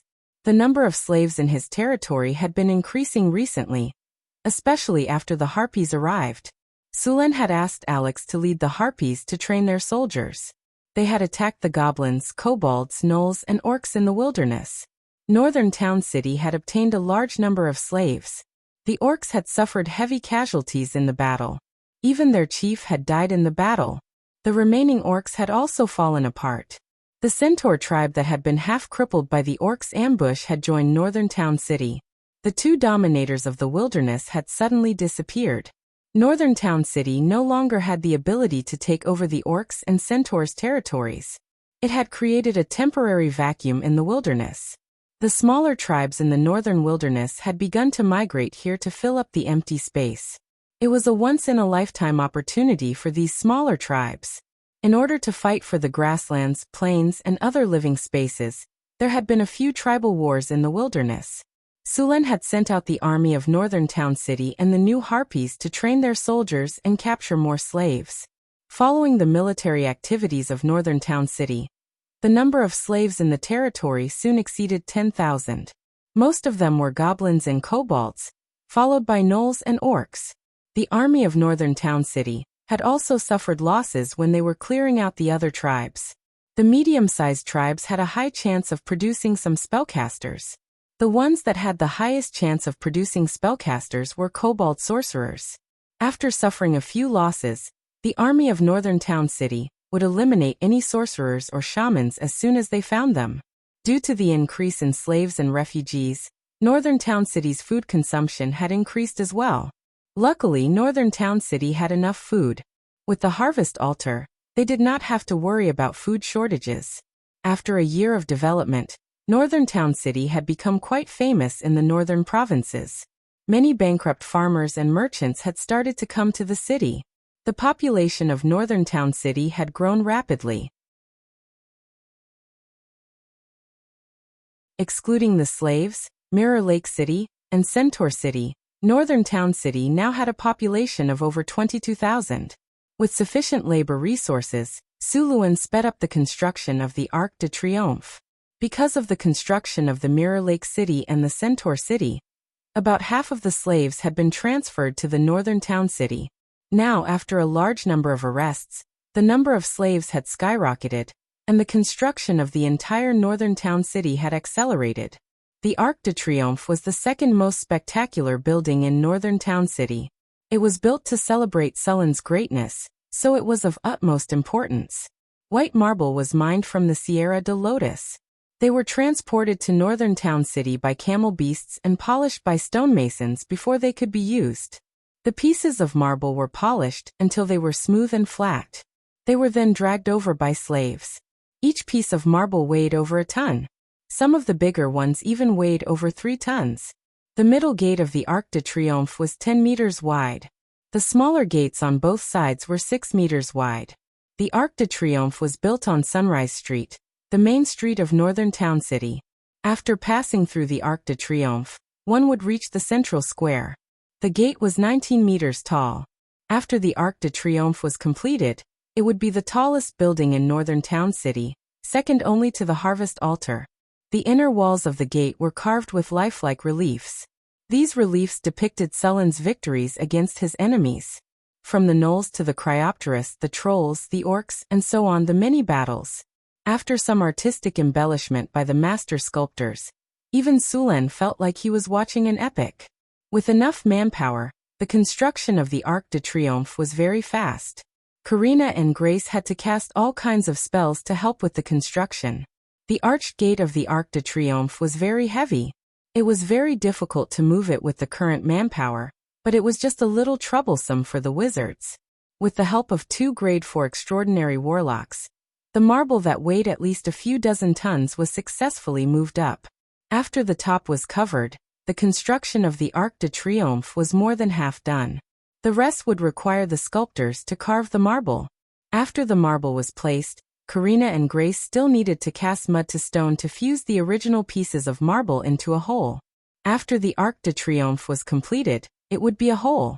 After a lot of construction in Northtown, a group of skilled sculptors had been cultivated. Sulen specifically asked Hathaway to make some special tools for sculpting stone. These tools could make it easier to carve marble. With the help of these tools, the exterior decoration of the Arc de Triomphe was carved very quickly. After all the carvings were completed, the Arc de Triomphe was also blessed with hardening. Hardening was first used during the Arcane Empire to build the floating space city. The effect of this spell was permanent. When it was cast, even a piece of wood would become as hard as steel. It was said that during the Arcane Empire era, the floating space city's defense could withstand the most powerful prophecy spell, Meteorite Fall, without any damage. After the Arcane Empire disappeared, the wizards had been trying to build a floating space city, but they failed for various reasons. The biggest problem was energy. A powerful energy source was needed to raise a city. Legend had it that every floating space city was powered by a mice energy core, but no wizard had ever found such a thing. Even the manufacturing process of the mice energy core was unknown. After failing to build a floating space city, the wizards took a step back and built a wizard tower. Of course, there were also wizards who built floating space towers. These wizard towers were built with obsidian, and were then blessed with hardening. The degree of hardness was very high. In order to prevent the Arc de Triomphe from being damaged, Sulen also blessed it with hardening. It was not a small job. Even Hathaway was brought in to work with him. It took a few days for the Arc de Triomphe to be blessed with hardening. However, the Arc de Triomphe still had one last process to be completed. Sulen went down the stairs in the Arc de Triomphe and entered the interior of the Arc de Triomphe. There was a room inside the Arc de Triomphe, which was used to store the Battle Soul Stone. Sulen took the Battle Soul Stone from the storage space. The purple Battle Soul Stone looked very beautiful. Sulen came to the altar in the center of the room. He took a deep breath and placed the Battle Soul Stone on the base of the altar.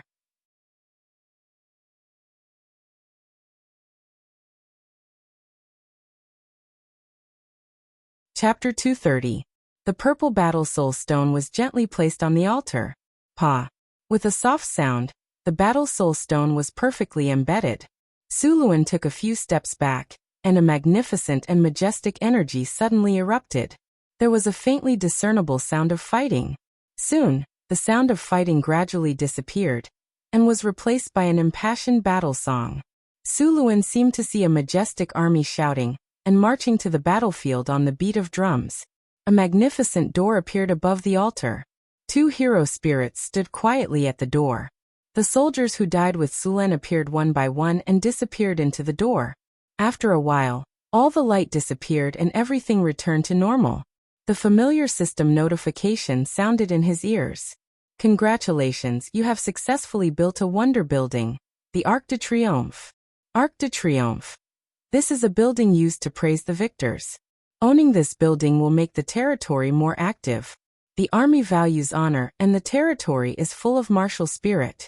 Indestructible +50, War God will +30, People's martial spirit +30, Military enthusiasm +30, Battle to the death +30, Territory prosperity +15, Territory culture +10, Army morale +30, Enemy deterrence +30, additional skill. Song of Triumph, Song of Triumph. Every time the melody of the Song of Triumph is played, the army's morale will be increased by 50%. The effect lasts for 24 hours. The army's combat power will be increased by 30%. There is a chance to activate the Battle to the Death effect. Battle to the Death. After activating the battle to the death effect, the army of the northern battlefront city will be motivated to fight to the last soldier. After activating the battle to the death effect, the soldiers' attack will be increased by 30% and their defense will be lowered. After the Arc de Triomphe was completed, a strange energy spread from the building and shrouded the entire city. After the Arc de Triomphe was completed, Sulen prepared a grand celebration. After the celebration, the army in the northern battlefront city became more enthusiastic. However, Sulen did not continue to expand the army. The ratio of the army in the northern battlefront city was already very high. He did not plan to increase the number of soldiers. After finishing the construction of the Arc de Triomphe, Sulen became idle again. He resumed the dodging training that he had stopped for a while. Apart from the daily training, Sulen had been competing with the soybeans during this period of time. The soybeans were harvested, and they had too many uses. Previously, Frodo used animal oil to cook. Although animal oil was good, there was a limited amount of it, and some dishes were not suitable to use animal oil. Now that they had soybeans, Sulen specially made an oil press.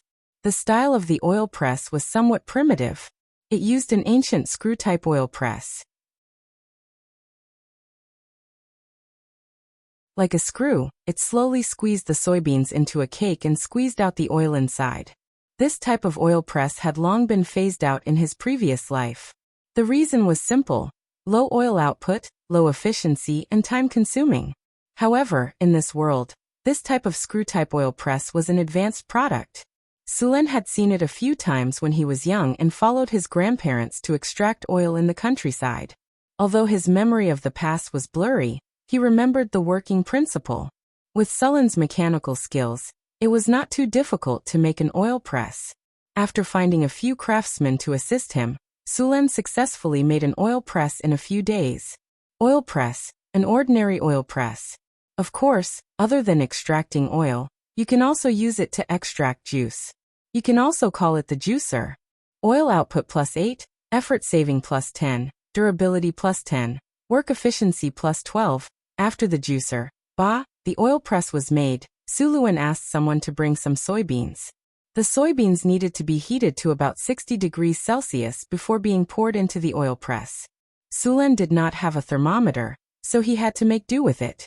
After the soybeans were heated until they were a little hot, he asked the workers to work on it. After turning the screw shaft, the machine began to operate.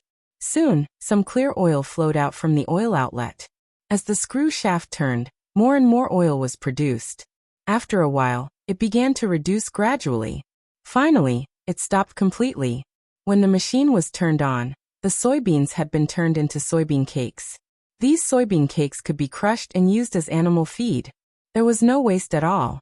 Other than the soybean oil, there was also the tofu pudding that Sulen could not forget. In the past he did not have the means, but now he would not mistreat himself. Although he had forgotten how to make tofu pudding, he still knew how to make tofu. He told the craftsmen how to make tofu pudding, and let them try it. To Sulen's surprise, instead of tofu pudding, they made soy milk. The craftsmen did not find a way to solidify the soy milk, and Sulen did not know how to do it. Fortunately, he had heard of a saying, "Brine makes tofu." However, there was another problem. How was he going to make brine? Sulen realized that in his previous life, there were some very simple things that you would not know if you did not understand them. However, brine was supposed to be salty, so Sulen had no choice but to let the craftsmen experiment according to this idea. While the craftsmen were scratching their heads because of Sulen's idea, Sulen began his daily dodging training. After the upgrade, the training ground was even more difficult. After entering the training ground, Sulen felt as if he was carrying a 100-kilogram weight on his back. This was a runic array designed by Hathaway. It could add all kinds of negative statuses to the training, such as weakening, slowing, doubling gravity, and so on. Suluan couldn't resist it, because he had legendary toughness. Moreover, his constitution was very high. If he resisted it, these spells would most likely fail the test of toughness, and the result would be a huge drop in the training results. After various debuffs appeared on his body, he activated the training ground. An arrow shot out rapidly. After the upgrade, the crossbows in the training ground were all added with wind element. In other words, the arrows shot out from the crossbows came with a haste spell. The arrows were very fast. Under normal circumstances, Sulen could easily dodge the arrows with haste. However, there were many debuffs on his body, so his body was obviously much slower. His brain could react, but his body could not dodge in time. For a time, Sulen's figure in the training ground became very difficult. This situation was because the brain had not adapted to the body. However, after dodging for a while, Sulen's control of his body finally improved. Although his speed did not increase, his dodging was not so difficult. After adapting to the training, Sulen began to increase the difficulty. The arrows he used to attack changed from 5 to 7, and there was also a pair of machetes. Sulen was once again in a difficult situation. The difficulty of the training ground increased little by little. After about an hour, the training ended. At this time, Sulen's training clothes were already in tatters. Although Sulen's performance was not bad at the beginning, as the difficulty increased, another mace would be swung at him as soon as he dodged the axe. Before he could dodge, more than a dozen arrows would block his dodging space. If it were not for his strong constitution, he would have been lying on the ground. However, although he looked miserable, Sulen also gained a lot of benefits. During the training just now, Sulen had turned off the system notification. After the training was over, he checked the system log. Congratulations, host. You have obtained the information of jump dodge after the hard training. Your jump dodge experience has increased. Congratulations, host. You have obtained the information of intuition dodge after the hard training. Your intuition dodge experience has increased. Congratulations, host. You have obtained the information of flexible dodge after the hard training. Your flexible dodge experience has increased. And the last line made his eyes light up. Congratulations, host. Your jump dodge experience is full. You have obtained the talent jump dodge. Congratulations, host. Your flexible dodge experience is full. You have obtained the talent flexible dodge. Sulen was a little surprised to get 2 dodges at one time, but it was a pity that he did not get intuition dodge. Intuition dodge could be said to be the strongest among the basic dodges. After mastering intuition dodge, it was just like the literal meaning. He did not need to see it with his eyes and could only rely on his intuition to dodge. This talent was also the most difficult to get among the basic dodges. After intuition dodge, there was proficiency in intuition dodge. It was even more difficult to get this talent. Even if there were powerful rogues, there were very few who could master this talent. This kind of person had a very strong intuition for danger, and it was also very difficult to sneak attack them. Of course, proficiency in intuition dodge was not the most powerful talent. After entering the realm of legends, some people would get the sixth sense, talent similar to supernatural powers. This talent was a bug. It seemed to have some ability to predict the future. It was said that the gods generally had the sixth sense talent. As for the more advanced super sixth sense, this was already a legendary talent. People who had this talent could be regarded as little experts and dare to venture into all kinds of dangerous areas. However, this talent could not be obtained through postnatal training. Even the upper-level sixth sense talent was innate or naturally awakened after entering the realm of legends. After going through various commandments and completing many practices, it was possible to further strengthen the sixth sense talent. For other professions, it was completely dependent on luck. Sulen did not think that far yet. He now wanted to max out his basic dodges and get proficiency in intuition dodge. Although it was still not as good as the sixth sense talent, as a legendary powerhouse, it was almost enough. After all, he was not a rogue.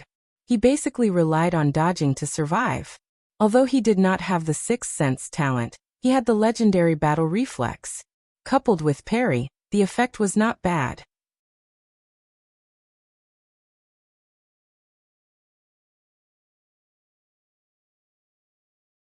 Chapter 231.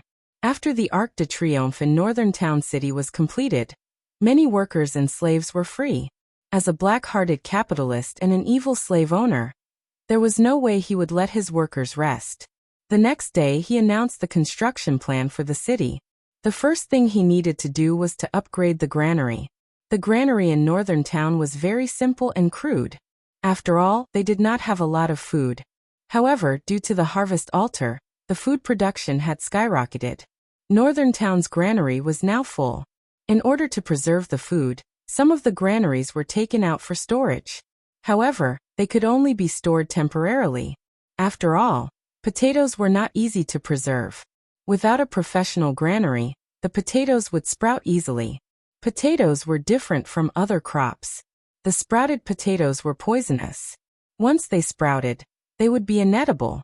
The granaries in North Town City were built underground. The space above ground only took up a third or even less. This kind of underground granary had a low internal temperature, which made it easier to preserve the food. Since it was located in the underground, even if a fire broke out, only the top layer of the food would be burned down. The food buried in the underground would be fine. Sulen attached great importance to the granaries. He specifically found an official from the basic level to be in charge of the granaries. He also set up a strict management and inspection system. He did not want a fire dragon to burn the granaries, or soldiers from the dead to borrow food, like in ancient times. The granaries in northern town were built in the northwest, close to the Red Sand River. The aqueduct was close too. Once a fire broke out, it would be solved in the shortest time possible. A granary could store around 10 tons of food. Sulen planned to build 20 to 30 granaries. The food they stored would be enough to feed northern town for 3 years. These granaries were the reserve granaries. They would not be used under normal circumstances to prevent wars and other disasters. Apart from the strategic reserve granary, northern town also had a normal granary. This granary was used to provide food for northern town. As for the strategic reserve granary, it would not be used unless it was purchased at a low price. Even if the food became moldy after a long time, it would be sent to the winery to be brewed. With 1,000 craftsmen and even more slaves, the granaries in the North Town City were built very quickly. A standard granary had a diameter of 8 meters and a depth of 6 meters. The granary was located in a relatively high area in the North Town City. The ground was dry and hard, and there was a layer of bricks inside the granary. The bricks were covered with chaff and hay to prevent moisture. In order to build this granary, Su Luan had read a lot of information and asked those experienced craftsmen. Then he started the construction. After all the granaries were excavated, they were dried with firewood. The next step of construction was not started until there was no more moisture. The interior of the granary was paved with a layer of bricks. The sand from the Red Sand River was washed, dried, and placed into the granary. Together with the chaff and hay, the granary took 7 days from start to finish. When the last door was put in, the granary was considered complete. Excellent granary. Indestructible plus 23, durability plus 24, fire plus 28, moisture resistance plus 26, insect and rat repellent plus 25, mildew reduction plus 25. As it turned out, Sulen's granary was quite good. All the granaries in the future were built according to this model. After establishing the standard, Su Luan asked the craftsman to build according to this standard. Then he went to Hathaway's laboratory. The books and materials he got from the necromancer last time had been given to Hathaway, along with some potions he got from the necromancer. Today Hathaway informed him that those potions had been identified. He went to Hathaway's lab. Now Hathaway's lab was several times bigger than before. The functions inside were more complete. When Sulen came in, a clay golem opened the door for him. Hathaway's lab was no longer the same as before. There were 6 clay golems alone. These golems were in charge of all kinds of basic work in the lab. Sometimes, they would also help Hathaway with some dangerous experiments. Hathaway, have these potions been identified? Sulen looked at the various bottles on the test bench next to him and asked. These bottles were no different from when Sulen sent them. Yes. Hathaway nodded gently. She didn't raise her head. She was holding a carving knife in her hand, and was carving a dragon skin armor. A mysterious runic array quickly formed in her hand. Then Hathaway snapped her fingers. All kinds of materials that had been mixed flew out of the box next to her. These materials quickly fused under the control of magic. Then, as if they had a life of their own, they fused into the dragon skin armor that had been completely engraved with runes. The aura dissipated, and the runes shone brightly. Then, the brilliance faded, and the dragon skin armor returned to its previous ordinary appearance. Strong Gale Dragon Skin Armor +3. Indestructible +10. Light and Flexible +8. Spell Resistance +10. Acid Resistance +10 spells. Haste Bull Strength. Once a day. Additional effect. Deterrence. Originated from the innate ability of dragons. Although your own creatures don't have a powerful dragon deterrence like a real dragon, their majesty is still a great deterrence to lower creatures. When the dragon skin armor was made, part of the Euron's deterrence effect was retained. There was a chance to scare away unsteady enemies. There was a chance to cause a deterrence test to the enemy during battle. The enemy would have to undergo a will test. Seeing this dragon skin armor, Suluan was also a little surprised. Hathaway's skills were getting more and more exquisite. This dragon skin armor could be said to be the best among all the dragon skin armors she made. After putting away the tools, Hathaway picked up the black tea next to her and took a sip. Then she said, "The potions you got from the necromancer are not simple. I was shocked when I identified them." "Really? Could it be that those potions can greatly increase one's strength after taking them?" Sullen's eyes lit up. Hathaway rolled her eyes and looked at him as if he was an idiot. "Do you think that necromancer would not use those potions himself and run around with them? Maybe his brain had a cramp." Sulen pursed his lips. Although he knew that the probability was very low, it didn't stop him from imagining it. Hathaway ignored him. Instead, she took out a piece of paper and said, "This is the identification result and how to use all the potions you brought back. Take a look yourself. I still have to study how to improve the rock golems." "How to improve the rock golems? You should make one to practice first, and then improve it."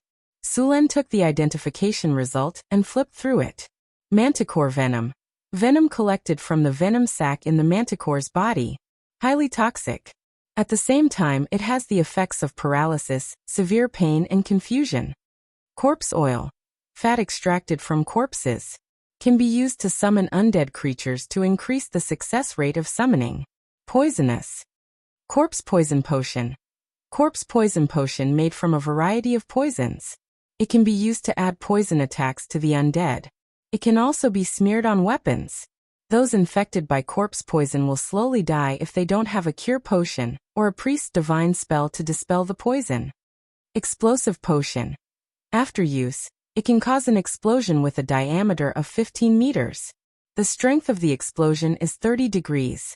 The strength of the explosion of the fireball spell is 15 degrees. Corruption potion. After use, it will cause a corruption effect. If the constitution fails to resist, the body will rot in a short period of time. Petrification potion. A potion made from the heart of a petrifying lizard and other materials. After use, it will enter a petrified state. If the petrified state is not removed within 2 hours, it will completely turn into stone. Plague potion. After use, it will release a green plague. The plague will pollute water sources, kill trees and animals, and finally create a plague. People or other humanoid creatures infected by the plague will be resurrected as low-level undead. With enough plague potion, it can even transform an area into a plague zone. Sullen's heart couldn't help but twitch when he saw the plague potion. Sure enough, these undead wizards were terrorists. They even brought this kind of destructive weapon with them.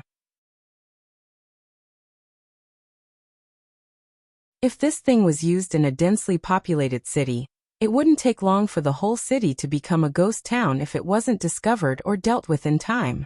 It was like a fantasy version of a biological weapon.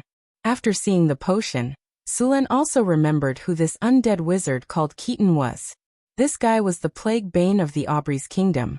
The biggest thing he did was to use this plague potion to destroy a small city. This potion was Keaton's secret recipe. It was also because of this potion that Keaton became famous. There were more than 20,000 people in that small city. This was the most outrageous thing that an undead wizard had done in the past 200 years.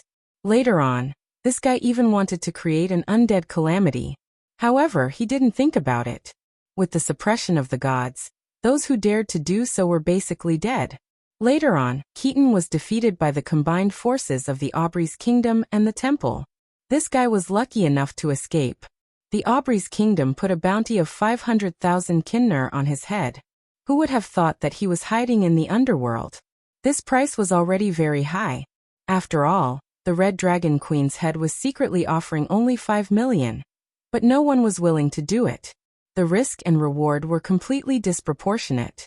The Red Dragon Queen controlled the Golden Sea route and the spice trade. Her annual income was more than that. Those people were offering too little. Sullen's heart ached when he thought about how Keaton's body had been destroyed by the plague potion. 500,000 gold coins flew away from his hands just like that. Even if he used Keaton's equipment to prove that he was the one who killed Keaton, the Aubrey Kingdom would still believe him. However, he wouldn't be able to get a single gold coin because the Aubrey Kingdom wouldn't pay him without Keaton's head.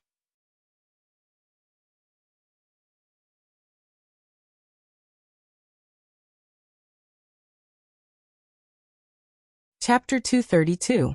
Sullen didn't feel good about missing out on 500,000 kinner.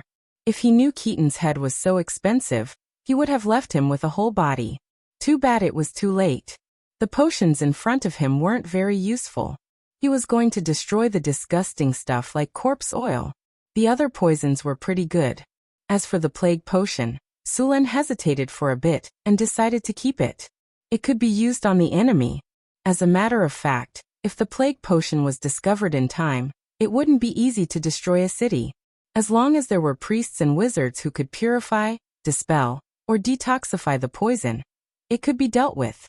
It was a surprise attack. The explosive potion was pretty good too. It had a large area of effect and was very powerful. If it could be mass-produced, it would be invincible on the battlefield. It was much more powerful than grenades. If he could get the secret recipe and build a grenadier squad, he would be invincible on the battlefield. Or he could ask the harpies to carry the potion and bombard the target with carpet bombing. The effect would be enough to flatten a city. Sullen picked up a bottle of explosive potion and asked, "Hathaway, can you derive the recipe for the explosive potion?" "The recipe for the explosive potion? That's a bit difficult. I'm not sure how long it will take," Hathaway replied as she flipped through the book. "But the cost of this explosive potion isn't cheap. You'll have to be prepared if you want to mass-produce it." "Don't worry, it's just money. Northern Battlefront City is full of money now," Sullen said generously. After annexing Orlando, the Grey Dwarf, Northern Battlefront City had more than 10 million kinner residents. On top of that, they were earning a few 100,000 every month. It wouldn't be a problem for them to buy a duchy. "Alright, I'll do it. But I suggest you recruit a few alchemists and wizards. I have too much work to do right now, and my time is limited," Hathaway said. Sullen looked at Hathaway's lab and nodded. "You do need to recruit more alchemists and wizards. It's just that Northern Battlefront City is too secluded right now. It's not well known among wizards. I'm afraid it's going to be hard to recruit wizards," Sullen said with a headache. Although the Northern Citadel was developing well, there weren't many people who came to join. Even those scholars were forced by Sullen. "Do you have any good suggestions? Most wizards are short on money. Hire them with money." Hathaway felt a little helpless. Many wizards were otakus. If they were not doing experiments, they were doing research, or they were meditating and practicing spells. The only reason they were willing to serve the nobles was money. "Alright, that's all we can do." Sullen felt a little helpless. In fact, he had something that could attract a large number of wizards, and that was mithril. As long as he spread the word, a large number of wizards would come knocking on his door in less than a month. However, if that happened, Sullen might not even be able to keep his silver mine. "Then I'll go first." Sullen put away the potion and was ready to leave. "Wait, I'm going to make a stone golem. Can you help me?" Hathaway said. Sullen had experienced the power of a stone golem in the trial space before. Each one of them weighed a few tons and had thick skin. Although they were a little slow and had no magic attacks, they were still very useful on the battlefield. Otherwise, wizards wouldn't have made them into a regular army. As for the stronger steel golems, Hathaway still couldn't make one. They required a large amount of soul crystals to be activated. Sulen only had a few pieces, and they were obtained from killing the necromancer Keaton. If he wanted a large amount of soul crystals, he had to cultivate them himself. The other way was to go to the bottomless abyss. Cultivating them himself was too bloody, and Sulen didn't consider it. This kind of thing was only done by some wizards during the Witch King era. Later, the Witch King era disappeared, and this kind of thing was listed as a taboo. Now the only way he could think of to get a large amount of large soul crystals was to go to the bottomless abyss. As long as it was an elite-level demon, one could obtain a large piece of soul crystal after killing it. If one killed a high-grade demon, one could obtain a legendary-level soul crystal, and even the divine power of the demon. Of course, it was very difficult to do so. The Arcane Kingdom once invaded the abyss, and those powerful arcanists drove the floating space city into the abyss. It caused the fall of several abyss demons. It was also in those wars that the gods began to fear the power of the arcanists. As for cultivating large soul crystals, this kind of thing was the devil's forte. They would lure greedy people through contracts, and then use various methods to lure the contractor to fall and set up various traps. It was said that after suffering, there was even a chance to get a legendary soul crystal. Of course, this statement had not been confirmed. However, the devil lured people to fall, let them be immersed in their own desires, and then harvest their souls. The probability of getting a high-quality soul crystal was very high. It was said that the method of cultivating soul crystals during the Witch King era was learned from the devil. There were many materials for the rock golem, from the general granite golem to the top obsidian golem. The difficulty of construction was different, and the price was also very different. An ordinary rock golem cost 50,000 to 60,000 kinner, while an obsidian golem cost almost 100,000 kinner. The obsidian golem's magic resistance and physical resistance were not comparable to the general rock golem. In terms of magic defense, even the steel golem was not as good as it. The rock golem that Hathaway built was an ordinary granite golem, and the soul core only needed a medium-sized soul crystal. Sulen had more than 30 of this level of soul crystals, all of which were contributed by the necromancer. Speaking of which, this necromancer was really a good person.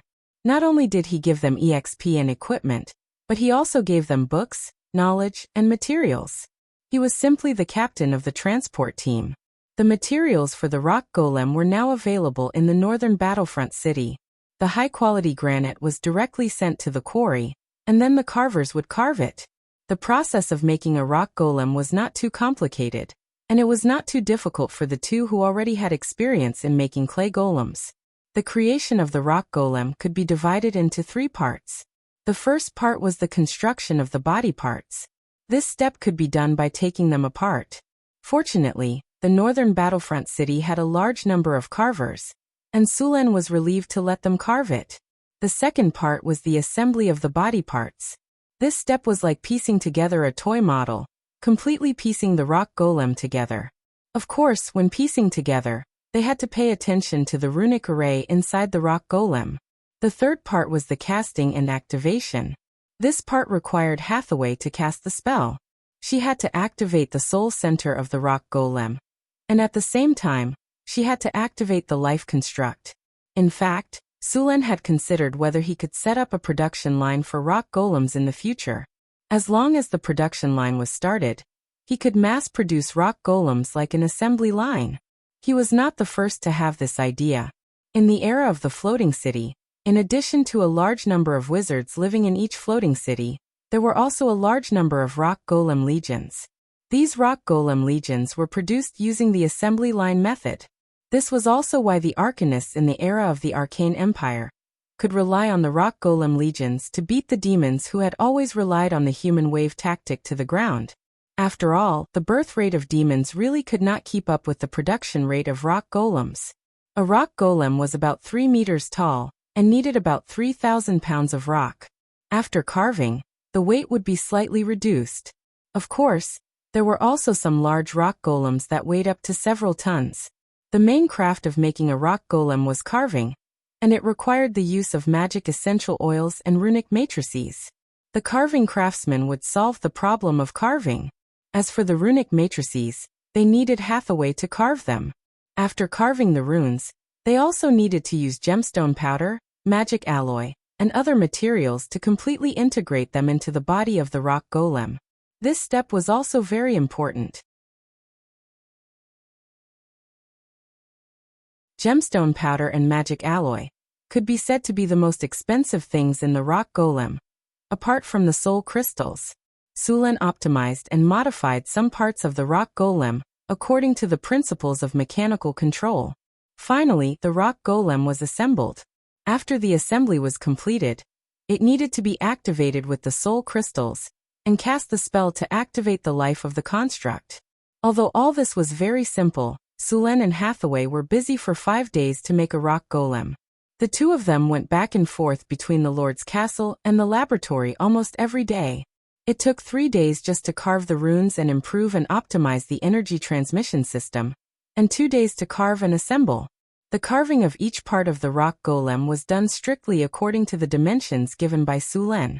The head, torso, and limbs were all made separately. The advantage of this was that even if the carving was broken, it was easy to replace. All the parts of the rock golem were made into standard parts, and it was more convenient to assemble the rock golem. After the parts were made into standard parts, it was very easy to repair the rock golem. If a part was broken, it could be replaced directly. As long as the soul core was not damaged, the rock golem would not die. This was also the preparation that Sulen made in advance to try to build a rock golem factory in the future. After the final assembly was completed, Hathaway took a medium-sized soul crystal and began to activate the rock golem. She also cast the spell to activate the life of the construct. Sulen had not figured out how to replace these steps. If he could not solve this problem, the rock golem factory in Northern Town would need a group of wizards who specialized in activating rock golems. Powerful elemental energy burst out from Hathaway's body, followed by a throbbing of the soul. The soul crystal turned into a purple soul energy and merged with the rock golem's body in an instant, and finally calmed down. At the same time, the rock golem moved in an instant. Ding. The host has participated in the production of rock golems. You have obtained more information on magic technology. Your magic technology experience has increased.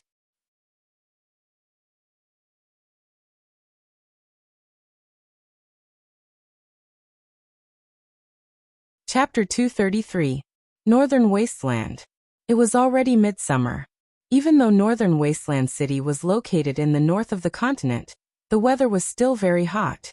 Sulen was lying in his room with 2 small wind elementals acting as electric fans. The wind blew gently, and there was a fruit platter on the table next to him. There were all kinds of fresh and juicy fruits on the fruit platter. Just looking at them was enough to whet one's appetite. Sulen was lying in a rocking chair. The 2 maids, Angela and Annie, were massaging his calves and shoulders. Chris was sitting at the side. She picked up a tender cherry and put it in her mouth before feeding it to Sulen. Sulen opened his mouth and ate the cherry. He hugged Chris and took a bite. This was what life was like. Northern Wasteland City had been developing well recently. It was also because of this that Sulen had the time to enjoy the luxurious life of a feudal noble. "My lord, there's an urgent military situation." Just as Sulen was enjoying his luxurious life, a guard reported from outside the door. "Come in," Sulen said lazily. Angela and Annie's massage was too comfortable. His entire body felt soft and relaxed. "My lord, there's a large-scale battle in the Sierra de Lotus in the north. It's speculated that both sides are powerful magic beasts." "Have you confirmed what kind of magic beasts it is?" Sulen asked. "The reconnaissance team has already sent people to investigate.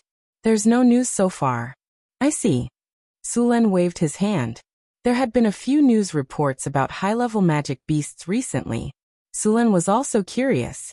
After this year, the high-level magic beasts in the northern wasteland seemed to have entered the active period.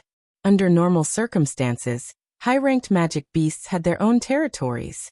They would divide their territories, and under normal circumstances, these high-ranked magic beasts wouldn't easily leave their territories. But now, there were continuous fights between high-ranked magic beasts. Aside from this, when Sulen was building Mirror Lake City, he discovered that it wasn't just magic beasts, even wild beasts were becoming restless. Winter wolves rarely appeared in the northern city, but there were 5 of them last time. Even the patrolling army often reported that there were wild beasts attacking the territory. This was very unusual in Sulen's eyes. Under normal circumstances, wild beasts would not attack humans, especially human armies. Under normal circumstances, those wild beasts would avoid human armies. Things like this rarely happened unless there was a lack of food in the winter. The starving wild beasts had no other choice but to attack the territory to obtain food. It was summer now, the time when the plants in the northern wasteland were the most lush. The water and grass were abundant, and wild beasts were multiplying. It was the time of the year when food was the most abundant.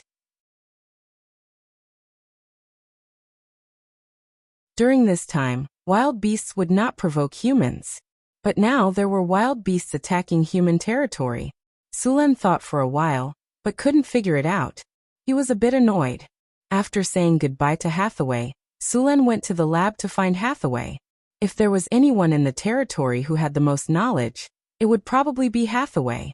Karina and Grace were a bit behind. When he arrived at the lab, Hathaway was drawing on the lab table. Sulen glanced at the drawings. There were stone golems of different sizes on the drawings. These stone golems had been separated into different parts. At the same time, the composition and runes on them were a bit different. At the same time, there were some golems that Sulen had never seen before. They should be the ones recorded in the book that Sulen obtained from the necromancer. What kind of golems are these? Sulen asked curiously. The golems on the drawings were very different from the stone golems. They didn't have the heavy feeling of the stone golems. On the contrary, they had smooth lines and looked very agile. Their hands were sharp claws, and they also had a pair of wings. These are gargoyle golems, Hathaway explained. This kind of golem is a variant of the rock golem. Unlike ordinary golems, gargoyle golems have the ability to fly and don't have the weakness of ordinary rock golems. Gargoyles move very quickly. They can fly? Sulen asked in surprise. Yes, they are flying golems. Hathaway nodded. And these golems are very different from the stone golems. Normal stone golems aren't made as professional combat units. The stone golems made by wizards are multi-purpose golems. They can help their masters with their work, and they can also fight in critical moments. These gargoyle golems are different. They are completely made for combat, so they are called battle golems.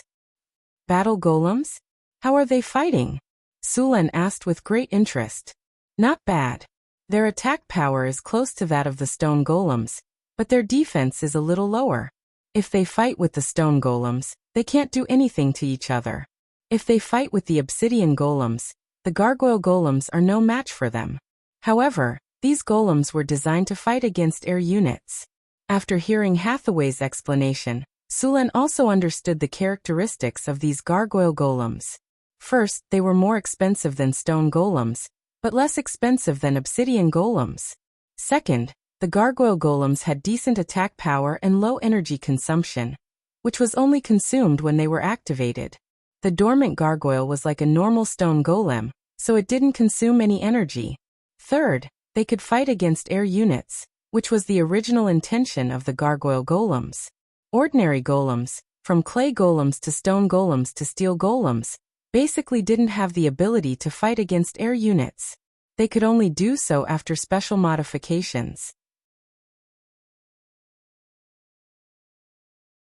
The gargoyle golems were specifically designed to deal with air units.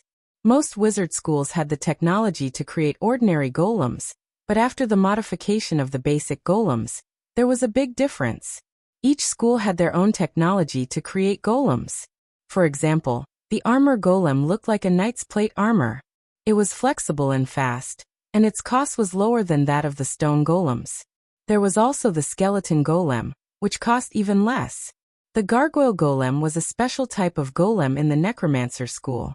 The cost of this golem was only half of the obsidian golem, and it also used some knowledge of the necromancer.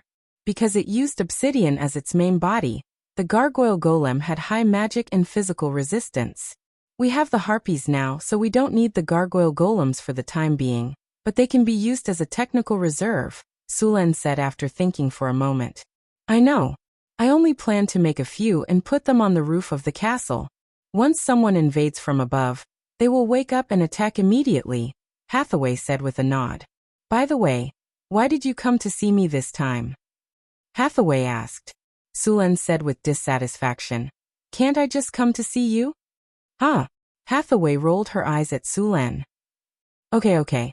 I admit that I came to see you about something, but it was just in passing. I came to see you specifically, Sulen emphasized. Hathaway looked at Sulen without saying anything. Her expression was as if to say, do you think I'll believe you? Scumbag. Something happened in the territory recently. I want to ask if you know the reason. Sulen pretended not to see her expression and changed the topic. What's the problem? Hathaway asked. There have been a lot of wild beasts attacking the army and slaves in the territory recently. Now is not the winter season when there is a lack of food, so they shouldn't be in such a situation. Also, the soldiers of the reconnaissance camp have reported that they have found several high-grade magical beasts fighting. I feel that something is not right in the wasteland recently, Sulen said with confusion. Something is not right. Hathaway nodded and said, maybe you didn't notice it because you're not a wizard, but I noticed that the concentration of elements in Northgard City is slowly increasing. The elemental energy is also a bit chaotic. I think there's a connection between these things. What connection? I wonder if you've heard of the elemental tide? Hathaway asked as she took off her spectacles. Sulen frowned and said, Elemental tide? What's that? The elemental tide is a term for the periodic changes in elemental energy discovered by wizards. It involves a lot of advanced knowledge, and it's hard to understand without systematic study. Hathaway looked at Sulen with an expression that said, You're stupid. I can't explain it to you. The veins on Sulen's forehead twitched. Tell me about it. Sulen resisted the urge to spank her, and said, All right. Hathaway shrugged and continued. You should know that the place we're living in is called a plane in wizard theory. There are many planes like this in the multiverse. Some planes are flat, wrapped in a layer of membrane to protect them. Some planes are planets, and some are half-planes and so on. All of these planes were first born in the origin sea. Some people call it the ether. The origin sea is boundless. It's filled with the most primitive energy. All the energy in the multiverse comes from the origin sea. In other words, the elemental energy around us originated from the origin sea. As for the elemental tide, let's make a simple analogy. Think of the origin sea as a vast ocean. This ocean is constantly moving. You should know that the ocean has its own ebb and flow. These are all natural phenomena. So the origin sea is an ocean of energy. It has its own ebb and flow, and this energy ebb and flow is called the elemental tide by wizards. Normally, the sea level will only rise after the ebb and flood the coast. However, the elemental tide is different. It's energy that rises. The rise of energy in the origin sea will directly lead to the rise of energy in the multiverse.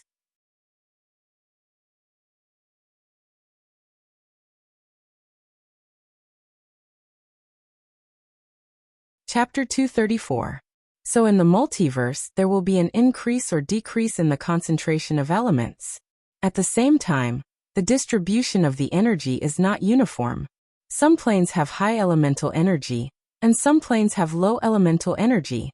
Some planes that are about to reach their end will gradually die. You're saying that our world is experiencing an elemental tide? Sulen asked. Not so stupid, Hathaway praised, looking like a child that could be taught. Sulen looked at the little witch with his spear. The elemental tide cycle is very long. Half of the time, it's 500 to 800 years. Sometimes it can even last for thousands of years. The time is not fixed. If it lasts for so long, how can you be sure that it's caused by the elemental tide? Sulen was a little curious. And it's only happening to beasts and high-level magical beasts. Why doesn't it happen to humans? Hathaway looked at Sulen with a look of disdain. As early as a few decades ago, The wizards predicted that the elemental tide was about to start. After all, it's been a few hundred years since the last elemental tide. As for the beasts and magical beasts, it's because they are more sensitive to elements than humans. Many beasts may look like normal beasts, but who knows if they have the blood of magical beasts. These beasts can easily mutate during the elemental tide and evolve into magical beasts. Magical beasts are born to control elements. In terms of their sensitivity to elements, even wizards can't compare. Didn't you learn a domain? Open your domain and feel the changes in the elemental energy in your domain. You should find something. Sulen nodded, then slowly closed his eyes and activated his lightning domain. He did not move the elemental energy around him. Instead, Sulen opened up his huge spiritual network and began to feel the elemental energy around him. Soon, he found that the elemental energy around him was a little different. The elemental energy in the outside world was a lot denser today, and it was very active. He could also clearly feel that the consumption of energy when he used his domain had decreased. There are many benefits to the elemental tide. For example, it will make it easier for wizards to cast spells, and the number of ordinary people with the potential to become a wizard will also increase. Other than these benefits, the disadvantage is that the magic beasts will become more powerful, and their numbers will also increase. The elemental tide is fair to everyone, including magical beasts. The requirement to become a wizard was very high. If he wanted to become a wizard, he had to have at least 18 points of spirit. Of course, as a child with the potential to become a wizard, there would need to reach at least 12 points. Then, according to the training method of wizard apprentices, there would reach 18 points when they reached adulthood. Under normal circumstances, the apprentice would be trained between the ages of 8 to 14. Only those who had a will of 12 points would have the opportunity to become a wizard. It was said that during the period of the Arcane Empire, the arcanists had a magical weave. As long as one's mental strength reached 15 points when they reached adulthood, they could become an arcanist. The magic net greatly reduced the threshold for becoming an arcanist, which led to the number of arcanists in the Arcane Empire being 100 times more than the current wizards. The huge number of arcanists created the glorious civilization of the Arcane Empire. Sulen slowly opened his eyes. Just now, he had felt the difference in the world. The elements had become more active, and the difficulty of casting spells had decreased. This meant that more wizards would appear, and at the same time, the world would change. The most obvious change at the beginning of the elemental tide was the increase in the number of powerful beings. The original old pattern would definitely be broken. Even many powerful creatures active in the last era would awaken. Some powerful creatures would fall into a deep slumber, or leave the prime material plane for the astral plane, due to the weakening of the elemental concentration. The main material world would make them feel uncomfortable, and the stronger the creature, the more obvious it would be. The increase in strength would definitely breed more ambition.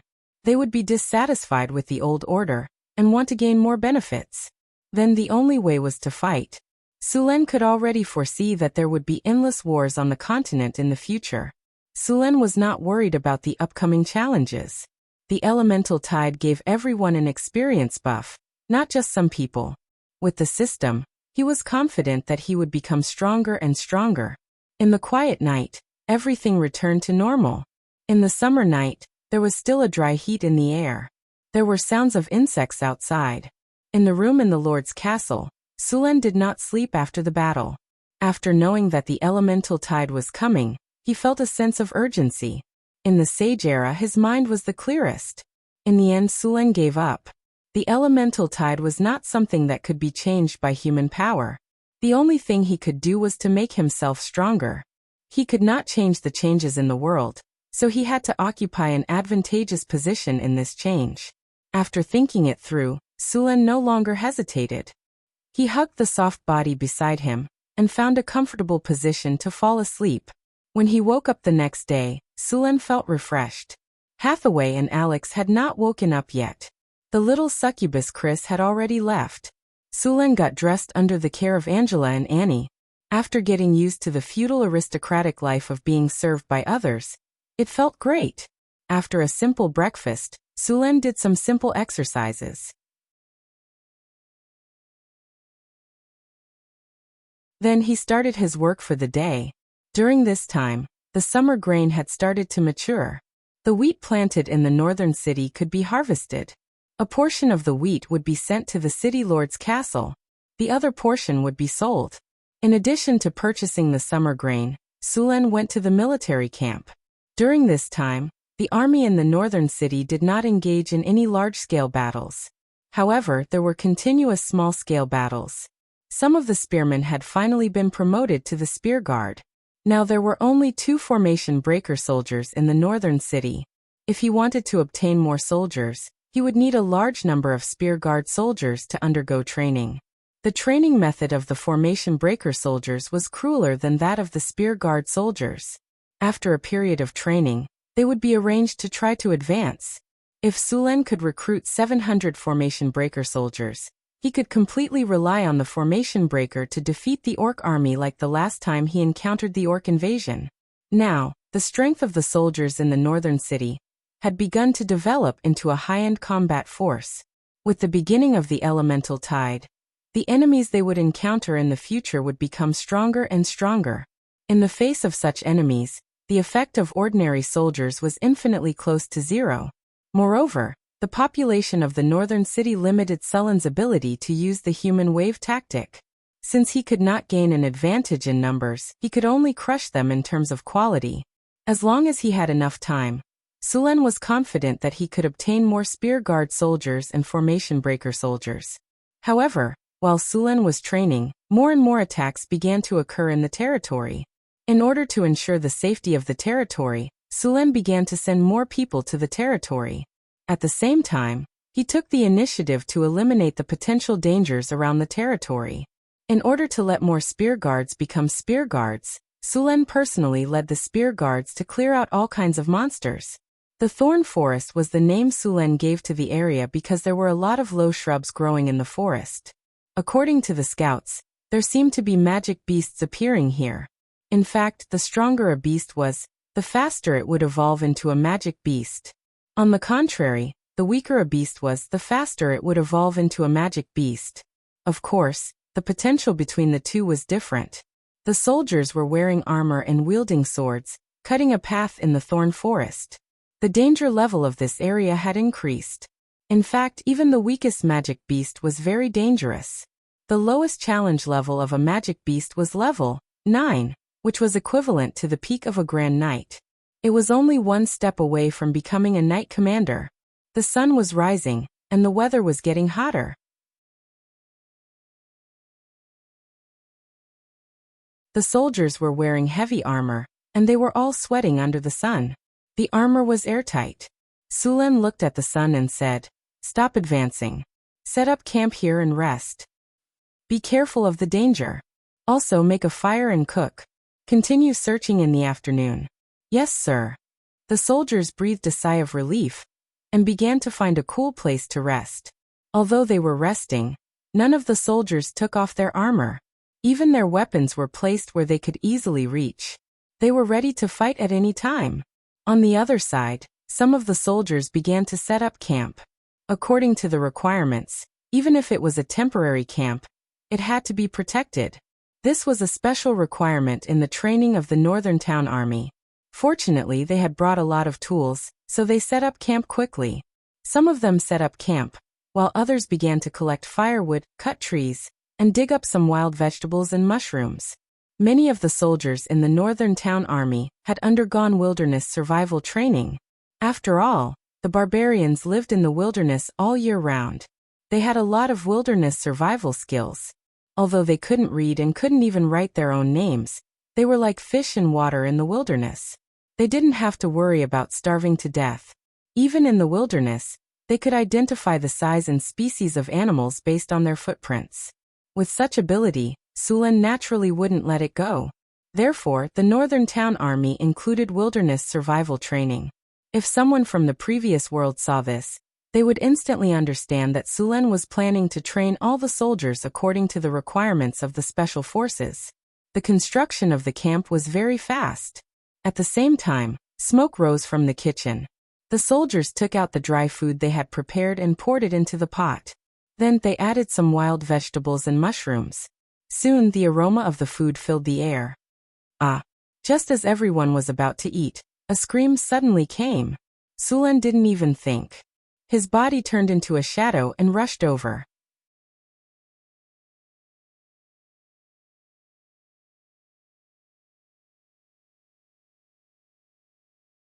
Chapter 235. Ah!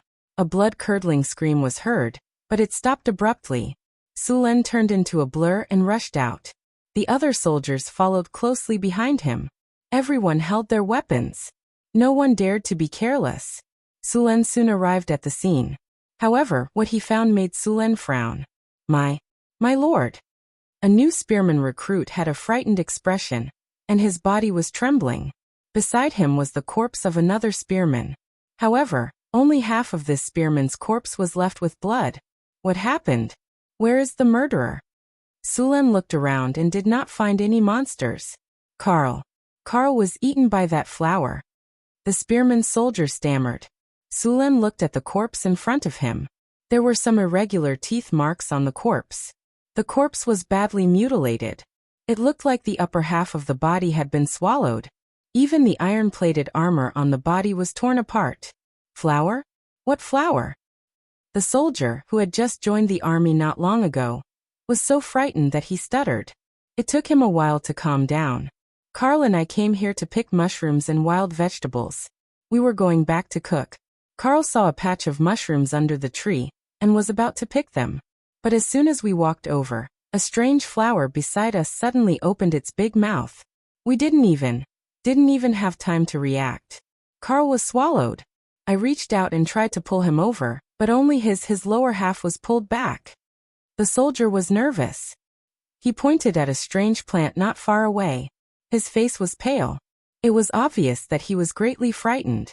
Sulen glanced at the plant. It was a plant similar to a sunflower. However, the color of the flower was blood red. The color was unusually bright. The stem of the sunflower looked like a cloth bag. There was also a pool of blood near the plant that had not dried up. Sunwheel flower? Sulen's face darkened when he saw the plant in front of him. Sulen had seen this type of plant in Hathaway's Monster Guide. It was a type of mutated plant. It did not rely on photosynthesis to grow like normal plants. Instead, it devoured all kinds of animals and humans. This type of plant could also move on its own, but at a very slow speed. Sunflower, mutated plant, man-eating flower, grade 3, gregarious, creature level, 13. Challenge rating, level 8. Has spell-like ability, strength, 16, agility, 6, spirit, 23 vitality, 21 charm, 15 talents, camouflage, sneak attack, perception, intermediate regeneration, decoy skills, devouring attack, vine tentacles, hallucinatory fragrance, poison attack difficulty. C+. Sunwheel flower was a type of mutated plant. This type of plant was the most dangerous type of man-eating plant. It could be found all over the continent. There were many types of mutated plants that could attack, such as snake vines, bloody thorns, caraman's trees, and so on. These types of plants would actively attack the animals around them.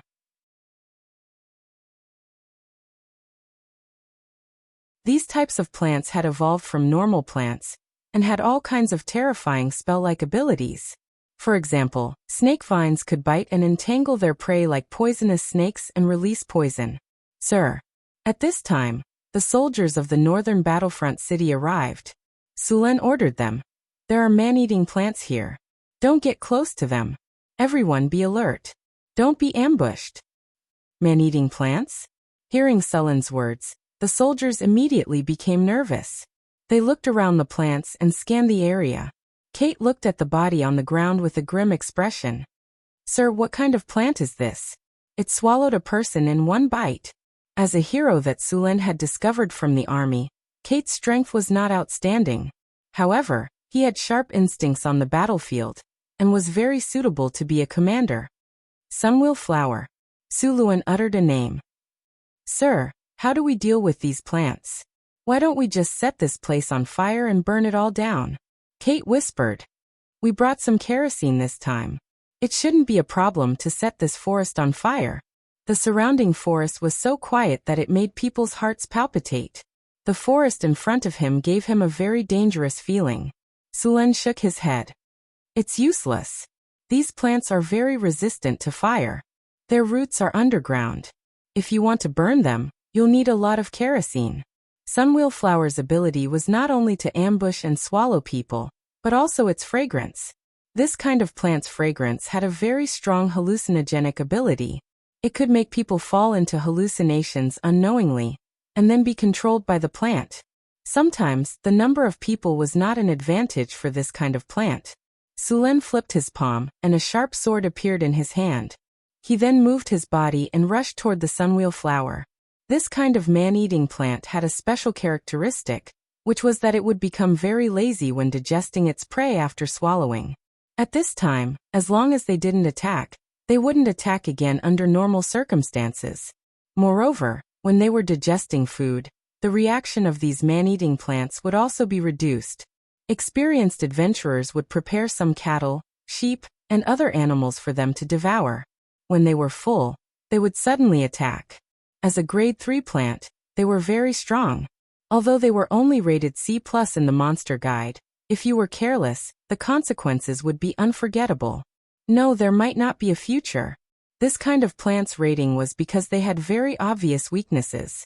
As long as you knew their weaknesses and made a corresponding attack plan based on their weaknesses, there were still many ways to deal with them. However, as plants, they had one thing in common. Their most fatal weakness was the underground part. Sulen tiptoed and quickly rose up. The sharp sword in his hand slashed toward the sunwheel flower in front of him. The flower-shaped parts on the surface of the man-eating plant were its feeding and digestive organs. The bulging thing that looked like a bag was the body of the Northtown city soldier. As Sulen expected, when Sulen attacked, the sunwheel flower's reaction was much slower. When Sulen's sword stabbed into the stem, the sunwheel flower suddenly attacked. A large number of vines shot out from the ground. Sulen's sharp sword cut horizontally. It was a plant, but it felt like cutting rubber with a knife. The vines broke, and bright red liquid flowed out of the cracks. It looked like blood. These vines were very strong. Although they had been cut off, they kept twisting after falling to the ground. It felt like the tentacles of an octopus were cut off. Whoosh!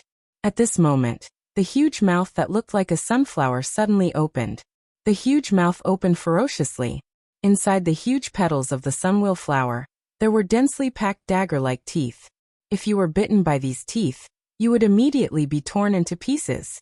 Inside the petals, there were things like blood vessels. Those were channels used to transport nutrients. At this time, the body of the soldier inside was already beyond recognition. At the same time, a bloody smell came, mixed with the smell of acid. It was the digestive fluid secreted by plants to digest their prey. Sulen stabbed a few times, causing some damage to the petals. However, these were not fatal. At the same time, a large number of root-like things suddenly broke out of the ground and surrounded Sulen. Sword skill. Sweep sword skill. Cut iron. 2 streaks of sword light shot out from the sword. The power of the sword light was so great that it directly cut the surrounding plant roots into 2. The roots were cut off, causing severe pain to the sunwheel flower. The sunwheel flower's mouth also involuntarily twisted. Then, the huge petals suddenly opened like a bloody mouth and bit Sulen. However, although it was fast, it was far from enough compared to Sulen. How could it be bitten? He slid left and twisted his body. Not only did he avoid the sunwheel flower's attack, but he also took the opportunity to backhand the sunwheel flower's roots. The roots, which were as tough as dragon skin, were not cut off. Sulen moved quickly. He did not withdraw the sword in his hand. Instead, he followed the trace and cut directly. Faced with high-speed cutting, the sunwheel flower's tough roots could no longer withstand it. The ferocious mouth was directly cut off. Even so, the sunwheel flower's mouth did not show any signs of death. Instead, it kept twisting and struggling on the ground. Immediately afterward, a large number of roots broke out of the ground and madly besieged Sulen. These roots directly formed a circle, encircling Sulen in the middle, and then wrapped around him in an instant.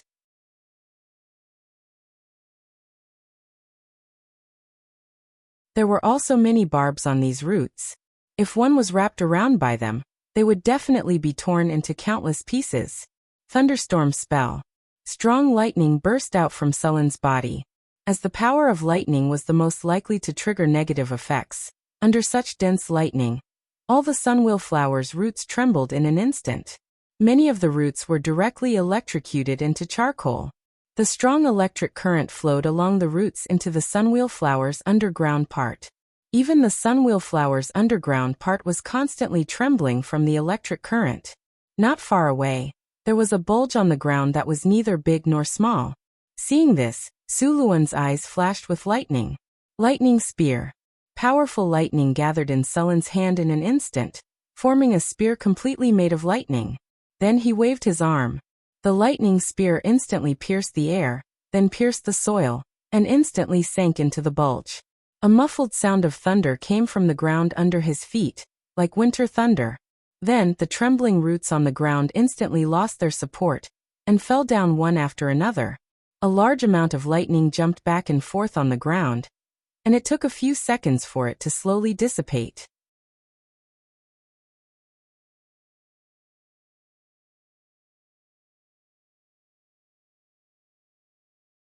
Chapter 236. Ding. Congratulations to the host. You have slain a rank 3 mutant sunflower. You have gained 2,350 experience points.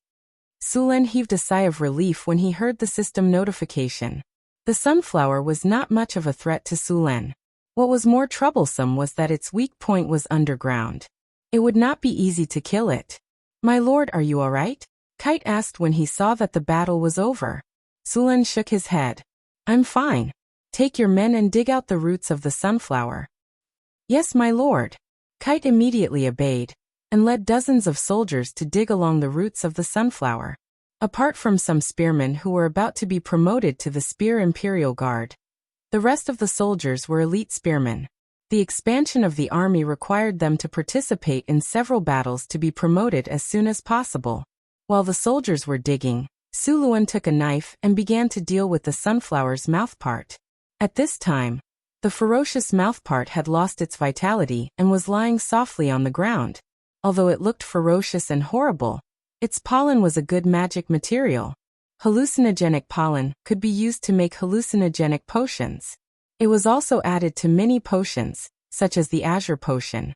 It was a potion used to increase the will of the user. After taking it, the user would see a lot of illusions. The user had to get rid of all the illusions in order to increase the will of the user. It would increase the user's will by about 1 or 2 points. Originally, Suluan didn't know much about these materials. It was Hathaway who forced him to write them down, so that he wouldn't miss them if he didn't know what they were.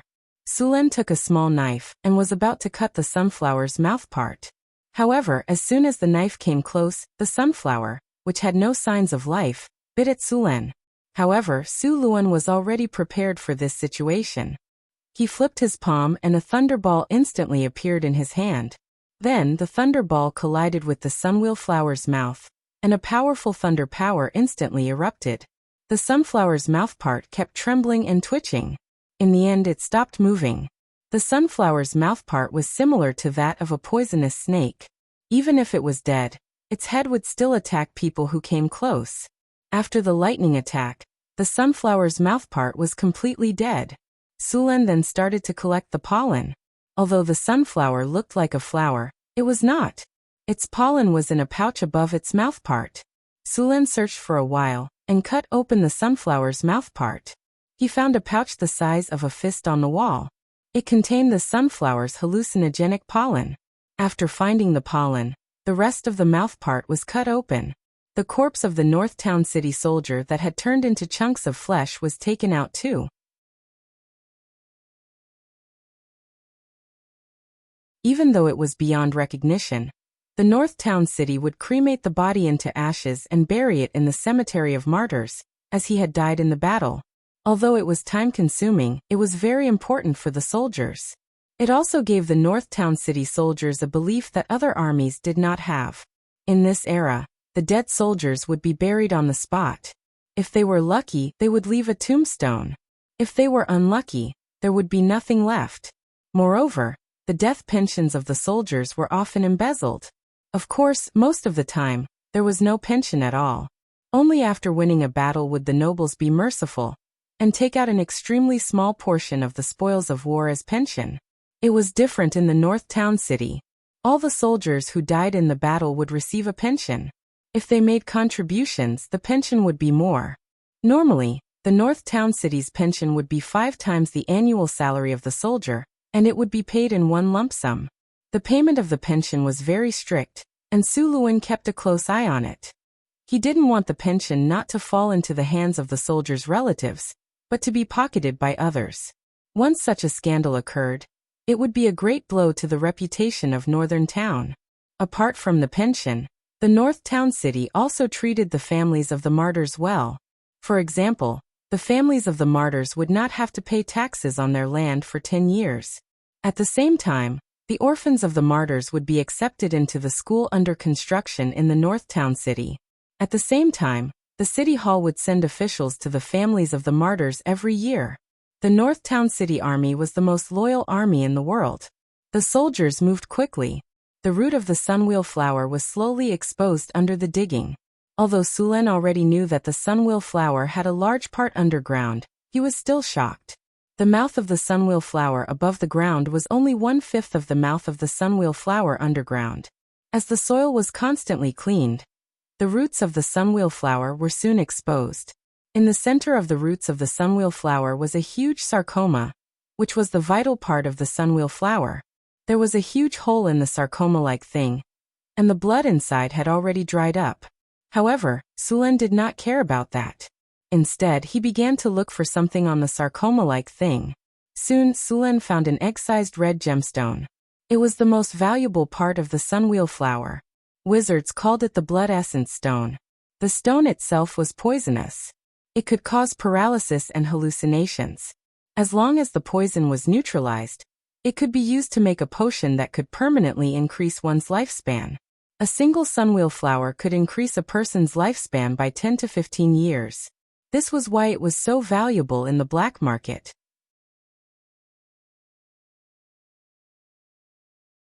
As soon as it appeared, it would be snatched up immediately. Although this world was a fantasy world, for those below the legendary level, their lifespan was still an insurmountable problem. As long as they reached the legendary level, even a warrior could live up to 200 to 300 years old. Wizards could even live up to 1,000 years. However, most of the legendary warriors did not live to 300 years old. As warriors who fought on the front lines, every one of them had fought their way through mountains of corpses and seas of blood. Injuries were nothing out of the ordinary. However, if they were injured too much when they were young, their lifespan would be affected. The blood essence stone had no effect on legendary wizards. They had better treasures like the Fountain of Youth, Water of Life, and other miraculous items that could greatly increase one's lifespan.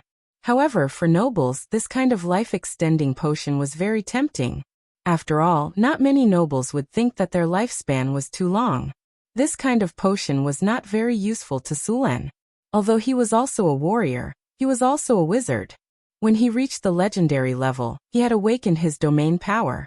Even if he lived according to his normal lifespan, he would still live longer than legendary wizards. Sulen did not plan to use it himself. Instead, he planned to let Hathaway make the potion and sell it. If this thing appeared in the auction house, he was sure that the nobles would give him a satisfactory price. After putting away the blood essence stone, Su Luan ordered the soldiers to burn the roots of the sunwheel flower, and then ordered the army to withdraw from the forest. If there were more mutant plants similar to the sunwheel flower in the forest, these soldiers would not be able to do much. Therefore, he planned to explore alone. After ordering Kate to defend the camp, Sulen entered the forest alone. This forest was very strange. There were not even many insects. Although the plants looked lush, there was a sense of eeriness. At this time, it was already a little dark, and the light in the forest was even worse. Su Luan blessed himself with an invisibility spell, and then went around from the side. As he passed through the thorny forest, there were many strange trees and flowers around him. Their bodies were obviously larger than ordinary plants, a bit like an ancient primitive forest. Suluan deliberately touched these plants a few times with something, and the whole plant moved a little, but these plants did not attack. Maybe these plants did not need to eat yet. Suluan even found a plant similar to a willow tree. The plant had many vines that swayed with the wind. It looked normal, but Suluan, who had read the monster guide, recognized it at a glance. It was a Karomance tree. When this plant did not attack, it was no different from a normal plant.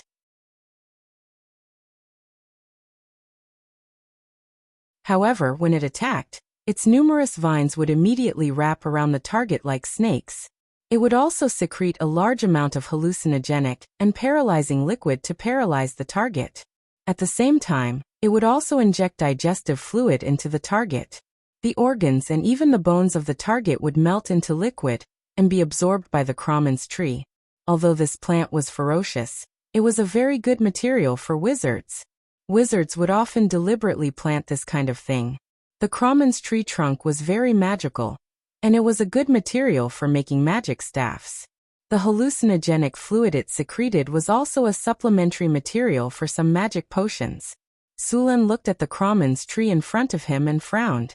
He muttered, "A Karomance tree? Is it wild or planted here on purpose?" After hesitating for a while, Suluan did not attack the tree. Instead, he carefully went around it. After going around the Karomance tree, Suluan continued to go deeper into the forest. Soon, a large field of lavender flowers appeared in front of him.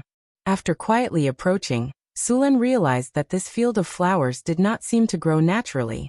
Instead, it seemed to be artificially cultivated. Although the flowers were not trimmed, he could still see some traces left behind. After getting closer, Suluan also recognized the flowers planted in this field of flowers. These purple flowers were all datura flowers. Suluan felt that these flowers were alive. You're tuning in to the Li Mei's Sword of Destiny YouTube channel. We're so grateful for your support, and don't forget to subscribe to join us on this incredible journey through captivating stories. Your generosity through donations truly makes a world of difference, as it's the primary source of revenue that allows me to expand and enhance this channel for you. Thank you from the bottom of my heart for being a part of this adventure.